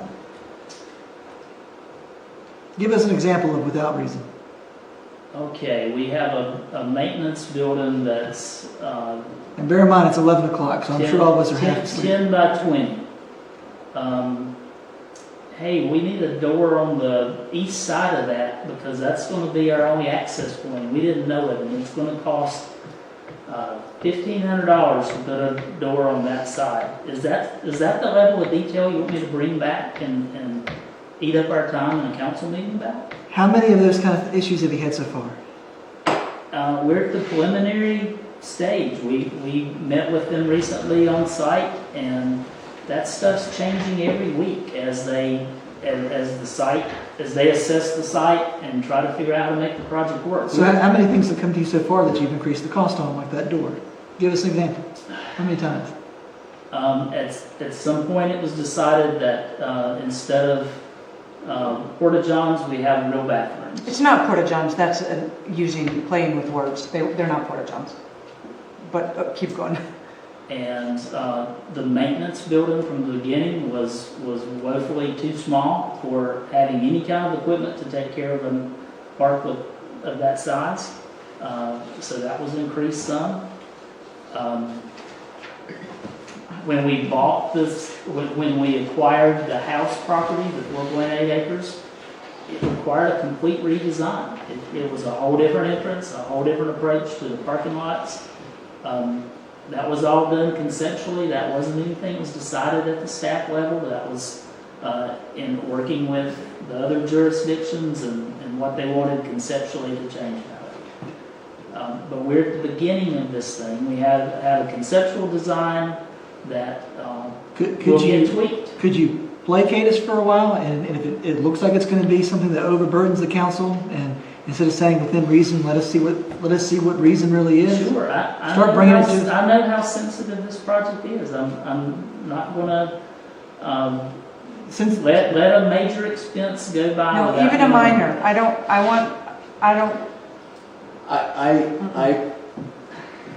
But Scott has to have some. I mean, Scott has to have some kind of. I mean, unless we're going to. I don't know how these things work on a time frame. So I understand Scott wanted to take control to make sure something gets done. I also understand Janelle wanted to make sure that we don't spend more than we need to or that we've committed to. Scott, can you, like I said, can you placate us for a while? And anything that comes in, if it truly is burdensome, we'll see quickly that it's burdensome. But if it's not, that sends a message too. Can you do that for us? If it truly is burdensome, then we better have our email burn up with things showing that there's stuff coming in left and right. But I think the proof is in the pudding on this one, and I do believe a compromise is needed somewhere. But if you could send it all to us so we can know where to draw that line, would you do that for us? I can bring you changes that I think are significant, that are indicated are significant. You keep using that language. Well, I'm using that language because you have to understand we've got Pond Company designing this project starting with a conceptual schematic design. They've got a consultant on board that you approved as part of the contract, Sustainable Stables Company that's an equestrian expert. The design is going to evolve, but they have to work that into the scope of their work. So I think if I'm hearing that you're worried about the cost of their work, then we're holding them to that. So what's different is if you're trying to get me to report back to you or ask you about every change that they'll put in construction plans that will ultimately cost us more when it goes out to bid, that's pretty hard to determine right now. All you have to do is hit forward to us. Could you hit forward to us and everything for the next month? Let us see it. I'll coordinate everything I get. Yeah, I mean that. Like I said, I know it's burdensome a little bit because you have to send. It's not burdensome to send things. It's burdensome to try to get a consensus over one person smaller items and to let council micromanage a construction project. And I That's can- what's burdensome. And I can understand that frustration. I think so, yeah. But I also understand her point, and I think if you could at least send us the things from this month to next month. Yeah, I mean, there's nothing coming in specifically. I mean, they're very much in their design phase. But yeah, if I have something to send you, I can send it to you. I mean, And anything that results in additional charges. Could you send it to I'm us? not promising you that. I can't determine that for every. Here's the little- deal, we have a large fund balance. We don't want any company thinking, oh, we'll add this, we're gonna redesign that, we're gonna do this, and try to take advantage. No, that's not what we want.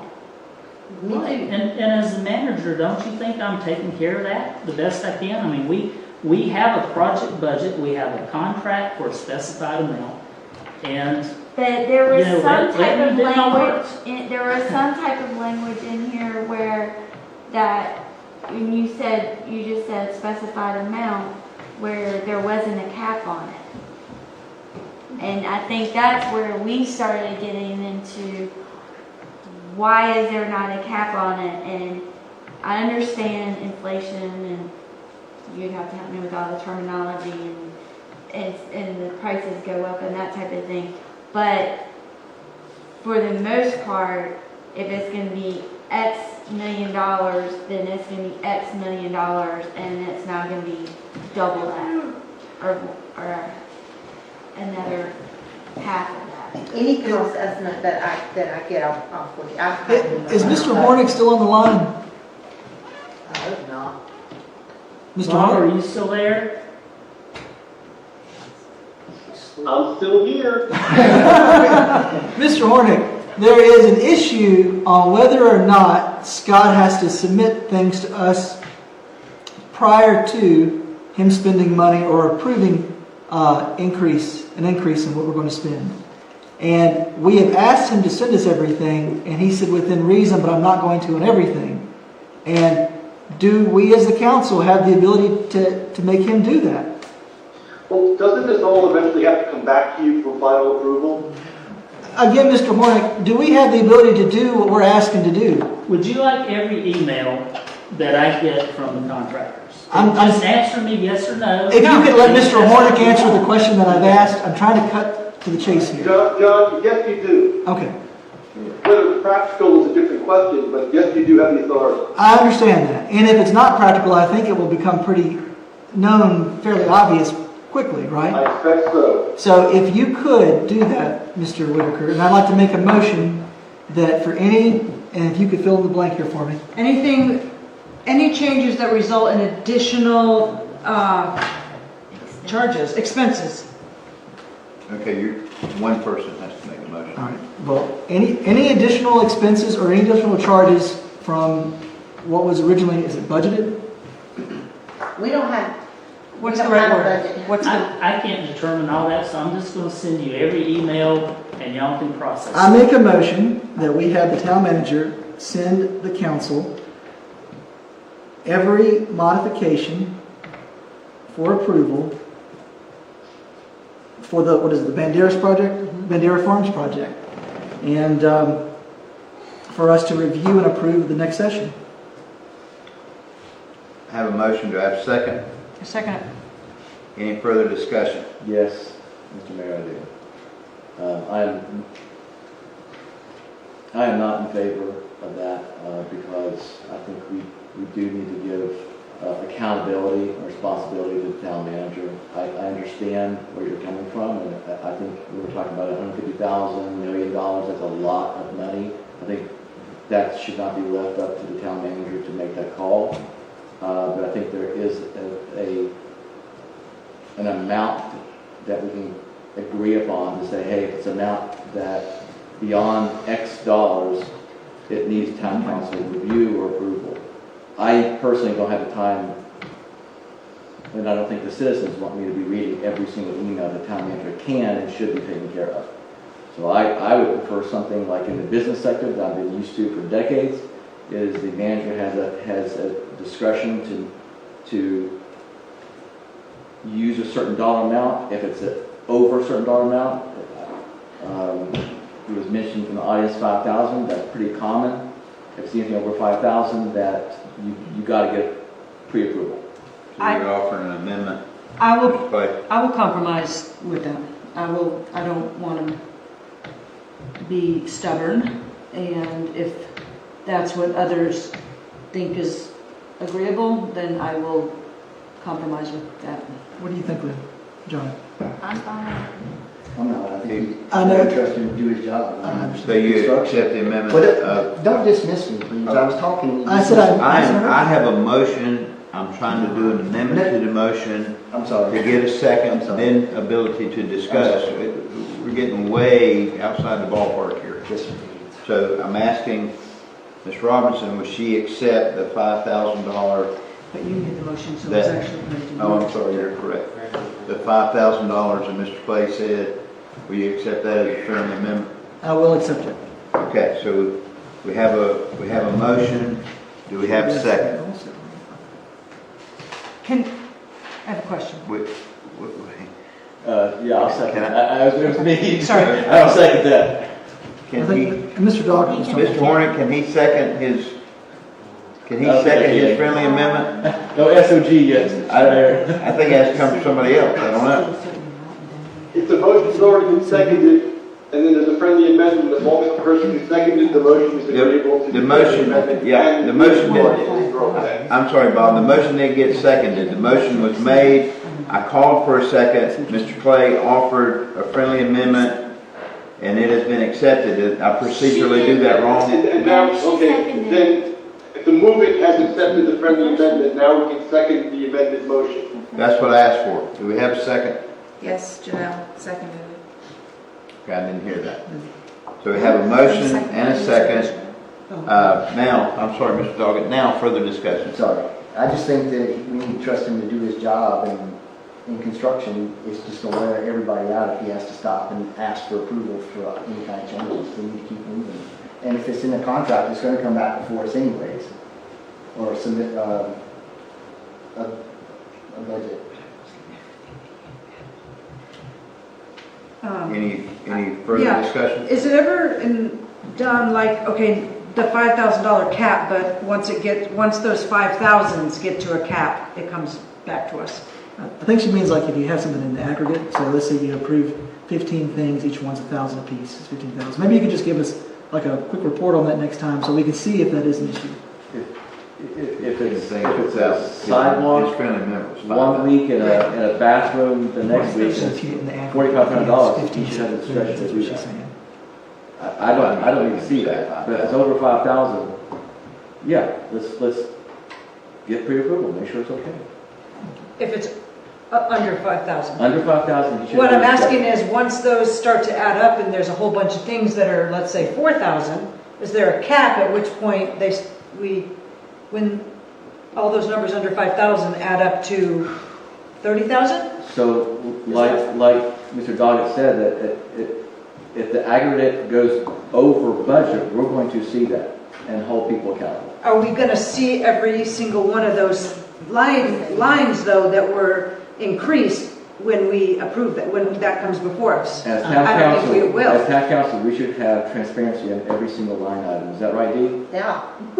So, but when we see which ones increased, I would never hide anything in a budget. I'm not saying that, but when the whole thing comes before us, will it be evident which prices went up that were approved? When we get a budget, every line will show everything, and if anything is above, if any line is above budget at all, just like I do in your budget, I will always bring that back. That's not what I'm asking. If it says bathrooms, I have no idea what bathroom prices are, 20,000, but originally it was 16, and Scott approved it to 20, I will never know that it was 16. I won't ever know those. I'll only know the total. And that's true. And just on the flip side, it could be cheaper as the project goes on certain portions of the project. But if it all evens out to I met budget, great. Oh, if it meets budget, great. Yeah, I agree, but so please understand, I'm not getting changes, I'm not going to be getting anything from Pond in the near future that says, we want to increase an item in this park that's going to cost X amount. That's not the way this works. They are designing and engineering this, and when they have all the construction documents, this thing will go out for bid, and you're going to be fully part of that process. Now, if, in the spirit of what I think you're asking, I'm going to let you know of any kind of design change that I have any inkling of an idea that might cost anything. I'm just going to send it to you so I can cover my bases, because y'all have lost me on the 5,000, and let's add that multiple times.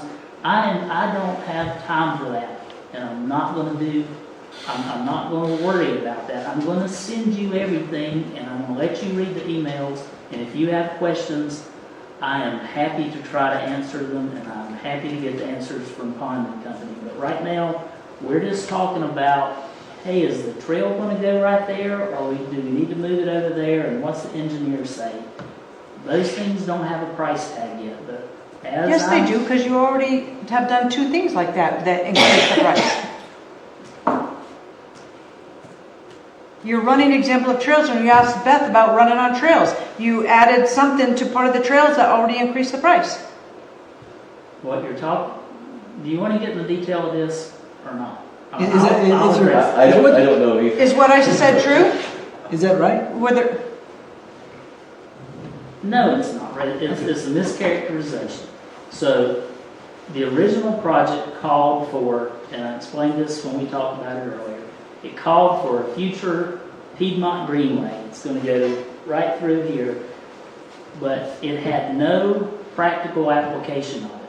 So, in other words, that original preliminary estimate didn't say we're going to put down gravel, we're going to put down a base, we're going to use the town's trail standards, we're going to ready that trail so it's actually usable until it gets paved. And when we talked about this, could we have said, yeah, we're just going to push a muddy road through this park and we're going to check off that we did it? No, it's not gravel. Well, we could do that, but that had no practical application to users of this park. So I said to y'all, hey, what we've been talking about is putting a base down on this. Is that more than what was in the preliminary estimate? Maybe it wasn't really clear because it didn't get to that detail yet. And so there's a lot of these things that are coming about that you have questions that come up that you just have to ask. What is realistic for this project? What's usable? What's valuable or not? And I will bring those burning questions to you. If you want to make all of those decisions, I'll bring them to you. And I don't know how to do any better than that. And Ms. Robinson, you seem like you disagree with him about something about the trail. His decision to add gravel, how much did that cost us? We don't know. Okay, well, we don't know. We don't know. But we don't have to have gravel on horseshoes or for runners or for greenway. Let her speak. Most of the trails at Vermill are just muddy, are dirt. So we upgraded to gravel. We don't know how much that's going to cost us, but we upgraded, and we didn't have to have it. The trails at Vermill are trails. This is a greenway. It's totally different.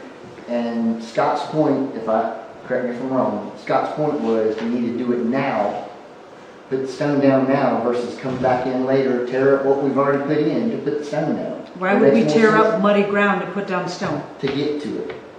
To get back to the work where it is, you would tear up something to get in there. You gotta get the stone back there. You gotta get it back there. Why can't they be dirt? Why can't it be?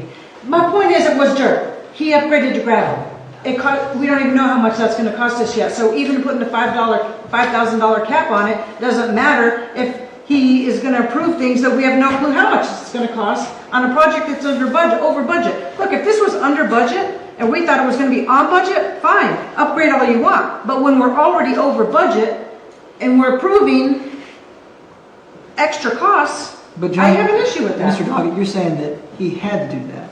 It makes more sense to do it now versus later. Oh. Cost-wise, it makes more sense to do it now while we're in there doing the trails versus coming back in at a later date, tearing up what they just put in this park to put the trail in. And if I can say one more thing, it is 11:15. We've been here since what, 6:30. I think some folks. We should probably try to wrap it up. I can move on. Where were we with the Bandera Farms? Where the I motion? think we made a motion. Mr. Sessoms, did you? The $5,000. Did everyone say aye or nay? Or? There was a second. We're in discussion. I can be done. Any further discussion?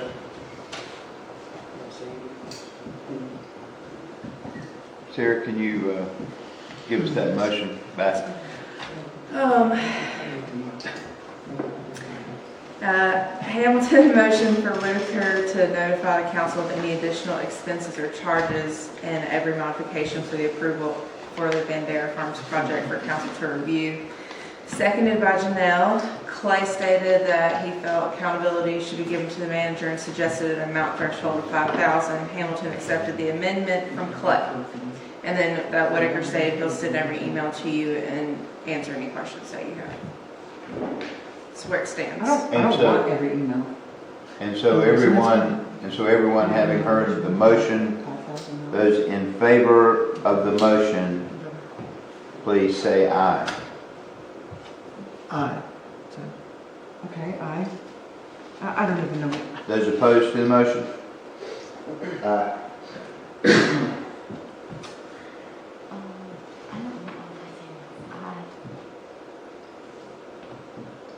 Mayor, just make sure the amendment is there for the 5K. It is, isn't it? She just Aye. read it. Then I'm in favor. I'm in favor. I'm sorry that I didn't say I'm that. counting I'm sorry I didn't say that right earlier. now. I'll raise my hand. So it's Okay, I'm going to do the vote again. Please raise your hand. Those in favor of the motion, please, in favor of passing the motion, please raise your hand. 3, those opposed.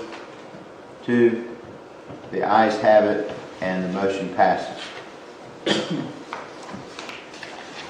Item 13K, UDO text amendment needs. Ms. Devaney. Should be really easy. I just want to continue with us. We started cleaning the UDO up with what last fall, and I think we should continue this to complete the minor improvements and clarification improvements, any of the complex improvements. Perhaps we might come up with some type of monthly schedule or every other month schedule to how what is fitting into what we're doing each month, is if we can add something else in there, but go ahead and get it cleaned up. That's all that was about. I just don't want to drop it because we were working on it and then it's been a while since we worked on it. Any other discussion on 13K? Is any motion required with that, Mr. Bain? No, sir. 13L, UDO text amendment, reference scenic corridor area overlay. Mr. Vaney. That was me, and again, we had, I think this had been tabled a while back. I remember the planning board the last time I think it was in front of the planning board, they ended up tabling some stuff because they couldn't come to a consensus on how to handle it. And I think we were kind of in the same situation the last time it came to council. So I thought that perhaps we could take this up and move forward with how is it going to be different on 73, 220, Highway 220. What are the next, my question is, I guess the planning, what are the next steps and how do we start working on this again? Sure. So I'll kind of go back. I'm sorry, Tim. I'll go back to 13. I don't know what comes before L at the moment. K. We'll group this in a little bit. It was June or July. We had a meeting in July last year, so I guess it must have been June, might have been August, where I asked council at the time if we could schedule a work session to talk about 20 or so items for text amendments. And we all know what happened in October, and since then, I think we've all been a bit out of whack on text amendments. So I think 13L with the scenic corridor overlay kind of got wrapped up in that. You'll see there, August 28th was the last planning board, which is what you were just referencing. Scott and I brought this idea of a wooded view shed and open view shed. It admittedly did need more work, but we wanted the planning board to have in front of them, get some discussion. We sat there for quite a long time, and I think came back with, well, it's not ready yet, we'll come back with it in the future, in October 5th. So, I'm more than happy to bring forward these text amendments. New council members, text amendments require a lot. Is there an informational meeting? You remember at the moment? Not a required. Not required? Okay, that's right, thank you. So there's public hearing in the planning board, public hearing in town council, a lot of notice in the paper with Sarah, so there's a lot of statutory things we need to take care of. And also, they take a long time. When we get to these meetings, usually it's Scott, myself, or other members of staff, even our attorneys, even PTRC, we go through a text amendment, get a lot of comments, and present it to planning board. And the planning board, we spend usually a long time with them, and they have their own comments. Then we come from the council, you will have your own comments, which we do greatly appreciate because we want you to approve what you like. All that being said, that's why we wanted the work session of, separate from the normal council meeting, we could have this meeting, talk about all these things, and not to say streamlined, because we have to have public hearings still, and have to have public input, but at least council and planning board can be satisfied with what staff is presenting at that time. So if someone from the public has a change, you can at least tackle that 1, 2, 3, how many changes they have from the public. So that's kind of why we haven't done anything since October 5th, but happy to take it up again when schedules allow. Planning board and your schedules are hard to coordinate, so I'm happy to do that again. Okay. Did we have that, I may have suggested, I'm not sure, for the,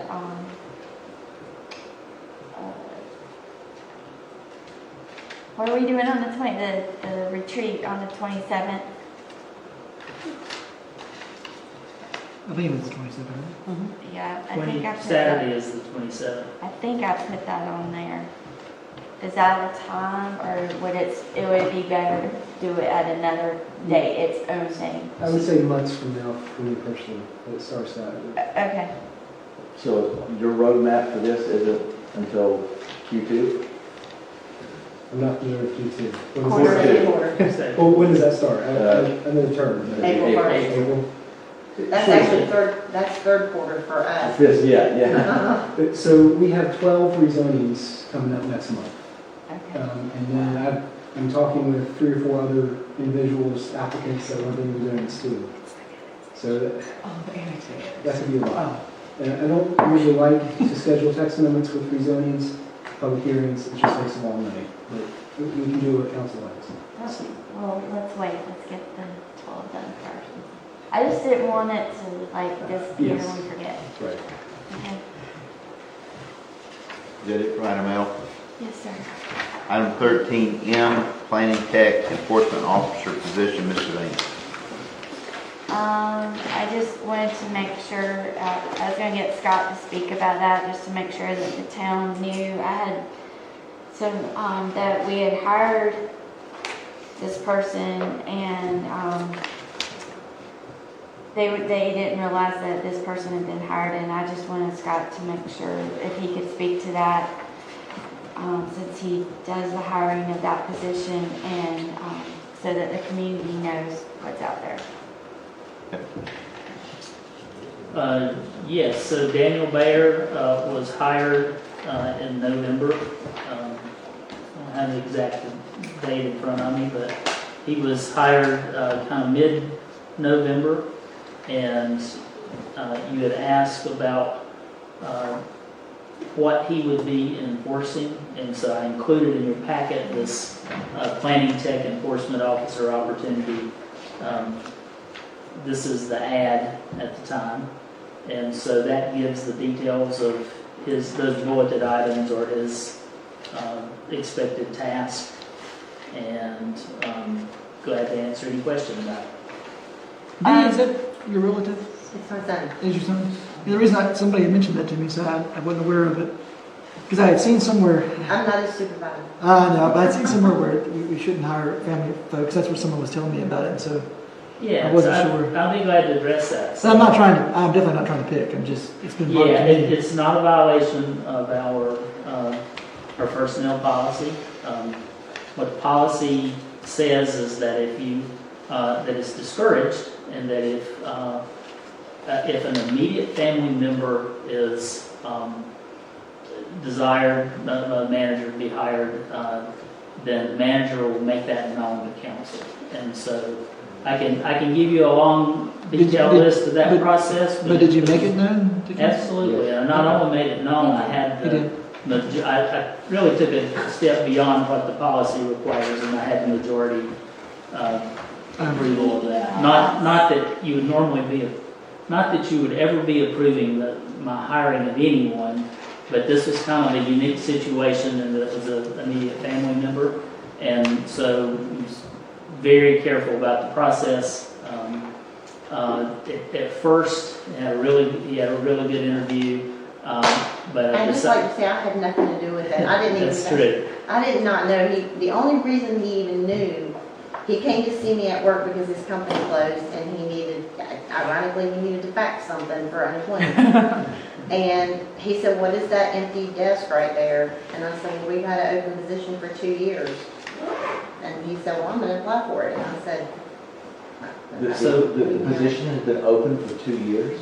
So when this position came open, or when he was interviewed in the summer, at the time, council was kind of split on what they thought about hiring an immediate family member, even though there was no supervisory role there, and that's the core of any kind of nepotism or family member policies when you look at other jurisdictions. And also there was an election coming up, and didn't want anybody to have any claims of nepotism there on the manager's part. I just didn't want any part of that, and so at the time I made the deliberate decision not to hire him. He asked if he could volunteer to learn more about the planning department, so he spent over the course of a few months over 200 hours volunteering in the planning department. And at that time, I reconsidered it based on the lack of other applicants. Brought it forward to council at the time, and there was a little bit of shift in their thinking that, hey, his position's been open for a long time. He's got that many hours of direct training by the town. So anyway, there's more to that answer. I won't get into all the details of it, but the gist is that it's not a violation of policy. It was well vetted, and it was my decision. Okay, any other discussion of 13M? Will he be able to take those calls that I get at 11:30 at night about noise? We could forward it to him by text, but we don't expect him to be actively dealing with calls at 11:30 at night. I just have 2 questions. Sure. How many applicants did we get for this position? 2 years? Oh, I don't know. We probably had, I don't know if it was quite 2 years, but we had, I don't know, maybe a dozen applicants. I'm not sure. Without looking back, I didn't count them. But we had a few interviews that didn't go anywhere.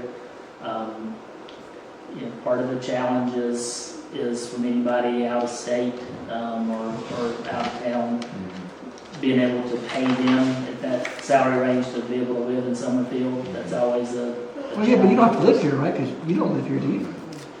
Well, I live 3.5 miles away. So He doesn't. Yeah, I live here. Now, do you live in Summerfield? I live in Oak Ridge. So what the point there is about the area. It's not about So you live in Summerfield?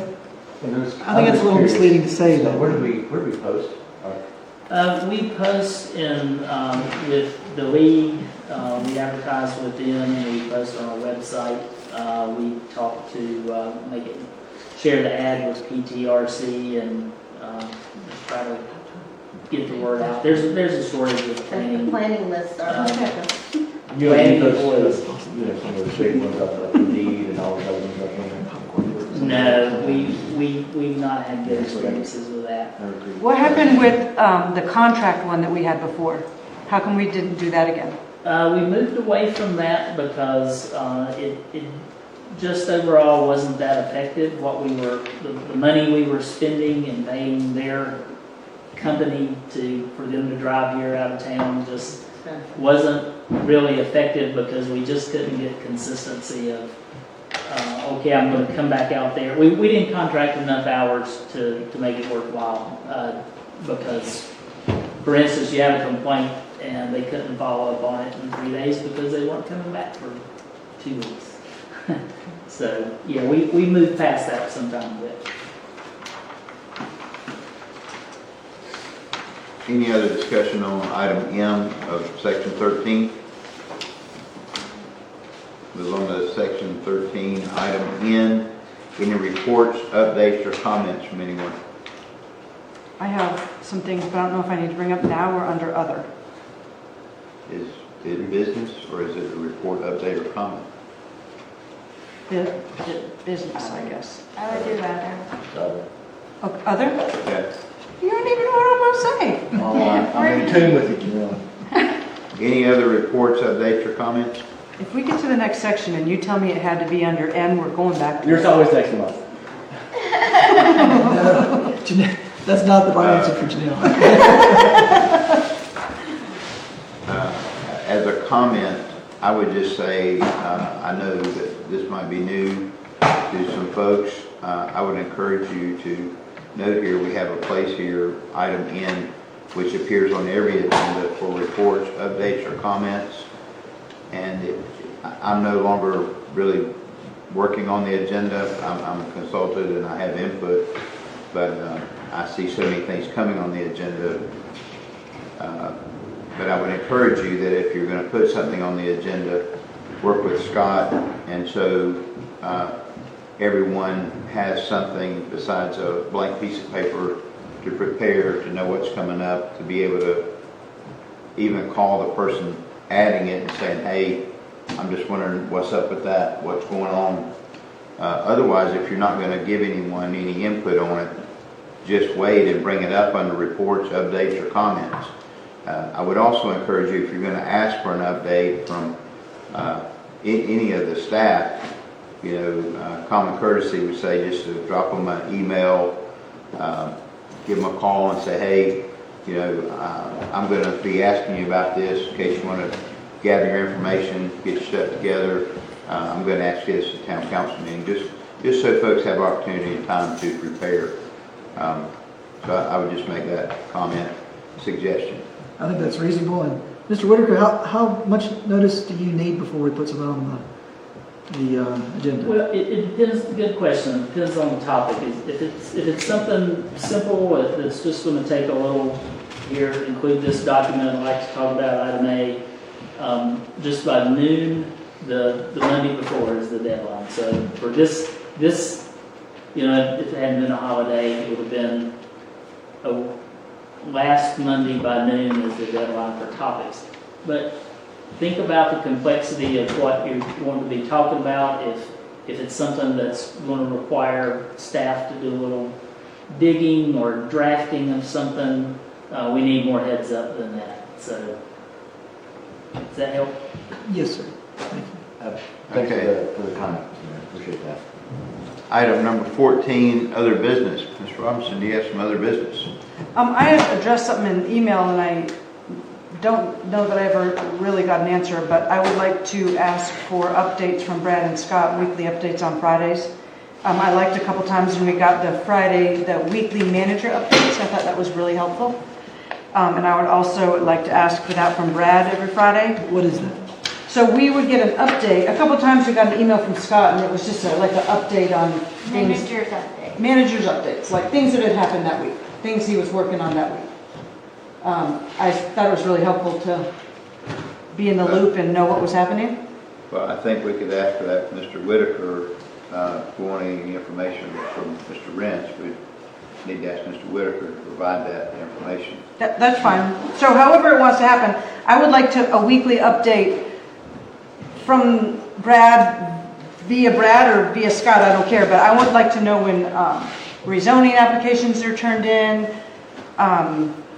variance, all those different, I don't want to find out, I don't like to find out from other websites or other people, and they ask me, hey, what's this about? And I have not even heard of it. I would like to know about things happening I would like a weekly update.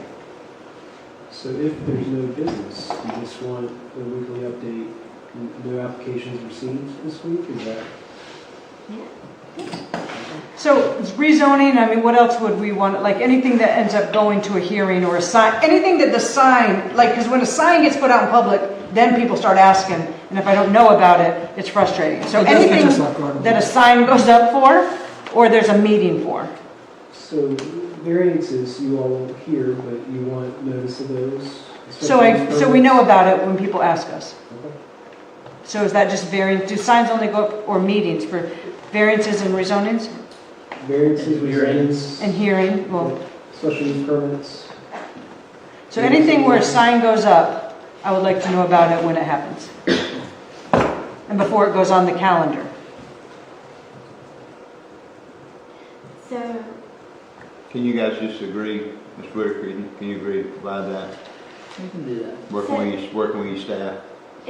if we do that project thing that we talked about, will that take care of some of this and kind of consolidate? It won't take, that's more about projects and initiatives from our understanding, but this is more about planning applications and submissions, which is not going to be on that list at all, because these come in, I don't even know about, and I don't want to know about some of these things until they're far enough along to schedule a notice and get them on the calendar. So those type of planning things that she's referencing would not be on that list. Okay. And this list, are you talking about the sort of project dashboard? Yeah. And you already started working on that? Yeah, we've got a good bit of that. The goal is to have that something for the retreat. Okay. I'm offering my time and services. I'm very familiar with that. So if you need some feedback or any support or help, I'm offering it to you. All right, thank you. Any other business? I do, Mr. Mayor. Okay. Kind of ironic talking about agenda, and I know that this week was new for town council. It had a holiday week. I just let you know I could not find the council parliamentary talk louder procedure policy 2022003. It's missing on our website. But I took what you sent in the email, which is noon by Monday, 1 week before the following Tuesday meeting, and then it's furnished to each member no later than Thursday before the following Tuesday meeting. Right? That's the policy. That's the norm. But like we said, sometimes you have a holiday or Totally. Yeah. So new council. Right. Is it possible, without putting stress on anyone, in fact, actually to reduce the stress and give everyone more time to review the material, can we work towards, over time, a 7-day notice? So in essence, so what does that look like? If we provided you by noon on Friday, then of the following Tuesday, after the next Tuesday's meeting, that's 7 days from business days of actual council meeting, you would provide to us the packet Tuesday. So noon Friday, we get the packet on Tuesday, which gives us a whole week to look at that. Is it possible? Sure. Is it doable most of the time? And does it make things easier? No, it makes it a lot harder because let's just take our water project that came up.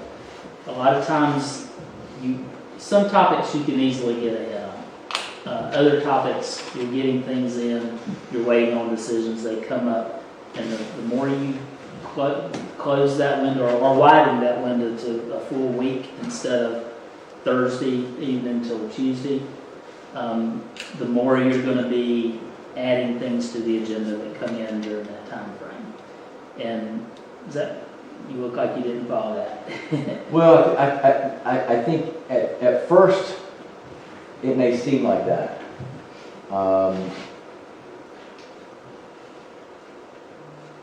I feel that, and you know, again, I've not been on town council for a month yet, but giving us the information by Thursday, it very well could be Thursday evening, and then us looking at it Friday, Monday, and then we're coming in here on Tuesday, you're always expecting potentially you and us working over the weekend too. That does not give us much business days to look at. Sometimes what I've seen in other town council meetings when I come in and I sit on those chairs, some very thick packets, which means you had a very short amount of time to look at information.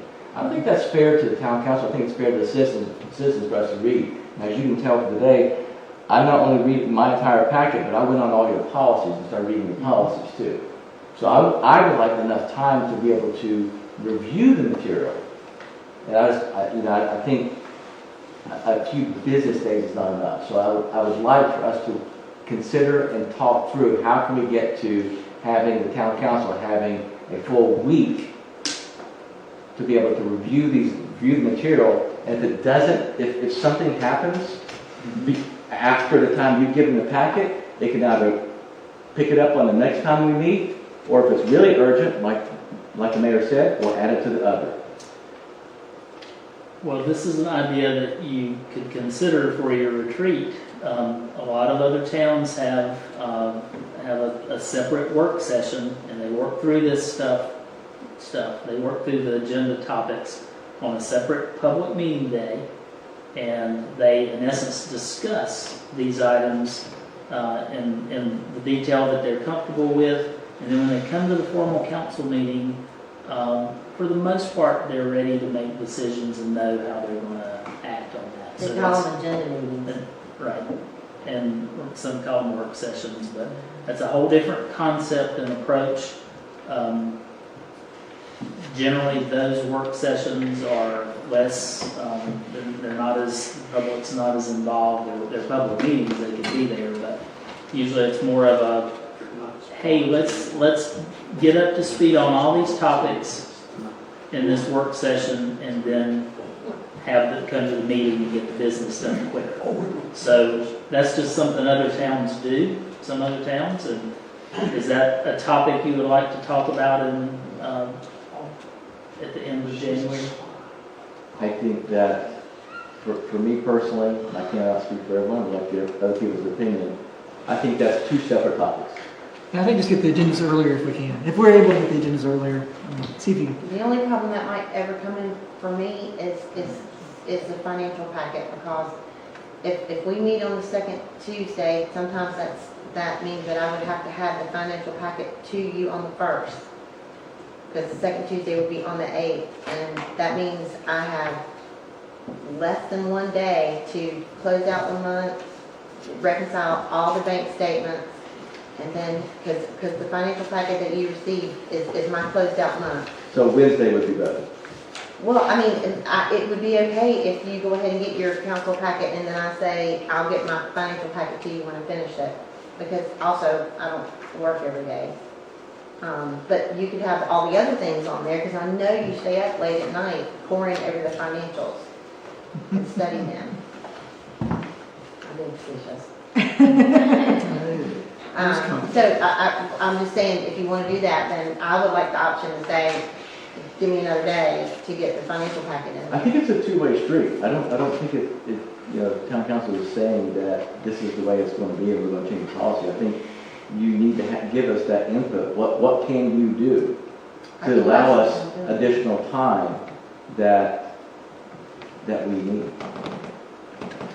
Yeah, I mean, like even the meeting minutes. I mean, there were some issues with that. But of course, just because of the length of time we had here, I mean, there were some obvious things that were just wrong about the meeting minutes that, Really? yeah. What were, so, Like, I think at one point there was a discussion over what, I asked a question and then it said Tim responded and said that's attorney-client privilege, which didn't happen at all. In fact, it's even recorded. I went back and apparently Tim said this is this, and then Janelle and he went back and forth, and Tim never mentioned attorney-client privilege for any of that stuff. You can change that. And so, yeah. Well, he was gonna bring it up tonight, but the point is, it was so late, we had a lot of stuff to talk about, like. Yeah, and yeah, I mean, we've put more on you today, right? So we're telling you to do more. So I recognize all of these things. And I even told you that, I'm hoping we see that it is too much for us to handle on the other side. But like I said, proof is in the pudding. And so, but it is awfully late. And I understand he's saying if you could work to get us some of that stuff earlier, and I do understand the difficulties. yeah, I mean, we might have to revisit the deadline of that Friday. That's probably not soon enough. The agenda is usually about a 4-day process for even keeping a running list of topics. You've got a job to do besides talking to us. So then Thursday at noon, maybe Heath. Yeah, I'm open to giving it to you To sooner. get the 4 days. So you can get yours to us sooner also. I mean, yeah, open dialogue. We're not going to solve it tonight. Can I add something before we close? I messed up your financial packets. I didn't catch that. It didn't scan the back, so you are missing pages. It's right on the website. I just looked. But for your packets, if yours looks like mine, it is messed up. And I'm sorry. That's my fault. I was really hurt that nobody noticed that. I saw D's face earlier, and I was like, something's wrong, and I realized it was me. Well, it said net at the top, right? Well, each page, I didn't notice that it was there. It says page 1, and then it goes to page 3. Yeah. And I just sat here and said, nobody even noticed they have my financial packet. Teresa. I'd like to make a comment, Mr. Mayor, I know what you're saying about the meetings now midnight, but I think if the council had a copy of the purple book with the suggested rules that we adopted back in 2021, somewhere in there, that would really help the new council. Is that still in And effect? I know we made changes to it since then. We adopted what we call the purple book, but we adopted it with some changes. So we then took that and put it in the ordinance format. So now it's on the website and it's in a document on its own that's completely up to date. And it's in the ordinance format? It's an ordinance instead of policy, right? Can someone email I it think to it us? was. Yeah, So we can it's study on it? the website, but I can email where it's at. Thank you. Mr. Mayor, may I make a motion to adjourn? I don't know that we don't have any other business. Is there any other business? Any other business? Last call. Yes, I will entertain a motion to adjourn. I move that we adjourn. Have a motion, have a second. Have a second. All those in favor, please say aye. Aye. We are adjourned. Sarah, let's not do that tonight. Yeah, that's all right. Let's just do it.